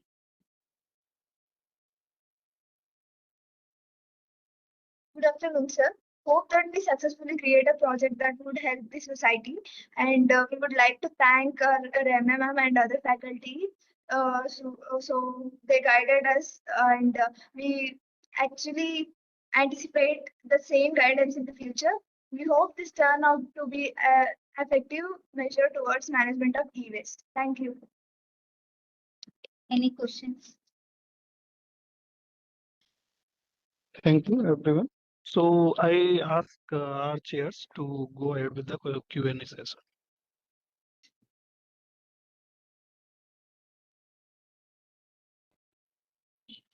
Okay, I have just one question that what challenges do you face while designing this entire project? The thing is creating a varying magnetic field, like creating exactly 0.2 to 0.5 Tesla of magnetic field is the major challenge which we face. Okay, so what is your future plan for this project? Like we can like there are so many industries which is already trying to segregate the like there's so many toy cars which are just dumped into the landfills. So I guess we can collaborate with those industries and then just propose our idea so that they might help us in improvising this idea.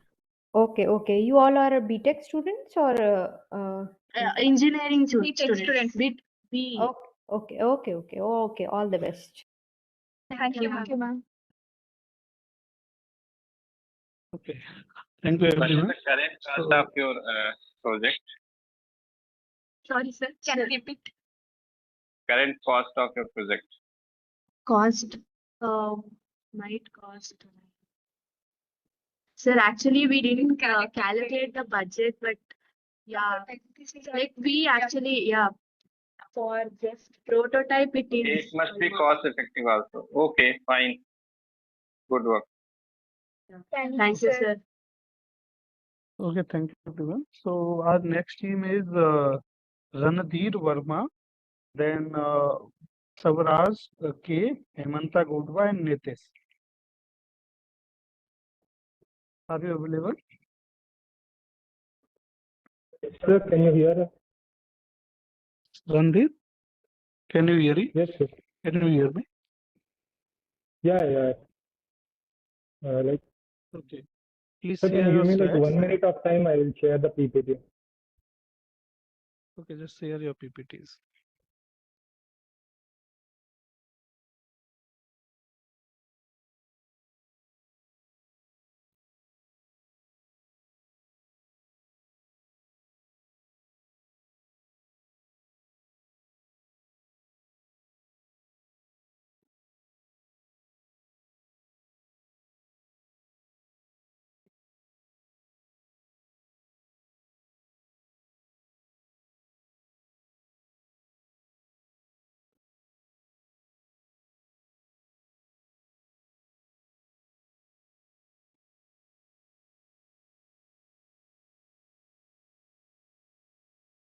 Hello, Ranadhir.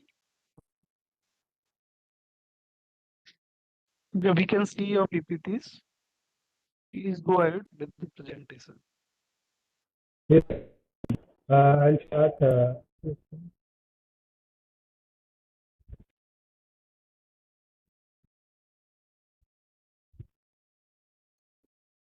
So coming to the we are students of second year EC from NIE, like ongoing third semester. We are from National Institute Mysore. So we are here to present a project based on the zero waste management to reduce the process of waste segregation make it easier than the current topic. So coming to the introduction, first our project overview is to make work easier for the zero waste management plants. As part of this, we already visited some of the dump yards and garbage sections to do the field survey, and we engaged with the people who are working there and identified their problems, and we understood the needs. The purpose of the field visit was to understand the needs and issues faced by the people who are working in the zero waste management plants. So we made a problem statement. Our main problem statement is to interact with the municipal workers who collect the waste from every locality and get the detailed information about the waste segregation process and know more about their challenges. So our main project goal is to automatically segregate waste, which will be helpful for them, and to find the solution which should be like cost effective and beneficial compared to the human segregation without using machines. So we also did some literature survey from articles like Times of India, and we also did some research, studied some research papers and some other articles from Hindustan Times. So our main objectives were effective waste management, reducing the environmental impact by the non-usable and non-recyclable waste, and to promote recycling and improving the health, and optimize the way of collecting the waste and make it cost effective. So our methodology is to first design a process, then categorize the waste and use some of the IoTs to develop it, and write the code for the sensor to make it work, and build a prototype and test its calibration, and then the deployment of the project. So this is the main thing. So we want to create an IoT project which is like a smart waste bin which segregates the dry and wet waste. And here you can also see the block diagram of our project. So starting, we will be placing an object above the dustbin. The IR sensor or ultrasonic sensor which is used in the project will detect the waste, and it will turn on the servo motor. Then after turning on the servo motor, the moisture sensor which is connected to the amplifier senses the moisture content. If the moisture content is greater than the needed moisture content, it will be segregated into waste, wet waste, which is the dustbin 2. The waste which is of less moisture content will be diverted into dry waste dustbin. So after that, the all details, like we can also make it to work like the object which is placed is wet or dry. It can be displayed on the above prototype, and also we can also collect the data from places and store it in cloud, in which what is the percentage of wet waste and dry waste are being dumped in a regular basis in particular areas, and we can do a survey on it. So coming to conclusion, our main aim is to prove that waste management is helpful, and it will reduce the waste impact on environmental. It will reduce the bad impact on the environment, and it can be recycled.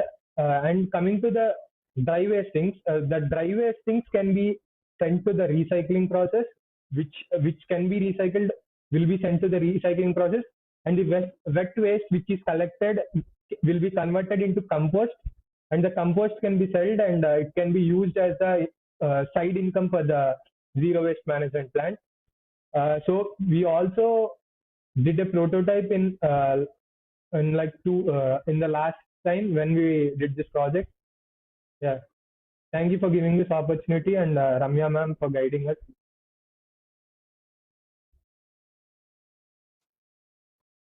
Okay, thank you, Rajesh. Sir, ma'am, do you have any questions? And here, has you done any publications related to your work? Am I audible? Sir, we didn't file any publications, but we referred to some papers which were already researched. Yeah, that's why because I'm asking this because I found a gap in literature survey. We have not done any literature survey regarding this. Since all these models are already available, what you have done. So is this your project work or any proposals you are going to? This is already available. Yeah, Have you done the currently we are literature survey before? Sir, Before now starting this currently, project? yeah, we went to the field visit and we already like inquired about the problems and we also done the literature survey. And it is like we like took some articles and some already research papers were published on that sustainable solid waste management thing.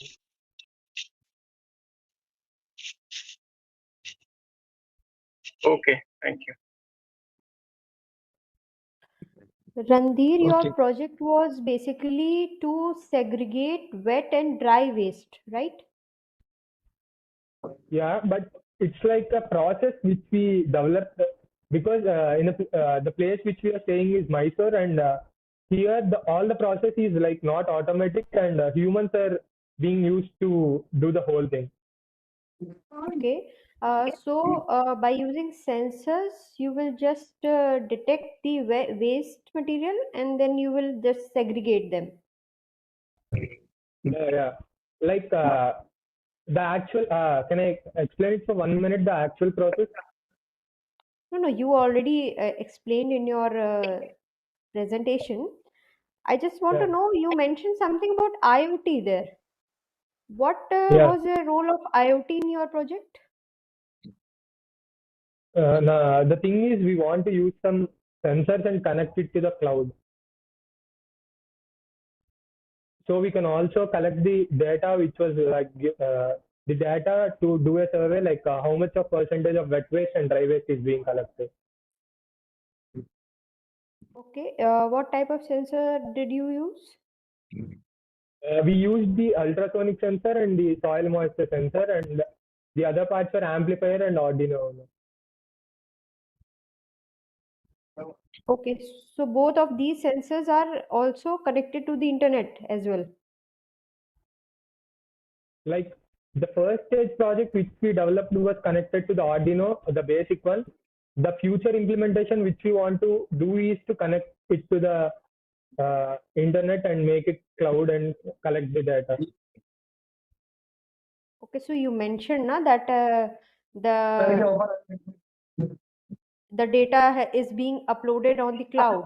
So that was my question, that how you are uploading that data without connecting your sensor to the internet.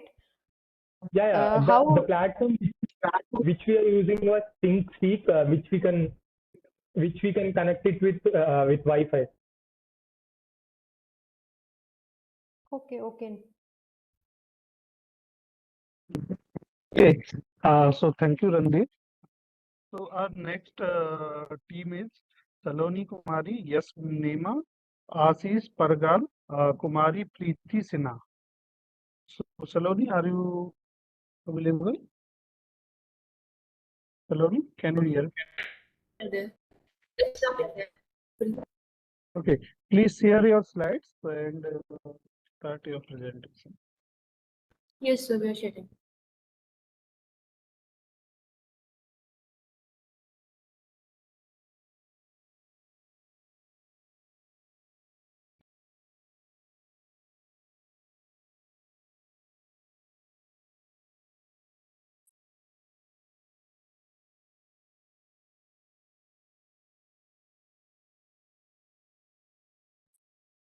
Oh, also, please switch on your video.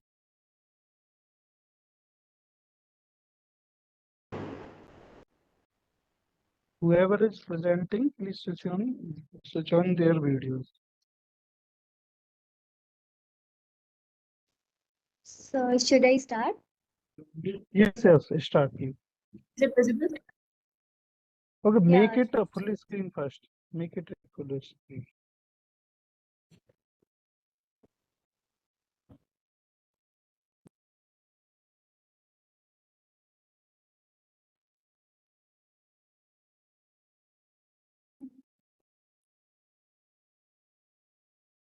Sir, we have zoomed the screen, but it's not visible on the current screen.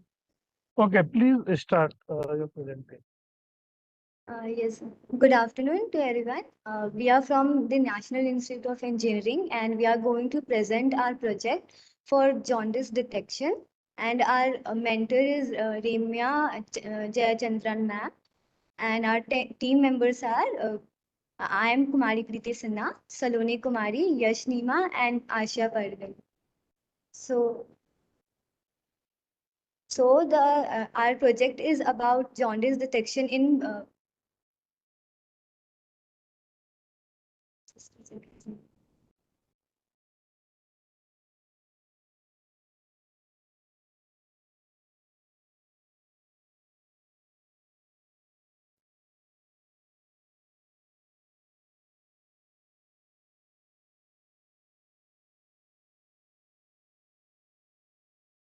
Is screen visible?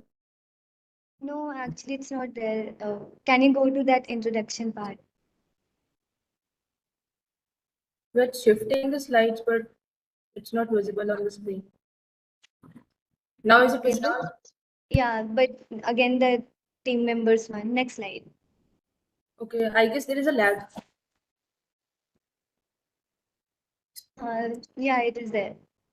So first of all, I'll tell you about that what NICU does and what it is. It stands for Neonatal Intensive Care Unit, and it is a specialized hospital unit where it for premature or medically fragile newborns. They are kept there until they are stable enough to be discharged. And we have conducted some literature surveys which will be explained by Saloni in the further slides.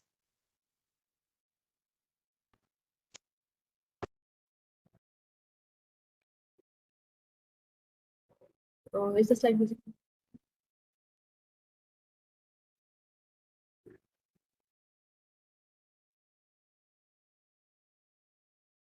The slide is not visible, I guess.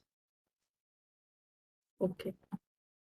So this was the literature survey which was done by our teammates. So this literature survey tells about a computer-aided system which uses random forest as the algorithm, an HD camera, MATLAB for skin analysis, which achieved an accuracy of 98.44%, which identified jaundice among the newborn babies. The next one was the next literature survey was about a JCAT, which was a simple tool for the parents, which showed a strong correlation with the blood bilirubin levels. It had 95.2% sensitivity for parents and 97.6% for the pediatricians, though its accuracy dropped at higher bilirubin level. So the next one was the field survey, which was done by our team. So basically, this is the table which summarizes the suggestions given from the hospital staffs and the parents.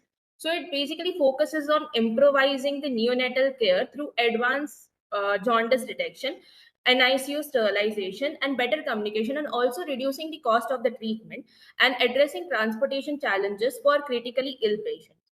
So from this all, we came to conclusion, like according to the articles, we found that 6 out of 10 babies develop jaundice at an early stage, and if that is not detected at an early stage, it leads to is there something wrong? No, please go ahead.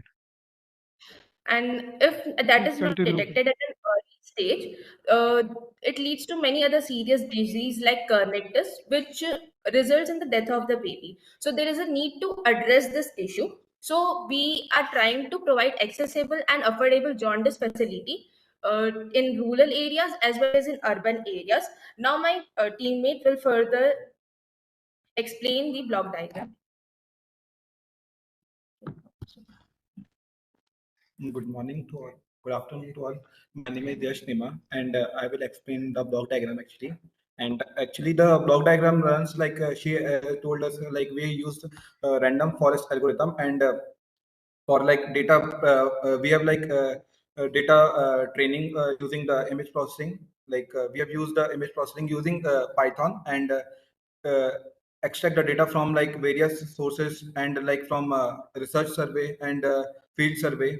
From that, like we train the data using the CNN model. Like we use the VG16 model for like further implementation using Keras and TensorFlow, and then it will we then train the model, and then we train the model and then store it in like any places, and then after that we use that model to like use other script to like verify that our software to like identify whether the baby having jaundice or not. Like if it is showing jaundice, then it will like exit from that camera and show that message to the parent or like other facility services using Twilio, and we will get the notification that the baby having jaundice at a date and time, and like sometimes address also. Like this is our. There's a lag in the system, so it's taking the time.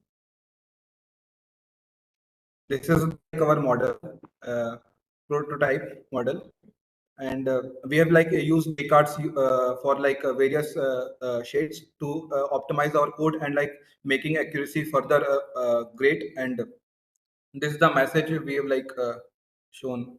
Sir, like, do you want to like see that we will like to show the video or like actual demonstration of the prototype? Hello. If you have made some video, then you can simply play that. We have already played the video. Is it visible? This is our video actually.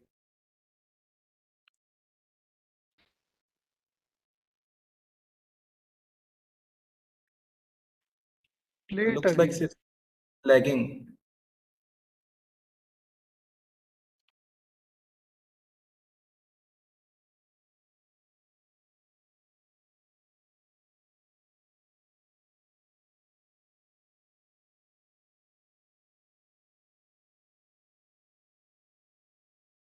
Are you able to hear the sound of like video? No, we cannot hear the sound, but we can see the video. Yeah, like we would like to love to demonstrate our project also, if possible, because looks like some error are happening here. So, okay, if session chairs allows, then we can. Yes, Ines. Okay, so sir is saying okay. So please start demonstrate your project within 1 minute.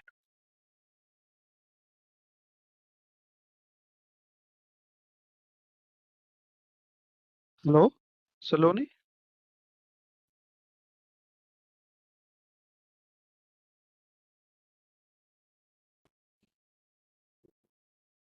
तेरे को meeting से remove क्यों कर दिया? No, we have not removed. You just left, so I can hear you. Please, if you want to demonstrate your project, demonstrate within 1 minute.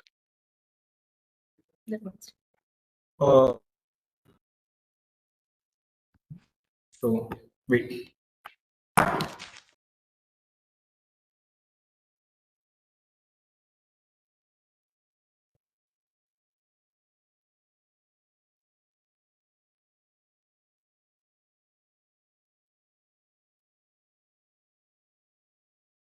Oh, so I think we have time limitation.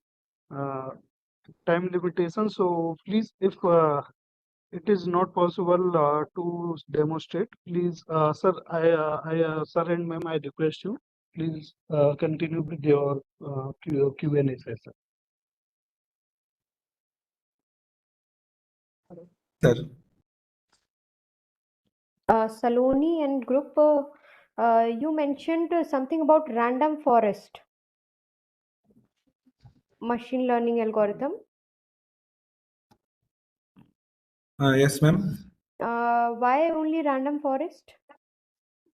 Because like I've tried for image processing, you know, like to plot the, we use, first of all, I've trained two models. For first one is linear regression and second one is random forest, and using sklearn to avoid any mathematical complexities. And I've increased the epochs also for the program to like iterate over and over to clarify the to make more accurate about the data and rectify the where what was like a training directory and my validation directory to clearly identify which is great. And for like random forest, I have analyzed the graph of using matplotlib library of Python, and linear regression also. But linear regression is like something we can't like use the image, because it won't like give in image because the vector embeddings of that image is not in matrices form clearly.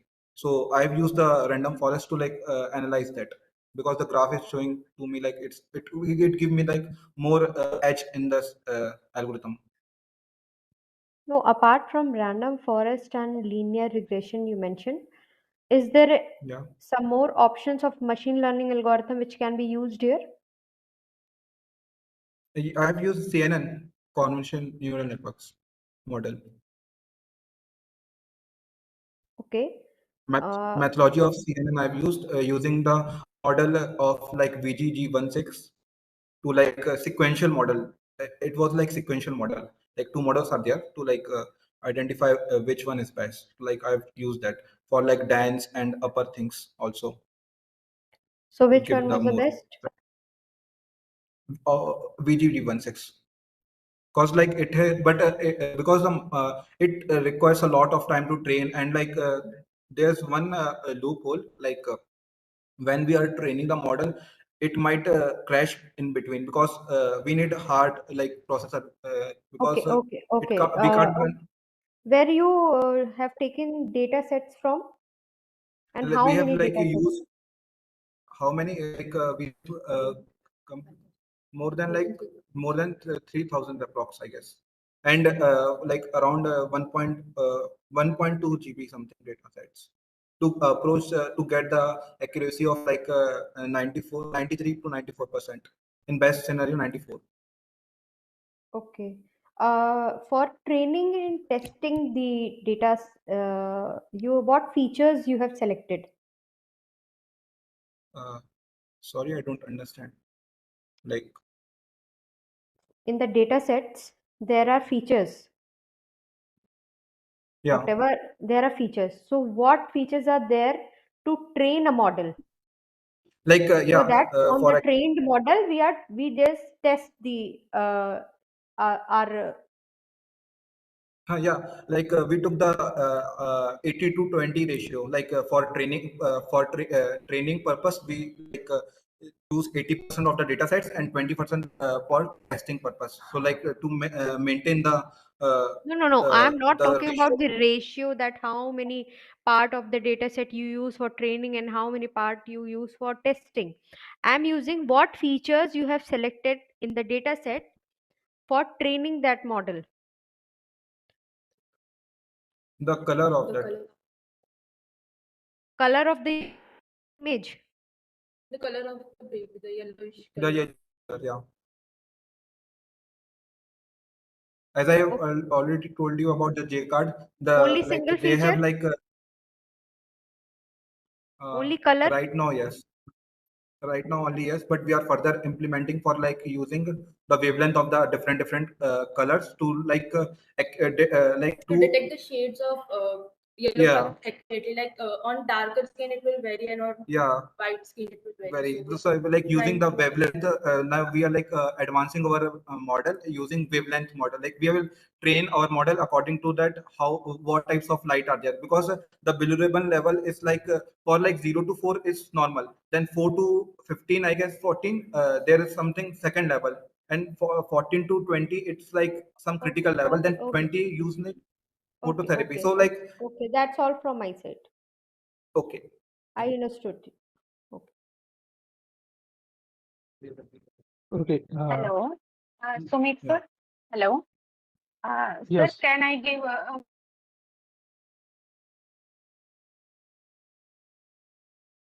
not able to. Okay. Yes.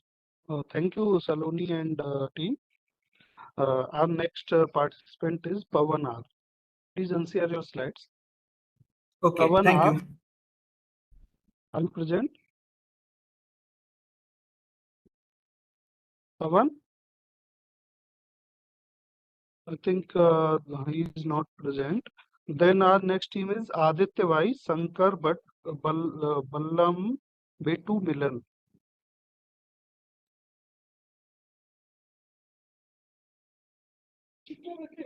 Aditya Vai, are you present? Yes, sir. Yes, sir. Okay, please share your slides and start your presentation. Okay, sir.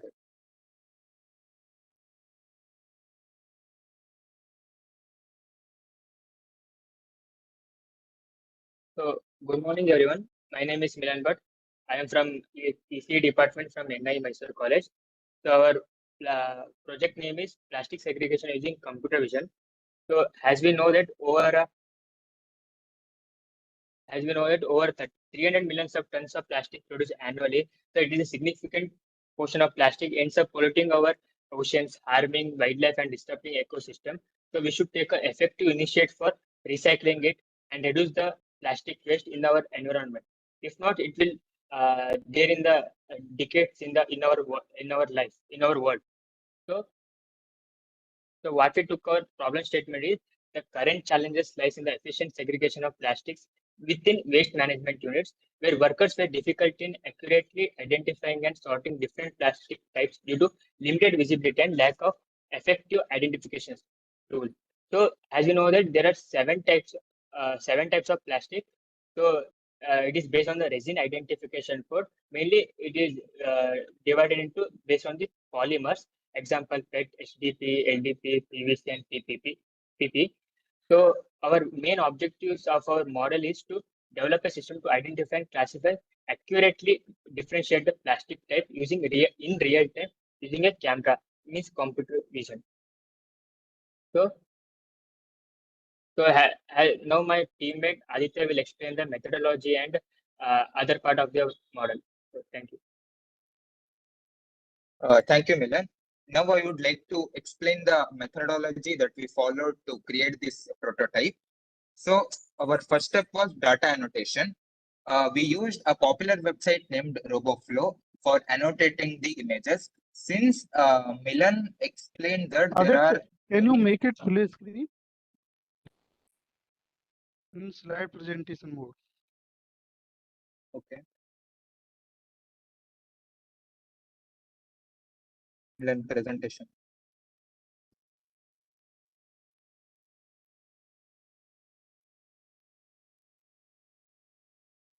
Yes, please go ahead. Okay, sir. So as I was talking about the data annotation, we used a popular website named RoboFlow for annotating the images. As we know that we can segregate plastic in based on the resin identification code, which is an industry-based identification code. So we collected various images regarding all types of plastics. Then we created the data set from RoboFlow. After the dataset creation, we chose an algorithm known as YOLO V8 algorithm, which is a popular for object detection and training model. So we loaded that custom dataset to this YOLO V8 algorithm and we trained the dataset.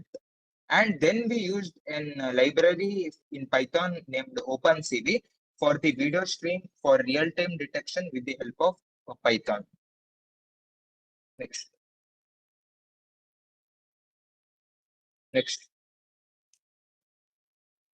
Next slide. Okay. Oh, so this is the block diagram of how our project works. First, the camera will get activated. Then it will take the visuals from the site. Then it will compare the visuals from our custom data set. If it finds any classes, then it will segregate based on its resin identification code, or it will go for manual segregation. Next slide. So these are the softwares and libraries we used in our project. For example, the main programming language we used for this project was Python. With that, we used OpenCV and RoboFlow for annotating the dataset, and YOLO V8 an object detection algorithm. And those three are the main important libraries which help YOLO V8 algorithm, like PyTorch, NumPy, and Matplotlib. Basically, these libraries come under one big library called Ultralytics. So we need to just install ultralytics for these libraries. So as you can see, these are the results we obtained from our project. Now Milan would show the working video of our project, which we got the result. Milan video.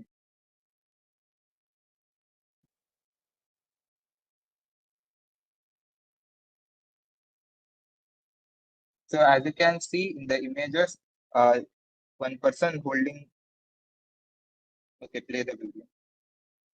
As you can see, these are the results obtained from our model. Is the video visible? Hello? Yes, your video is visible. Okay. So now I would like to tell all the challenges faced in our project. The first challenge was the data annotation challenges. Since there were many categories in the plastic, so collecting the large amounts of data manually was very time consuming to us, and the data imbalance and the real-time detection performance, since we were using webcams which has lower frame rates and we had very much latency issues. So these were the main challenges faced during our model working. Next. So now I will explain our the future scope and conclusion of our model.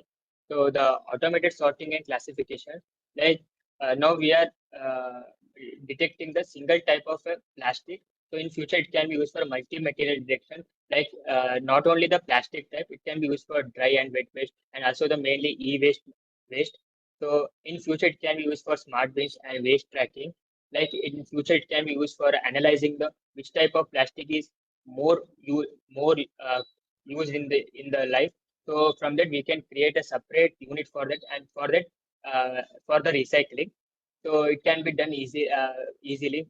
So by all the analysis of our model, it can be in the future it can be used for research purpose also. Like in the research, like it can be used for identifying new and complex plastic material. Like in the future, it like in the future they can discover any new techniques for to mixed complex plastic material recycling. So the analysis can be used for in future also. So the conclusions are: image processing enhances recycling efficiency and improves accuracy and scalability in waste management, and it contributes to significant plastic waste reduction, and it supports sustainable practices and environmental health, and it reduces the workload of our workers. So the main intentions of our model is to reduce the workload of our workers. So this is our presentation. Thank you. Okay, thank you, Aditya and Milan. Now I request our Thank you, sir. session chairs to continue with the Q&A session. Okay, what is a resin identification code? Ma'am, actually, while industry produce plastic, there are several types of plastics. No, so industries categorize them based on the resin identification code. For example, if you took any plastic item like plastic bottle or something, actually you can see there is a small triangle and there will be one number. It tells the resin identification code. Actually, it helps in recycling process and we ignore it most of the times.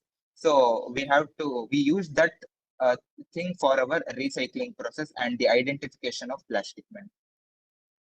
If resin identification code is large, then what does it signifies? No, miss, there are 7 types of plastic.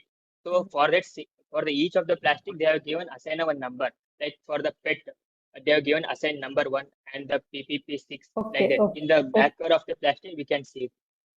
okay. What is a YOLO V8 algorithm? Ma'am, it is an object detection algorithm. Most of the times it is used with Python. So if we have our own custom data set, if we have our annotated images and all, but we have to train them, then we use that YOLO V8 algorithm. So in your project, by using resin identification code, you are just fetching the information about the how much plastics can be utilized in future. This is mainly Yes, your ma'am. project Uh, all about. And also it can be used for segregate it in the unit, waste segregation unit. For Okay. example, ma'am, majority of the plastic bottles come under PET, which is resin identification code is one. So by So that, if my question is, if the identification code is already mentioned in the bottle, then it means that it signifies how much plastic can be just recycled. Am I right? yes, ma'am, it represents So the what is ease the of significance of recyclability. your project then? Like ma'am, in the waste No, ma'am, in segregation, waste segregation, we cannot expect that wrapper in that waste. Sometimes the wrapper can be detached from the bottle also. So it will be very difficult to read the resin identification code there. Uh, and in the unit it can be in the crushed form of the bottles, not only bottle, different type of plastic. So this computer vision can be helped for identifying it. Okay, so when this resin identification code gets destroyed due to some reason, then your project comes into picture for yes. identifying the plastic content in the bottle by No, ma'am, using, it's yes, no, sorry, ma'am. by using YOLO V8 algorithm, something you are doing. Yes, ma'am. And majority of the people don't know about the resin identification code and its usefulness. Actually, it can be very useful in segregating the plastic, and it tells the ease of recyclability also, Okay, ma'am. okay, okay, So okay, okay. people That's always all from ignore my it. side. Okay. So, sir, do you have any question? We may move to the next part.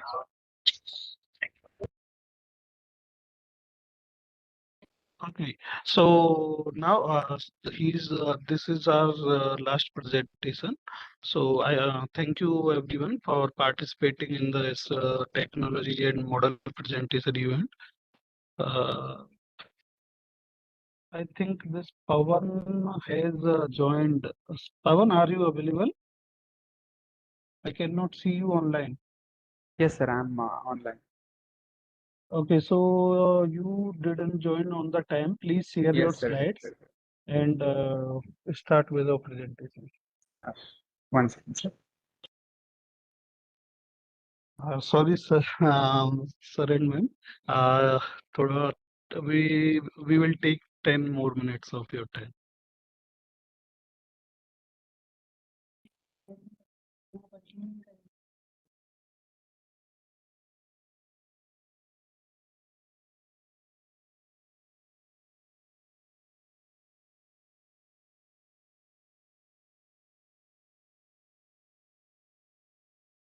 Uh, Pawan, please share your slides. Yes, sir. Yes, sir. I'm uploading this.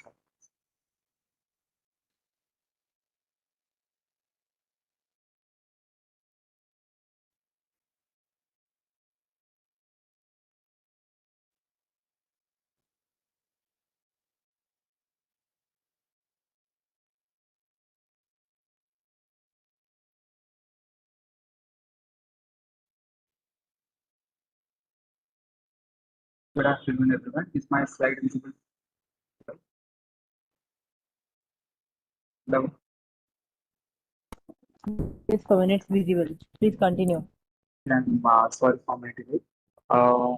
Good afternoon, everyone. I am from NI Mysore under the guidance of Department of Electronics and Communication Engineering from Sri Siddham Mishra Polytechnic, the IC Designing Club, and the Department of Electronics and Communication Engineering, NI Mysore. I'm eagerly waiting to present my OptiCut, the cutting edge and the budget-friendly CO2-based calculation. And here comes the main introduction.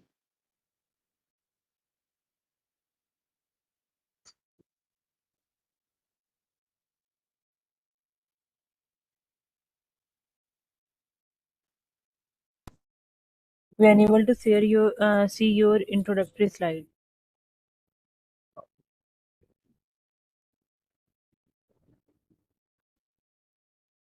I mean, it's visible. Actually, it's first slide only, introductory slide only. You're unable to change the slides, I think, from your end. I'm changing, but the screen sharing part I can't change. Yeah. Yes. Hello. Now it's working. Yeah. Please continue. Yeah, sorry for the delay. Now let's go to the introduction. The main introduction of this OptiCut, so-called the laser cutting machine, the main problem statement of our machine is the high cost of industrial using laser cutting machines, making them inaccessible for small business holders and the DIY enthusiasts.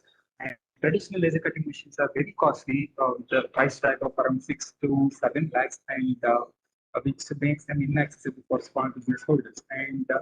And yes, engineering is all about turning ideas into realities. And the main objective of this OptiCut is to design a cost-effective alternative that provides precision and efficiency quality, same as the industry's utility machines.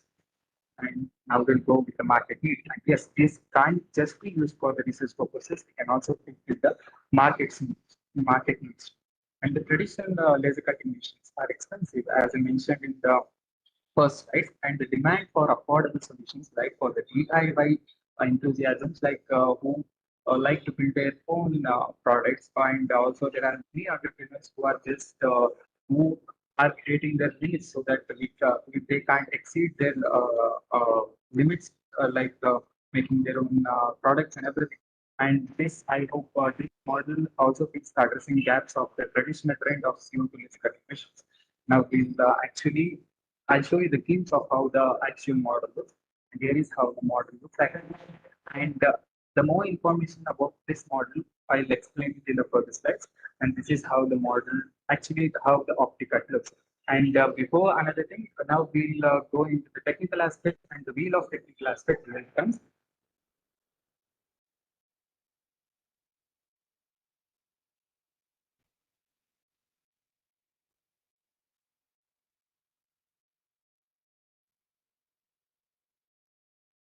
Hello. Is it visible? Yeah, it's visible, but it's not. I think it's video, but it's not running. I think it's stuck somewhere. Yeah.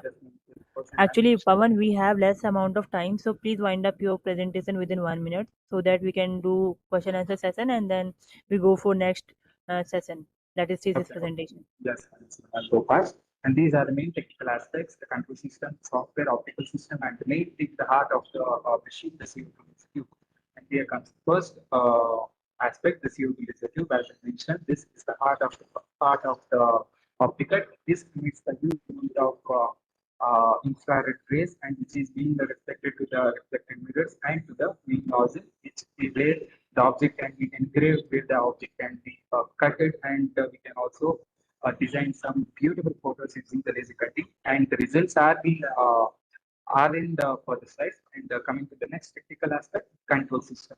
The laser tube acts as the heart of the machine, and this acts as a brain of the machine. This is where everything runs. And another main aspect is the software, where we give the inputs to the CO2 cutting machine. Another thing is the optical system, where the infrared beam is being reflected. There are actually three major reflected beam meters. The laser tube, as you can see, which is highlighted in the orange color. This laser tube shoots the infrared beam, and these are further reflected to the reflecting mirrors. And let's straight away get into the how the CO2 laser tube works. Actually, I'll not drag it too much, but to the short introduction, the CO2 laser tube is a mixture of carbon dioxide, nitrogen, helium gases. When the electricity is passed through the tube, they both combine and release huge amount of protons at a wavelength of 10.6 microns. And this emits huge radiation of heat in the form of light. And yes, as I mentioned, it is extremely dangerous for working without precautions. And yes, it requires a cooling system for that. The cooling system for the laser is actually the main important thing. If we run the whole machine 20 seconds without the cooling system, the whole machine can explode because it's very Not, I'm telling that it's not very dangerous, but it's actually important to carry the safety measures too. And another thing, 30 the seconds main, left, please wind up. sorry, ma'am. Within 30 seconds, please try to wind up your presentation. Yes, ma'am. My key features are it can offer precise cutting, low cost energy efficiency, and the performance comparisons are the every performance comparisons are actually matches the industrial segment, and the major drop is we can reduce the cost from 30. We can actually reduce the cost around 50% of our traditional CO2 laser cutting machine. The traditional CO2 laser machine costs around 6 lakhs, and we built it in just around 3 to 3.5 lakhs, and that is the main objective of our project too. And next, coming to the machine in action, this is a small video, and it's not big. Sorry for that mistake. I'll just straight away go into the next slide. These are the real world applications. We can make custom signs and many designs, and for the DIY enthusiasts, they can build their own products. And next comes the model outcomes. This is a model outcome for from our machine. We have fabricated this. This process is called as an engraving. We have engraved a picture in the first layer of the wood, and this is presented to a commissioner office. So this was a gift from this was a token of gift from our college. There are many models like this. These are small contributions for our college, and these are the outcomes of the model. The right side is the Saran Vishweswaraya Stevens, which is been manufactured in the CO2 laser tube itself. And the main thing is the Department of Electronics, which is been dedicated to our college. These are the highlights of our CO2 laser tube. Using this, we can also not only design stuff, we can also build our own things, as this is actually for the DIY enthusiasts. And next, this is how the actual model looks. One second, sir. This is how the actual model looks. This is a 3D model and the top and the side view of the optical. And next we go for the cost efficiency background. The initial, as I mentioned, we are reducing 30 to 40% of the initial cost in the industries. And the operating cost, it can operate from general outlets like a 230 volts outlets. It doesn't require any special outlets like 32 amps and everything. Time efficiency, we can modulate the speed and everything. But the thing is, the main intention is to maintain the quality of our laser cutting machine and the product too. Now we're coming into the final part, conclusion. The key takeaways, as I mentioned, we are expecting the same quality from the industrial laser cutting machines. From as we have built our own CO2 laser cutting machine, this can satisfy the high precise quality, the same as the industry CO2 laser cutting machine, as everybody has seen the uh, slides which have gone through already. And yes, this was my presentation. Last but not the least, I am Pavan R. Acharya from Clouds and PC, Nai, Mysore. These are my references for my PPT. I thank you for this opportunity, and we'll straight away get into the Q&A sessions. Thank you. And any questions, ma'am?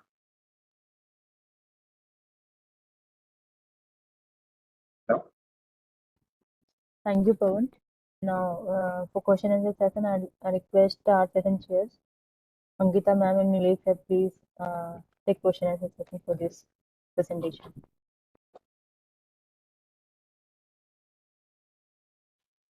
Pawan, did you publish your work or? Actually, we have actually presented this model to the Ambedkar Institute of Technology. There was an Techno National exhibition. We have presented this model, and we actually got a prize of first place in the national exhibition, and we also got a cash prize of 1 lakh rupees. And yes, we didn't publish it more, and I'm looking for an opportunity to publish this in state. What is the future research related with this project? Related researches and the limits for the CO2 laser cutting machines. The traditional CO2 laser cutting machines can only be operated like in 3 axes. I'm trying to add another axis by the rotating axis too, and that is the feature. And we can also not only fabricate the only metals and pictures and everything, we can also do the PCB etching too, which is very essential for the core electronics and communication enthusiasts. Okay. That's all from my side.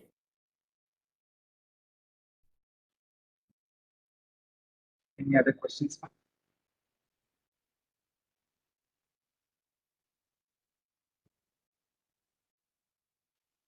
Hello.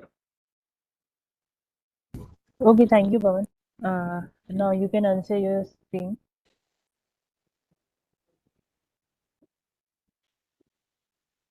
So we are moving toward our next session, that is thesis presentation. I am moderator for this session, Kumari Jyoti, and I would like to welcome again our session chairs, Dr. Ankita Srivastava ma'am and Dr. Nilesh Anand Srivastava sir.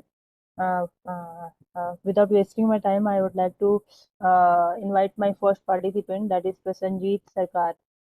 Prasanjeet, can you hear me? Yes, I can hear you. Okay, I will start sharing my slides. Am I audible now? Yeah, you are audible. So I'm just going through these rules of presentation in which you have to go for 7-minute presentation and 2-minute question and answer session, which will carry out from our session chair only. You have to present at the time of presentation. You have to turn on your audio and video before start your presentation. Okay. Just a minute.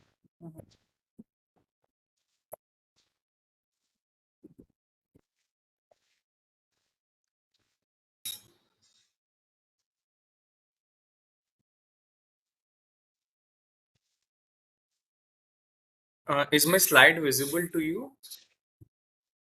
Yes, sir, it is visible. Please continue. Okay. Good afternoon, everyone. I'm Prashanjit Sarkar, a third year ECE student from SRM Institute of Science and Technology, Katanguladu, Chennai. So, I've started recently. I've started to write to do a model to make a model on this sign recognition and voice conversion device for the dumb. So let me begin with the small amount of introduction for the abstract. Like this sign recognition and voice conversion device is usually it is for the people who cannot hear, and the device means the main component of the device is ESP32 microcontroller. We can also use Arduino for this, but one disadvantage of using Arduino is we cannot integrate Wi-Fi and Bluetooth with Arduino. But whereas with ESP32, we can easily connect ESP32 with the Wi-Fi and Bluetooth, and this model will also will can also predict up to 5 to 6 distinguished signs. So basically, this is a basically we're making a glove which can tell 5 to 6 signs which a person who cannot hear is trying to tell. And this model will also include I2C LCD, APR 9600 voice module, and flex sensors. So let me begin with the let me begin with explaining one by one of the about each of the components. Well, first let me begin with the block diagram. So first of all, the circuit comprises of ESP32, flex sensors, power supply, I2C LCD, APR 9600, and speaker. So first, if a person, the person who is wearing a glove, he's making any hand gestures, like he's rotating or whatever, or he's shaking his hands or any kind of motion, then the flex sensors will will ac- uh, will sense the motion, and they will send the information to this ESP32, and this ESP32 will send it to I2C LCD, and then ESP32 will process the information, and the information will be displayed at I2C LCD for confirmation. For confirmation, APR 9600 speaker will read the message. So first, let me begin with this ESP32. Explaining ESP32. This ESP32 microcontroller, basically microcontroller is a small chip in an electronic system which is used to control the devices. For example, in AC remotes also we use microcontrollers to control the functioning of AC. And this one advantage of ESP32, as I already told, is it is low cost, and we can use Wi-Fi as well as Bluetooth. Apart from that, it also acts like amplifiers, filters, and then this is built in a very small amount of circuit board. So as compared to other traditional methods, it does not require any large amount of area, and then and it is also safe and has and is reliable and can scale up to variety of applications. And the next one which we are using is this I2C LCD. It was first made by Philips, and then some of its key features are: first feature is two-wire interface. Interface means linking two devices. So yeah, this ESP32 is linked with this I2C LCD with two wires. One of them is this serial data line, and the other one is serial clock line. And apart from that, second key feature is master slave architecture. Slave devices are usually which send and give informations. It is like a peripheral. And then or apart from this, this I2C LCD has a unique address. Address means where the messages are being stored. So it can so this device is used to address and select the target device, and the speed at which it operates ranges from 100 kilohertz or at max to 400 kilohertz. Next one is flex sensors. So flex sensors come into play when there is any kind of bending or deflection happens. So they will detect the bending and will give information to the ESP32 board. And the next component which I have used is this APR 96000. Apart, see, I2C LCD is used for displaying the message, but for any confirmation, like if a person who wants to understand the person who is deaf, so for confirmation, this APR 9600 voice module is being used. APR 96000 will it cons it cons it will read the message for about 60 seconds, and its Prasenjit, rate 1 minute of left. Prasenjit, sorry to interrupt. okay 1 minute left. okay ma'am, I will wind it up. Okay ma'am, so this is about APR 9600, and the software which I'm using for running the entire device is this Arduino IDE. So in simple, Arduino IDE just uses C programming or even C++. So while programming a small code, we can run the um, um, entire entire circuit. Some of the advantages and applications are: it is low cost and is flexible to users, and also needs less power as compared to other devices. And applications are gesture recognition, conversion. And one of its demerits are it can only recognize up to um, 6 or 7 signs. And these are the references which I have used for my this thesis presentation. Okay ma'am, it's over from my side. Any questions, ma'am? Prasenjit, Publications you what have was done for it. No, no, I have not done any publication. Actually, I'm thinking to do so. I've just started from last week. I have started to work on this. So by this time, I could only reach this. If my novelty, I'm searching for some IEEE conferences. If my novelty, if they're accepting it, then I will work. I will start working for the paper. I have not so far. I have not done.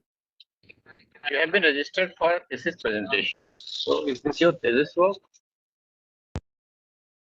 Uh, No, I've started to work on this. So this was so I've so far I've done for this much only. So So you may not be considered under thesis presentation module.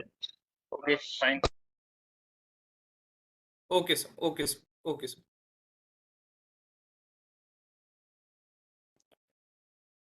Prasenjit, what was the novelty of your work? My novelty was instead of Arduino, I had used ESP32, and instead of other sensors, I had used flex sensors, and then APR 96000 speakers instead of other ones. So I have this was No. Instead of using some other devices, is this sufficient to tell the novelty?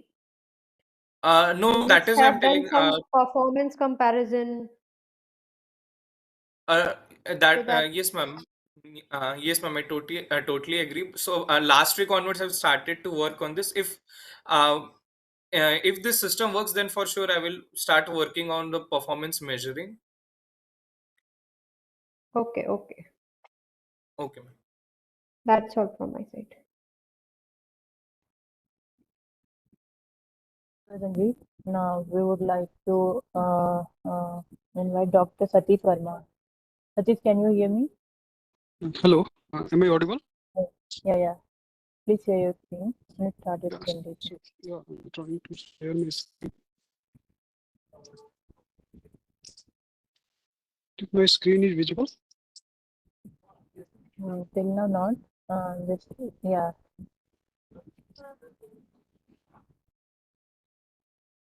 It's in searching No. mode. It's, till now Is it not, visual? but yes. Till now not. Now it's visible. Yeah. Yeah, Now it's visible.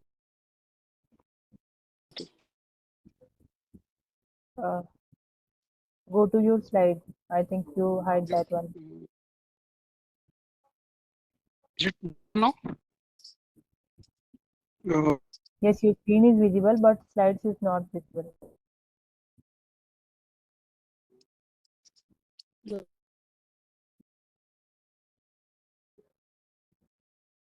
Please open up your PowerPoint presentation. Yeah.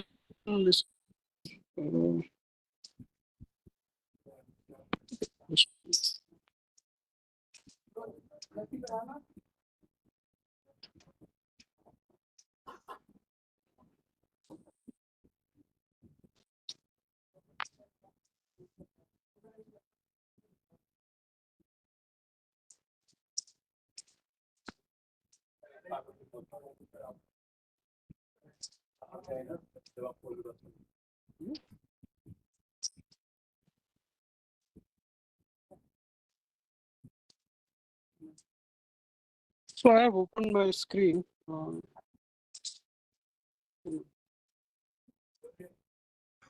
Just a minute. It's in searching mode. No. Once you're till now, we are unable to see your presentation slide. Okay.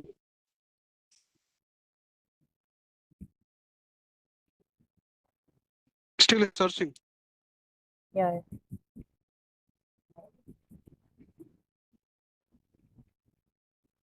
Ankita ma'am, Nili sir, whether you able to see his slide or not, please clarify. No, his slide is not visible.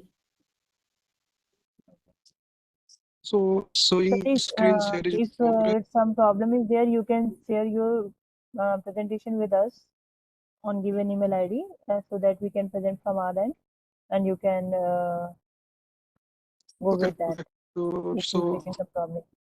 So we can conduct your presentation in the end of this session after Mayank Dubey, right? You just email us on I would shared request email ID. after that we can present it because I am outdoor. Sorry for this inconvenience. So can you schedule just next after that, please? Yeah. Last after Mayank Dubey only I can schedule. That's the answer. Actually, I am traveling. Unfortunately, I have to travel, so I am outdoor. I was trying to say what. Yeah. Sure. Okay. Okay, I'll you wait. have to Please. just email us and we'll see what we can do. And now I'm going to go for next participant, that is Sangha Raja M. Can you hear me? Can you hear me, ma'am? Yeah. Please continue after sharing your slide. Okay. One second.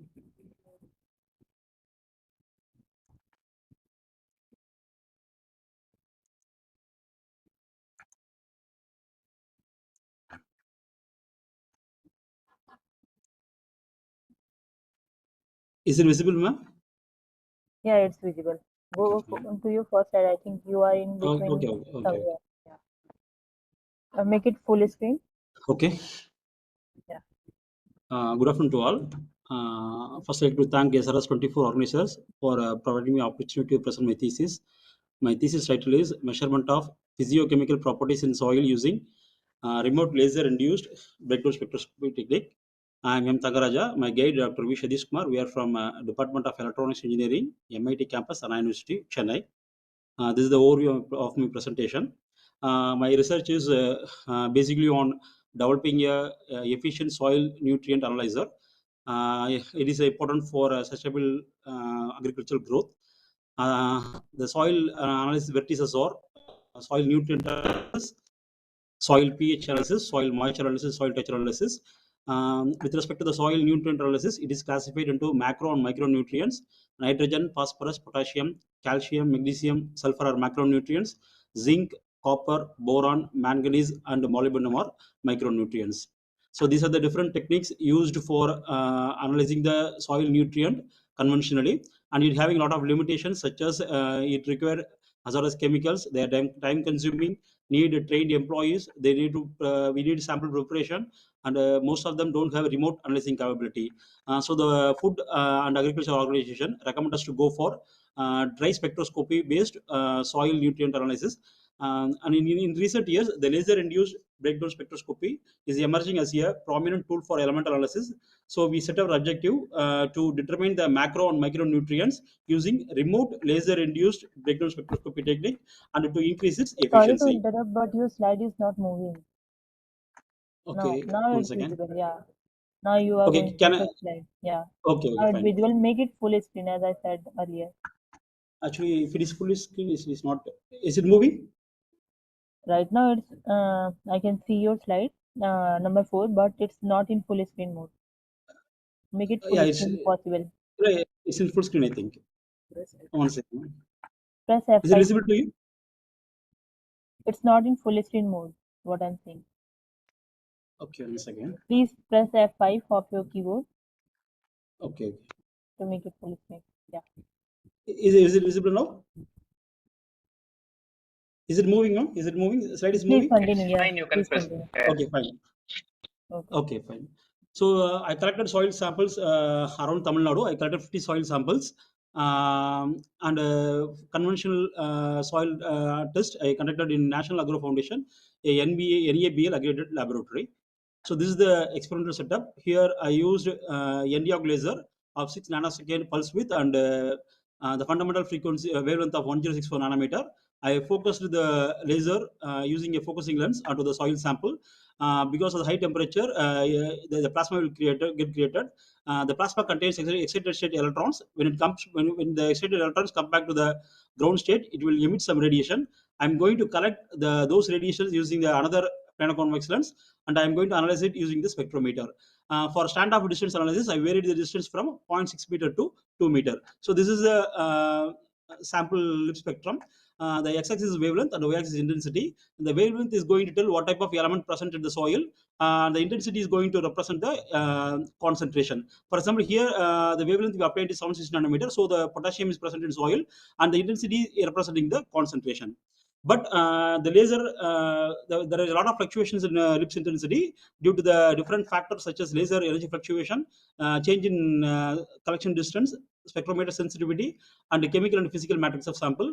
And these are the different techniques proposed in literature for counterfeit these effects.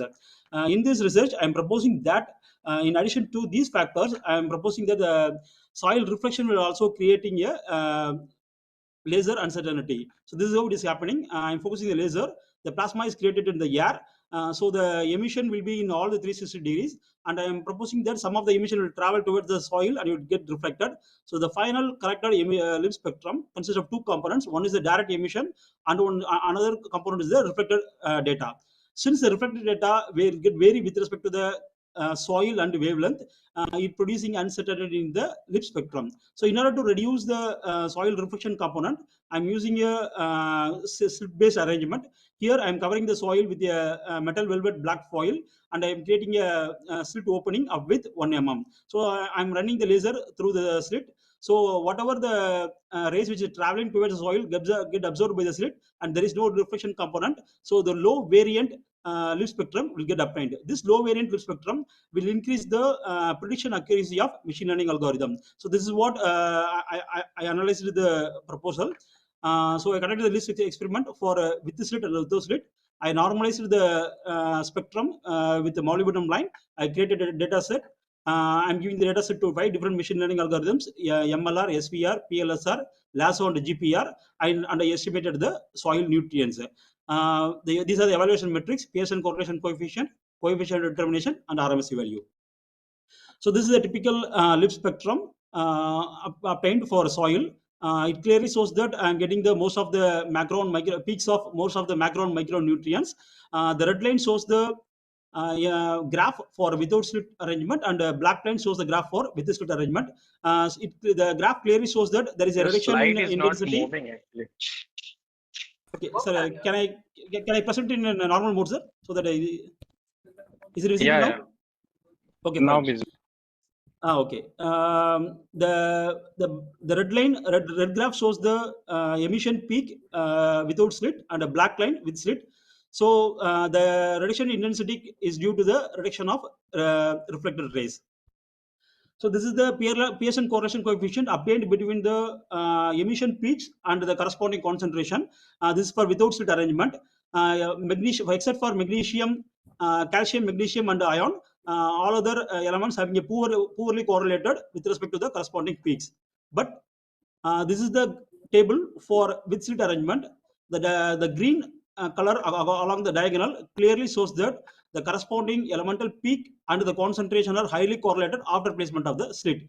So when this highly correlated data is given to the machine learning algorithm, it will efficiently determine the soil nutrient. So this is the results.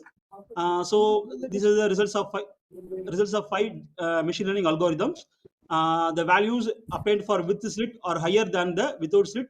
Among the machine learning algorithm, GPR produce better results. So this is the RMSE value for with this without slit arrangement. The RMSE value is also very minimum after placement of the slit. So this is the experiment conducted with a fixed distance of 1 meter. So our next work is by changing the standard distance. I'm going to check how the elemental concentration is carried out. So this is the graph showing the variation with respect to the standard distance. So two important things I just want to mention. One is as the standard distance is increased, my intensity get decreased, and same time the relative standard deviation of the peaks also get decreased.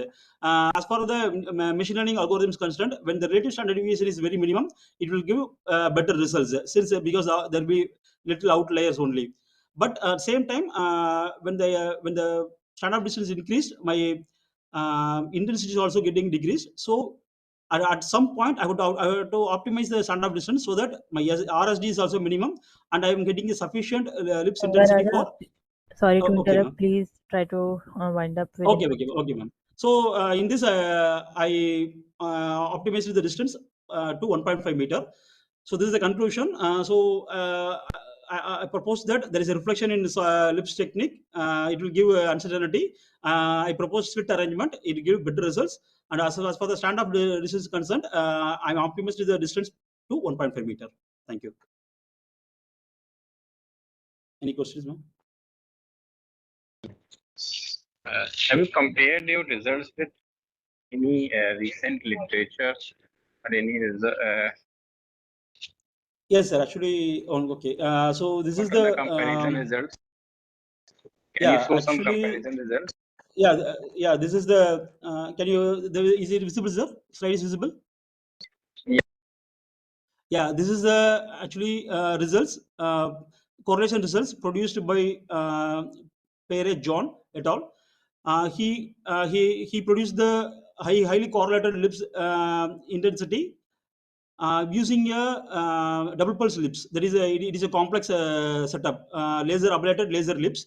So he used some complex arrangement for getting a good correlation. But here, by using a simple slit arrangements, we are attaining a very good correlation when compared to the previous results. What are the publication status?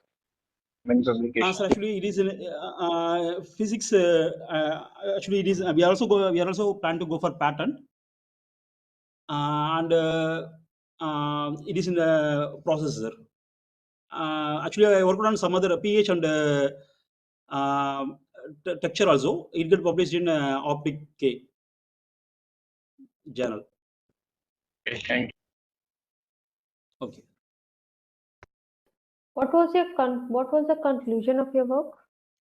Ma'am, actually, my work is to increase the efficiency of machine learning algorithm while using the lips data to determine the soil nutrient. So in that perspective, I produced a highly correlated LIPS data to the concentration, that is the concentration obtained from the conventional techniques, ma'am. Highly correlated data, LIPS data, by placing a slit.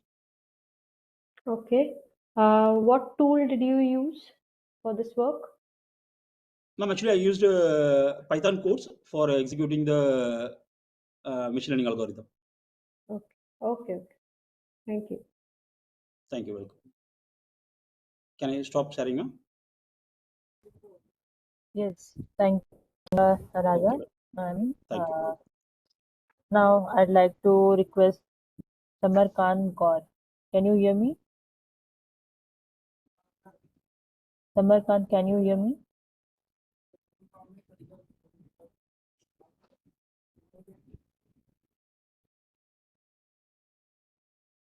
I think he is not present. So we would like to go to next participant, Mayank Dubey. Mayank Dubey, can you hear us? Yes. So please share your slides and start your presentation.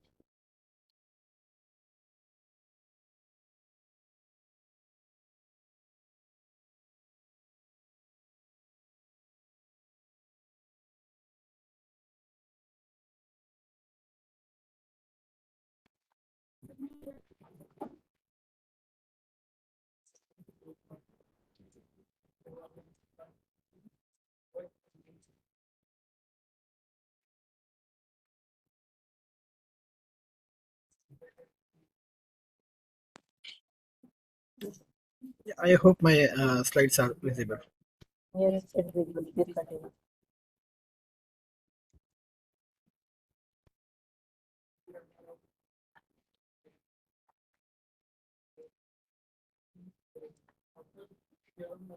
Yeah, okay. Shall I start? Yeah. Yes. Okay. Good afternoon, everyone. My name is Mayank Dubey. I am a PhD research scholar in the Department of Electrical Engineering, IIT Indore. Today, I am going to present my research work on the simulation and experimental investigation of thin film chalcogenide-based semiconductors for the photovoltaic application. This research work I am doing under the thesis supervision of Professor Shoval Mukherjee in the Department of Electrical Engineering. This will be my flow of presentation. So starting with the problem statement, that is why I started working on this particular direction of the research work is you can see there is one particular database. Basically, this particular database suggests that the global net anthropogenic emissions, which is also referred to as in our layman terms as the CO2 emissions, this we can see there is a consistent and drastic rise. You can see over the years starting from 1990s to 2019. Now, this particular panel, that is Intergovernmental Panel on the Climate Change, which also won the Nobel Prize, Peace Prize, they have suggested even if we just keep the CO2 emission at the present state, that is to 4% degree, still we are going to see a percentage rise of 2.1% over the years. That is on the net average Earth temperature is still going to rise by 2.1 degree Celsius. This we want to basically stop. Basically the issue is if we can through any other means, because the CO2 emission is already going via energy consumption, and the solution you can also see just bottom to this, that is another report which is suggesting the global energy flux, that is the reservoirs available in our, which suggests that almost 10,000 times of energy, that is human energy requirement, is already available in form of solar radiation. So why are not we going to this solar panels as a primary source of this? Because of various issues related to the solar panels, energy consumption, energy transformation, all these basically creates issues and a hindrance to basically, so that we cannot directly jump from conventional energy sources to the solar energy. Going forward with this research work, first one thing is to basically get a back contact metal deposition process optimized, through which basically we can extract the electrons generated from this particular solar cells. So for this particular purpose, we are utilizing a DC magnetron spectrum system. Lots of parameters, you can say beam power, argon flow rate, temperature, everything is being optimized in order to get the optimized condition, so that the molybdenum can be utilized as one of of the best metal deposition. And how we have basically compared this molybdenum as a best deposition for the back electrode contact is that we are going to analyze through using the IV analysis you can see over here, as well as we also did the cross-sectional FESCM, atomic force microscopy, and the most important and crucial part is the adhesion test. We are going to utilize various kind of tapes and we want to peel it off in order to check whether the deposition for any particular thin film solar cell devices, whether we are getting proper optimized films or not. Similarly, once we are able to get the back contact material done and optimized, we are going to build up upon that a absorber thin film material, which is in this case is the CTGSSC. This is the quinary compound composed of copper, tin, germanium, sulfur, and selenium. Again, we are utilizing a different kind of setup, that is a dual ion beam sputtering, which basically deposit a thin film over the substrate, and we are definitely going to optimize all these parameters again. And the most crucial part is that we are going to utilize a CVD based sulfurization system, which is not readily available. So in our own research work, we basically did existing system, we converted it using various other methodology and utilize it as a sulfurization system. So this is one of the benefits if we don't always have all the resources available readily, at least in our country. So this is one kind of setup that we have basically optimized it. Once the back contact metallization is done, the absorber layer film optimization is done. Now we are going to compare it different with XRD results, you can see over here, and the FESCM results. So we can see with different varying temperature, the best optimized temperature, we can see that at around 300 degrees centigrade, we are going to get the most optimized thin film. And similarly, we are now analyzing all the optical analysis, that is the optical parameters of such kind of films during the both pre-sulfurization as well as the post-sulfurization conditions, in which we again see that the highest N value, that is the refractive index, we can get the 4.02. And this is the crucial, because the larger the refractive index, the more light it basically absorbs, and that is the overall purpose of the getting the thin film for the solar cell application. Also, similar thin film that we deposited 300 degrees Celsius after the post-sulfurization, you can see it shows a roughness of 9.08 and a band gap of 1.48 electron volt, and the highest absorption coefficient of 10 to the power of 5 per centimeter. This is very crucial of getting the highest important maximum value of absorption coefficient in order to absorb the maximum number of light photons into the solar cell. This basically increase its efficiency in overall comparison. Now we are going to see that electrical Raman characterization. Here you can see we are comparing all those data of different heterogeneous structures, and in particular this particular post-sulfurization film, where we deposited thin film using at 300 degrees centigrade, we are going to get the highest rectification ratio of 22.5. So this is one crucial aspect of getting. Now what happened with all those parameters that we already got, that is various optical and electrical analysis. Now we are going to introduce all those parameters into one another interesting tool called as SCAPS. This particular tools basically gives us the idea and lets us play with the structure. Before exactly executing it in an experimental way, we can basically analyze that particular structure in this particular simulation environment. So before jumping to that process, we first want to analyze as an existing experimental work, and we are going to replicate this experimental work using our SCAPS, all these parameters you can see here. And once we are able to get this our experimental simulation and our work, so this model once got validated, then only we are going to build up our own experimental work upon that. Now once we did the basically the background work, now we are going to introduce the experimental data from the optical absorption coefficient, band gap, electrical Hall measurement. All these things we are going to introduce into our this SCAPS tool, and here you can see all those parameters over here. Once we introduce, we can see that our system basically gives the efficiency of 7.68%, which when compared to the previously already you can say published work, they were giving around 6.73% of efficiency. So once we introduce our experimental I parameters am on sorry to interrupt. Please wind up your presentation within 1 minute. sure. So once we are basically going to do that, this is around 7.68% of efficiency we can get.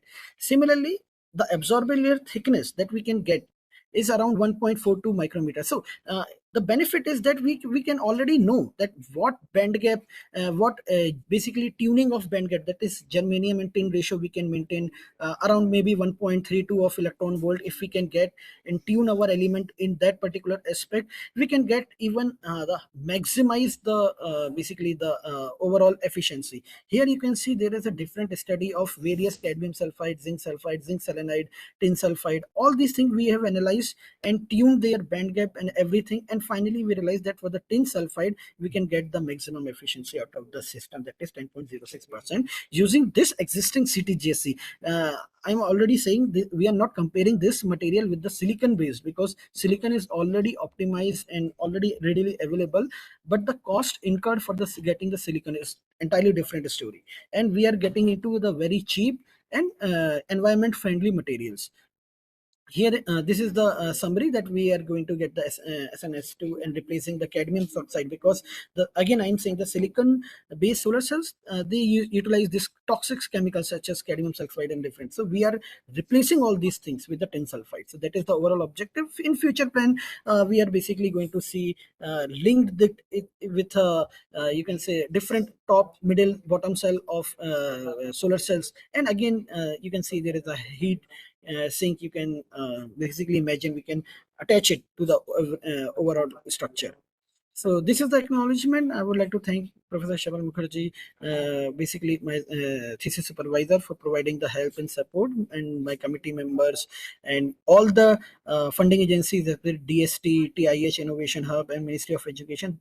All these funding agencies have provided the funding, and special thanks to Dr. Myothan Tai from Shinshu University, whom I also visited during the last year only, and the best technology award that we got at IIT Indore. And lastly, I would like to thank Madhya Pradesh Council of Science and Technology for awarding me with the Madhya Pradesh Young Scientist Award in the 2024 in Electrical Engineering Department. These are 3 publications and 1 conference proceedings and 3 patents out of this research thesis work. And thank you if you have any questions. Thank you. Your presentation was very nice. Thank you, sir. Am I audible? Yes, yes. Thank you. Thank you, sir. I have one question only. You know, it's complicated. So how could you justify this? Because I must say the Sorry, sir. fabrication complexity is there. But Sorry, sir. Can you repeat, because audio got disconnected? Some noise was there. Can you please repeat it? and the growth was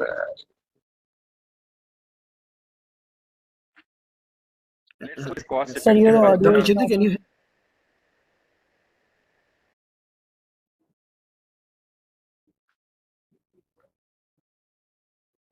Sorry, Jyoti, can you please As you are help me saying out? that growth Maybe process becomes, there how is. could you see this? Now it's audible. Please continue.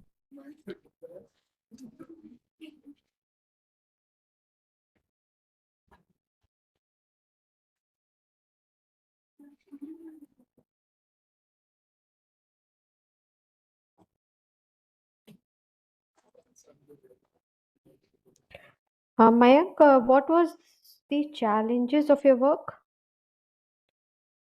Yes, ma'am. Ma'am, the most critical challenge is to get, like I already mentioned, that we didn't had the sulfurization system readily available with us. So getting the film sulfurized and getting that analysis done is one of the major challenge and major roadblock that we faced during this particular research work. So instead of going to purchase and getting, because that particular system cost almost around 30-40 lakhs of money. That too, if we get very cheaply available in India, made by any Indian company. For the foreign vendors, it costs more than 1 crore or 1 CR or something. So we basically converted one existing system already available in in the lab, and utilize it for the sulfurization purpose. So that and that also we got it verified with our collaborators, whether this way complete process has been done properly or not. So in that way, there was a big challenge as well as a big learning curve as well to getting this particular thesis was done. Okay. Madam, Dr. Nilesh also posted his question in chat box. How does the growth process become less complicated as compared to other fabrication process? Yes, sir. So what happens if we are going to deposit a quinary compound that has compromises of 5 different kinds of elemental compounds? So usually the work is been done is like getting the structures of copper, tin, germanium stacked together. That is the traditional way of doing it, and then going it for some kind of sulfurization and cyanidation. Now what we did over here, we basically made up this compound entirely in a one particular target and utilize a dual line beam sputtering system, which in a just one step, that is a one go, it basically targeting the particular materials and evaporating it and depositing in using this physical vapor deposition system. So in that one step we are basically getting the deposition as well as the in same deposition process, the in situ annealing can also be done. So that is the way we are suggesting that this makes the whole fabrication process very less complicated as well as the cheaper as compared to if we go with the traditional method.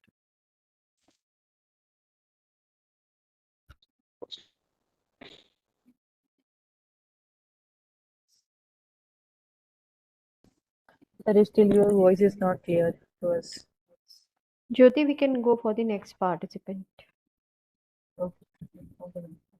So, Dr. Satish Verma, I received your presentation, and can I share from my side and you are able to present now? Yes, I will be presenting, but it's a little bit noisy here because I'm in train now. No So issue, for no that, issue. You I can will continue from be your end. obliged. Yes, sir. So please share my slide. Okay.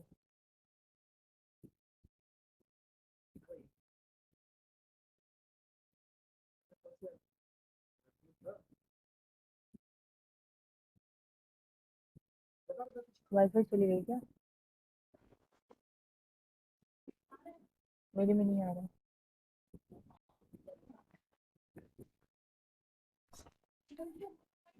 तुम on कर दो. Hello. Hello. Am I audible? Yes, yes, please. Yes, sir.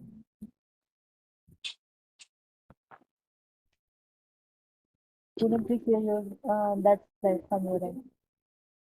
Okay.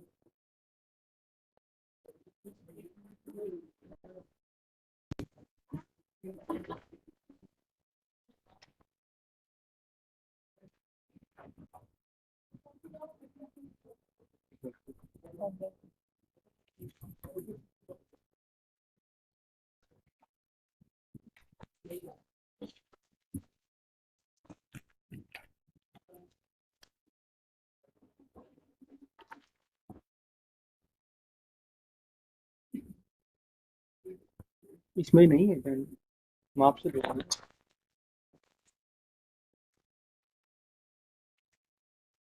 Please share my presentation. Just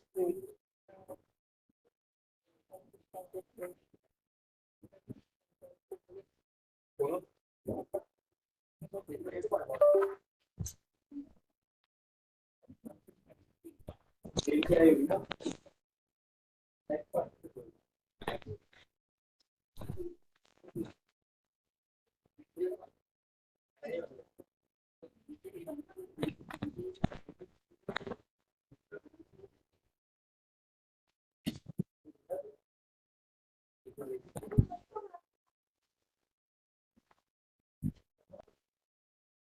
Just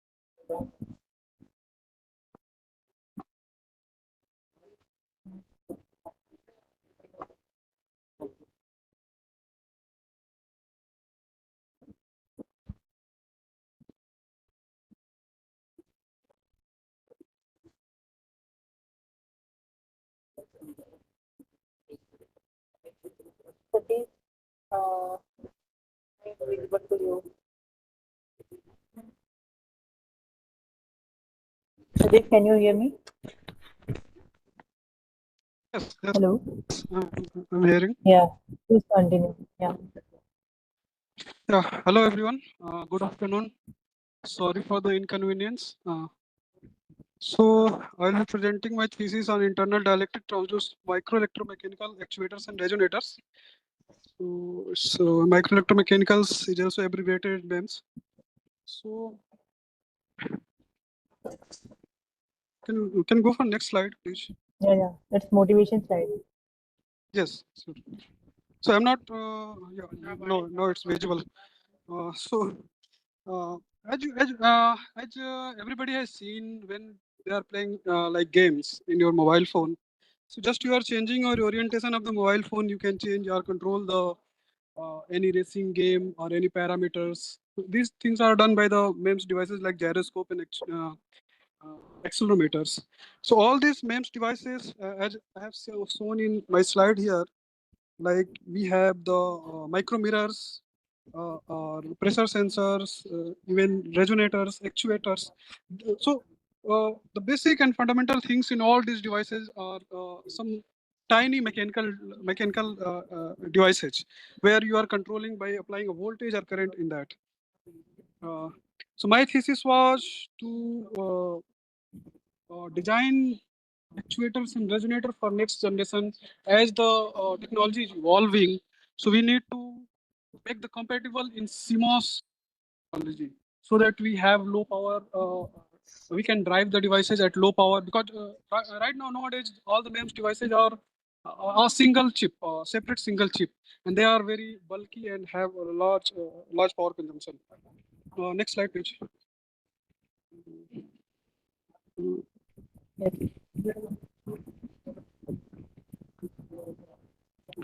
So we have designed new kind of transducers, which will be very compatible with the CMOS technology. It can be integrated very easily, as well as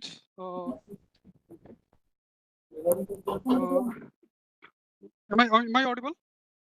Yeah, you are audible. Please continue. So it will be very useful for compatibility with the CMOS technology, and they have very low voltage actuation. So as you can see in my slide, one of the schematic, actually I don't have control to show, but at the left hand side, you can see the schematic of the devices. In that we have a 2D cross-sectional schematic. So generally the MEMS actuators are electrostatic actuators. In that you have a bottom electrode and top electrode and air gap. But in these electrostatic actuators, there are problems like pulling and instability and everything. So in our thesis, we have solved this problem by making internal dielectric transduction, which is a very new kind of novel technique. And in that, we can actuate these devices at very low voltages, and these devices can mitigate the pull-in phenomena in electrostatic transducer, which are conventional devices. You can see the fabricated devices in middle of the devices we have fabricated totally in Delhi. You can see the same image in that we have insert same image where we etching the oxide layer underneath from the underneath. This is a very difficult part of the fabrication. Actually, it's very not good time to. I'm not able to present myself very best, but yeah, let's just complete it. So in this characterization, we have shown that we are mitigating many problems of conventional electrostatic actuators. Please go for next slides. Unity resonators. Yeah, so it's not visible for me. In that earlier slide, I have shown the unity actuator. In this, I'm showing a resonator device, which we have fabricated in IIT Delhi. So you can see the same image of the device and how complex these devices are. The idea of this device to fabricate is that it is a mechanical amplifier. You can see the schematic of the device where you have a drive electrode and sense electrode. And the area of the sense electrode is higher than the drive electrode. So we are getting a geometrical amplification of RF signals. And we have characterized these devices as well as if you see the resonators, there is parameter called something motional impedance, which is very difficult to get it at lower numbers. So in this, this is very challenging. But by using the internal dielectric transducer, where we are using a 10 nanometer of AL2 OTP, deposited by ALD technique. and then we are getting a very low number like 700 ohms of Moslem impedance. Ideally, it should be 50 ohms, but mechanical resonators are giving always in kilo ohms. So it's a good improvement. Next slide, please. Conclusion slide. Yeah. So conclusion, actually we have fabricated multiple devices. I have not made a very long slide because of we had to present in 7 minutes. So if you see in this conclusion slide, I have fabricated a lot of multiple devices. You can see actuators. There are the innovation in calibration technique. Actually, we are facing some problem in calibrating by interferometer, which are not available even in IIT Delhi or in India. So LDV one instrument is there, which is not available anywhere. So we have innovated to how to characterize it by available SMUs, which is available in every lab in India. Also, we have fabricated hybrid actuator where we are solving the problem of low voltage actuation. Then multiple resonators in the down slide. And last one, we have actually demonstrated a depletion force resonator where everybody knows diode, where we have a depletion layer. In that depletion layer, it forms a capacitance. We are using the electrostatic force in that capacitance to actuate mechanical devices. This is very innovative. And parametrically, we have amplified the vibration of these devices. This is useful in you can say a very small force detection like gravitational force, which we are using in you can say like today's science wants to detect the gravitational force outside the cosmos and everywhere. So these devices will be very useful. We have published recently in the JMMs. The last everything is published actually, but last one is very interesting. And if anybody is interested, so you can go for IIT Delhi website, and it's a very interesting work. So this is the conclusion. I think that's all from my side. Any question, please? Thank you, Satish. Now, I'd like to request our session chair for question and answer session. Satish, can you show your publications? Did you publish your work? Yes, I have published, but I can't show right now because actually I'm using iPad and it's not able to share my screen. So that was the main problem. So I have published 4 journals, mostly top tier journals like JMMs in our field, IEEE JMMs and IOP GMM. These are the very good journal for us. And I have patented 2 for hybrids, switches and actuators, and I have published 7 conferences. Mostly 4 of them are top conferences like IEEE MEMS. I have attended in Germany. I have attended in USA last year. I have attended one transducer conference, is a very prestigious 2-year conference in Japan, and other from it and other countries. Yeah, so these are the publications outcome from this thesis. Yeah. Okay. What was the limitation of your work? Is there any limitation? Obviously, there are a lot of limitation comes from the fabrication point of view. So we have fabricated every device in house, NRF at IIT Delhi. So the dimension of device, if you are seeing, it's a minimum dimension is like 5 micrometer to 10 micrometer. But my intention was to design them for gigahertz frequency. So when you are going for gigahertz frequency, you need the dimension coming down to less than 1 micrometer. That was the first limitation. We don't have lithography system, although we have real system to go for that, but the reliability and yield is very low in that case. So we have to be safer also to make the devices. So I have demonstrated the devices at 400 kilohertz, 500 kilohertz, but that can be scaled up to the gigahertz by just scaling down the dimension of the devices. But and we have shown in our paper also how we can scale it and go for the gigahertz. The first limitation was that in fabrication, you can design many devices as you wanted, but the real thing is whether you can fabricate it, you can implement it, whether it will be working, how much your yield is coming. One of the question was in our review, like how much yield you are getting good performance. One of the problem we have solved also, like electromechanical coupling in MEMS devices. The electrostatic has very low, but this internal dielectric has good. good electromechanical coupling as well. These questions we have faced in reviews also. Yeah, other part is like challenges is metrology and measurements. All the instruments are not available still in India, so we have to arrange or sometimes, you Okay, know, okay, with okay, okay, Satish. Okay.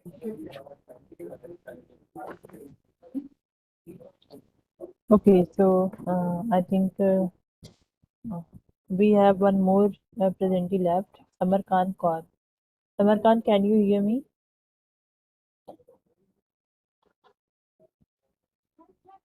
If not, then okay. So it's end of this thesis presentation session. I'd like to thank once again for accepting our invitation, our session chair, Dr. Ankita Srivastava ma'am and Dr. Nilesh Anand Srivastava sir. Now I'd like to hand over this session to Poonam for further continuing. Thank you, ma'am. Thank you, sir. Jyoti, I have just one question. Yes, ma'am. That Samarkand Gaur was absent in the thesis Yes, presentation. ma'am. Yes, ma'am. And one extra candidate, Mayank Dubey, he presented because his He name was presented, not ma'am. in the list. He presented, ma'am. His serial number is 5. He is presented already. Yeah. Okay, because in the mail, the name was not there in the list. Okay, ma'am. We'll see Yes, on ma'am. that. But yes, ma'am, Dubey already presented. Okay. Fine. Poonam, please continue. Yeah. So, good afternoon, everyone. I take the opportunity to thank our session chair, Dr. Ankita Srivastav and Dr. Nilesh Anand Srivastav. With this, we come to the end of our model as well as thesis presentation. Participants could join for the valedictory session at 5:30 in the same link. In the meanwhile, all other presentations going on would also finish up. So, see you all again at 5:30. Have a great day.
Hello.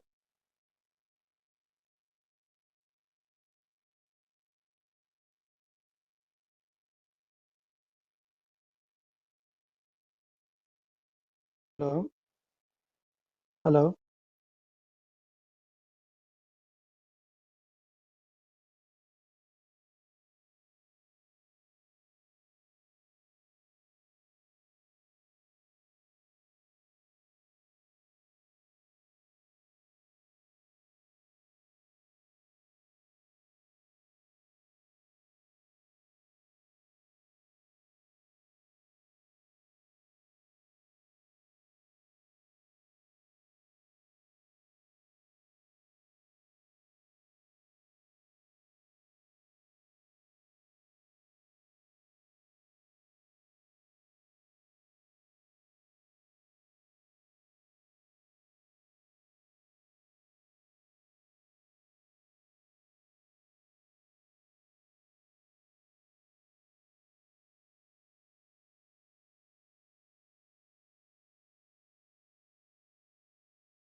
one thing.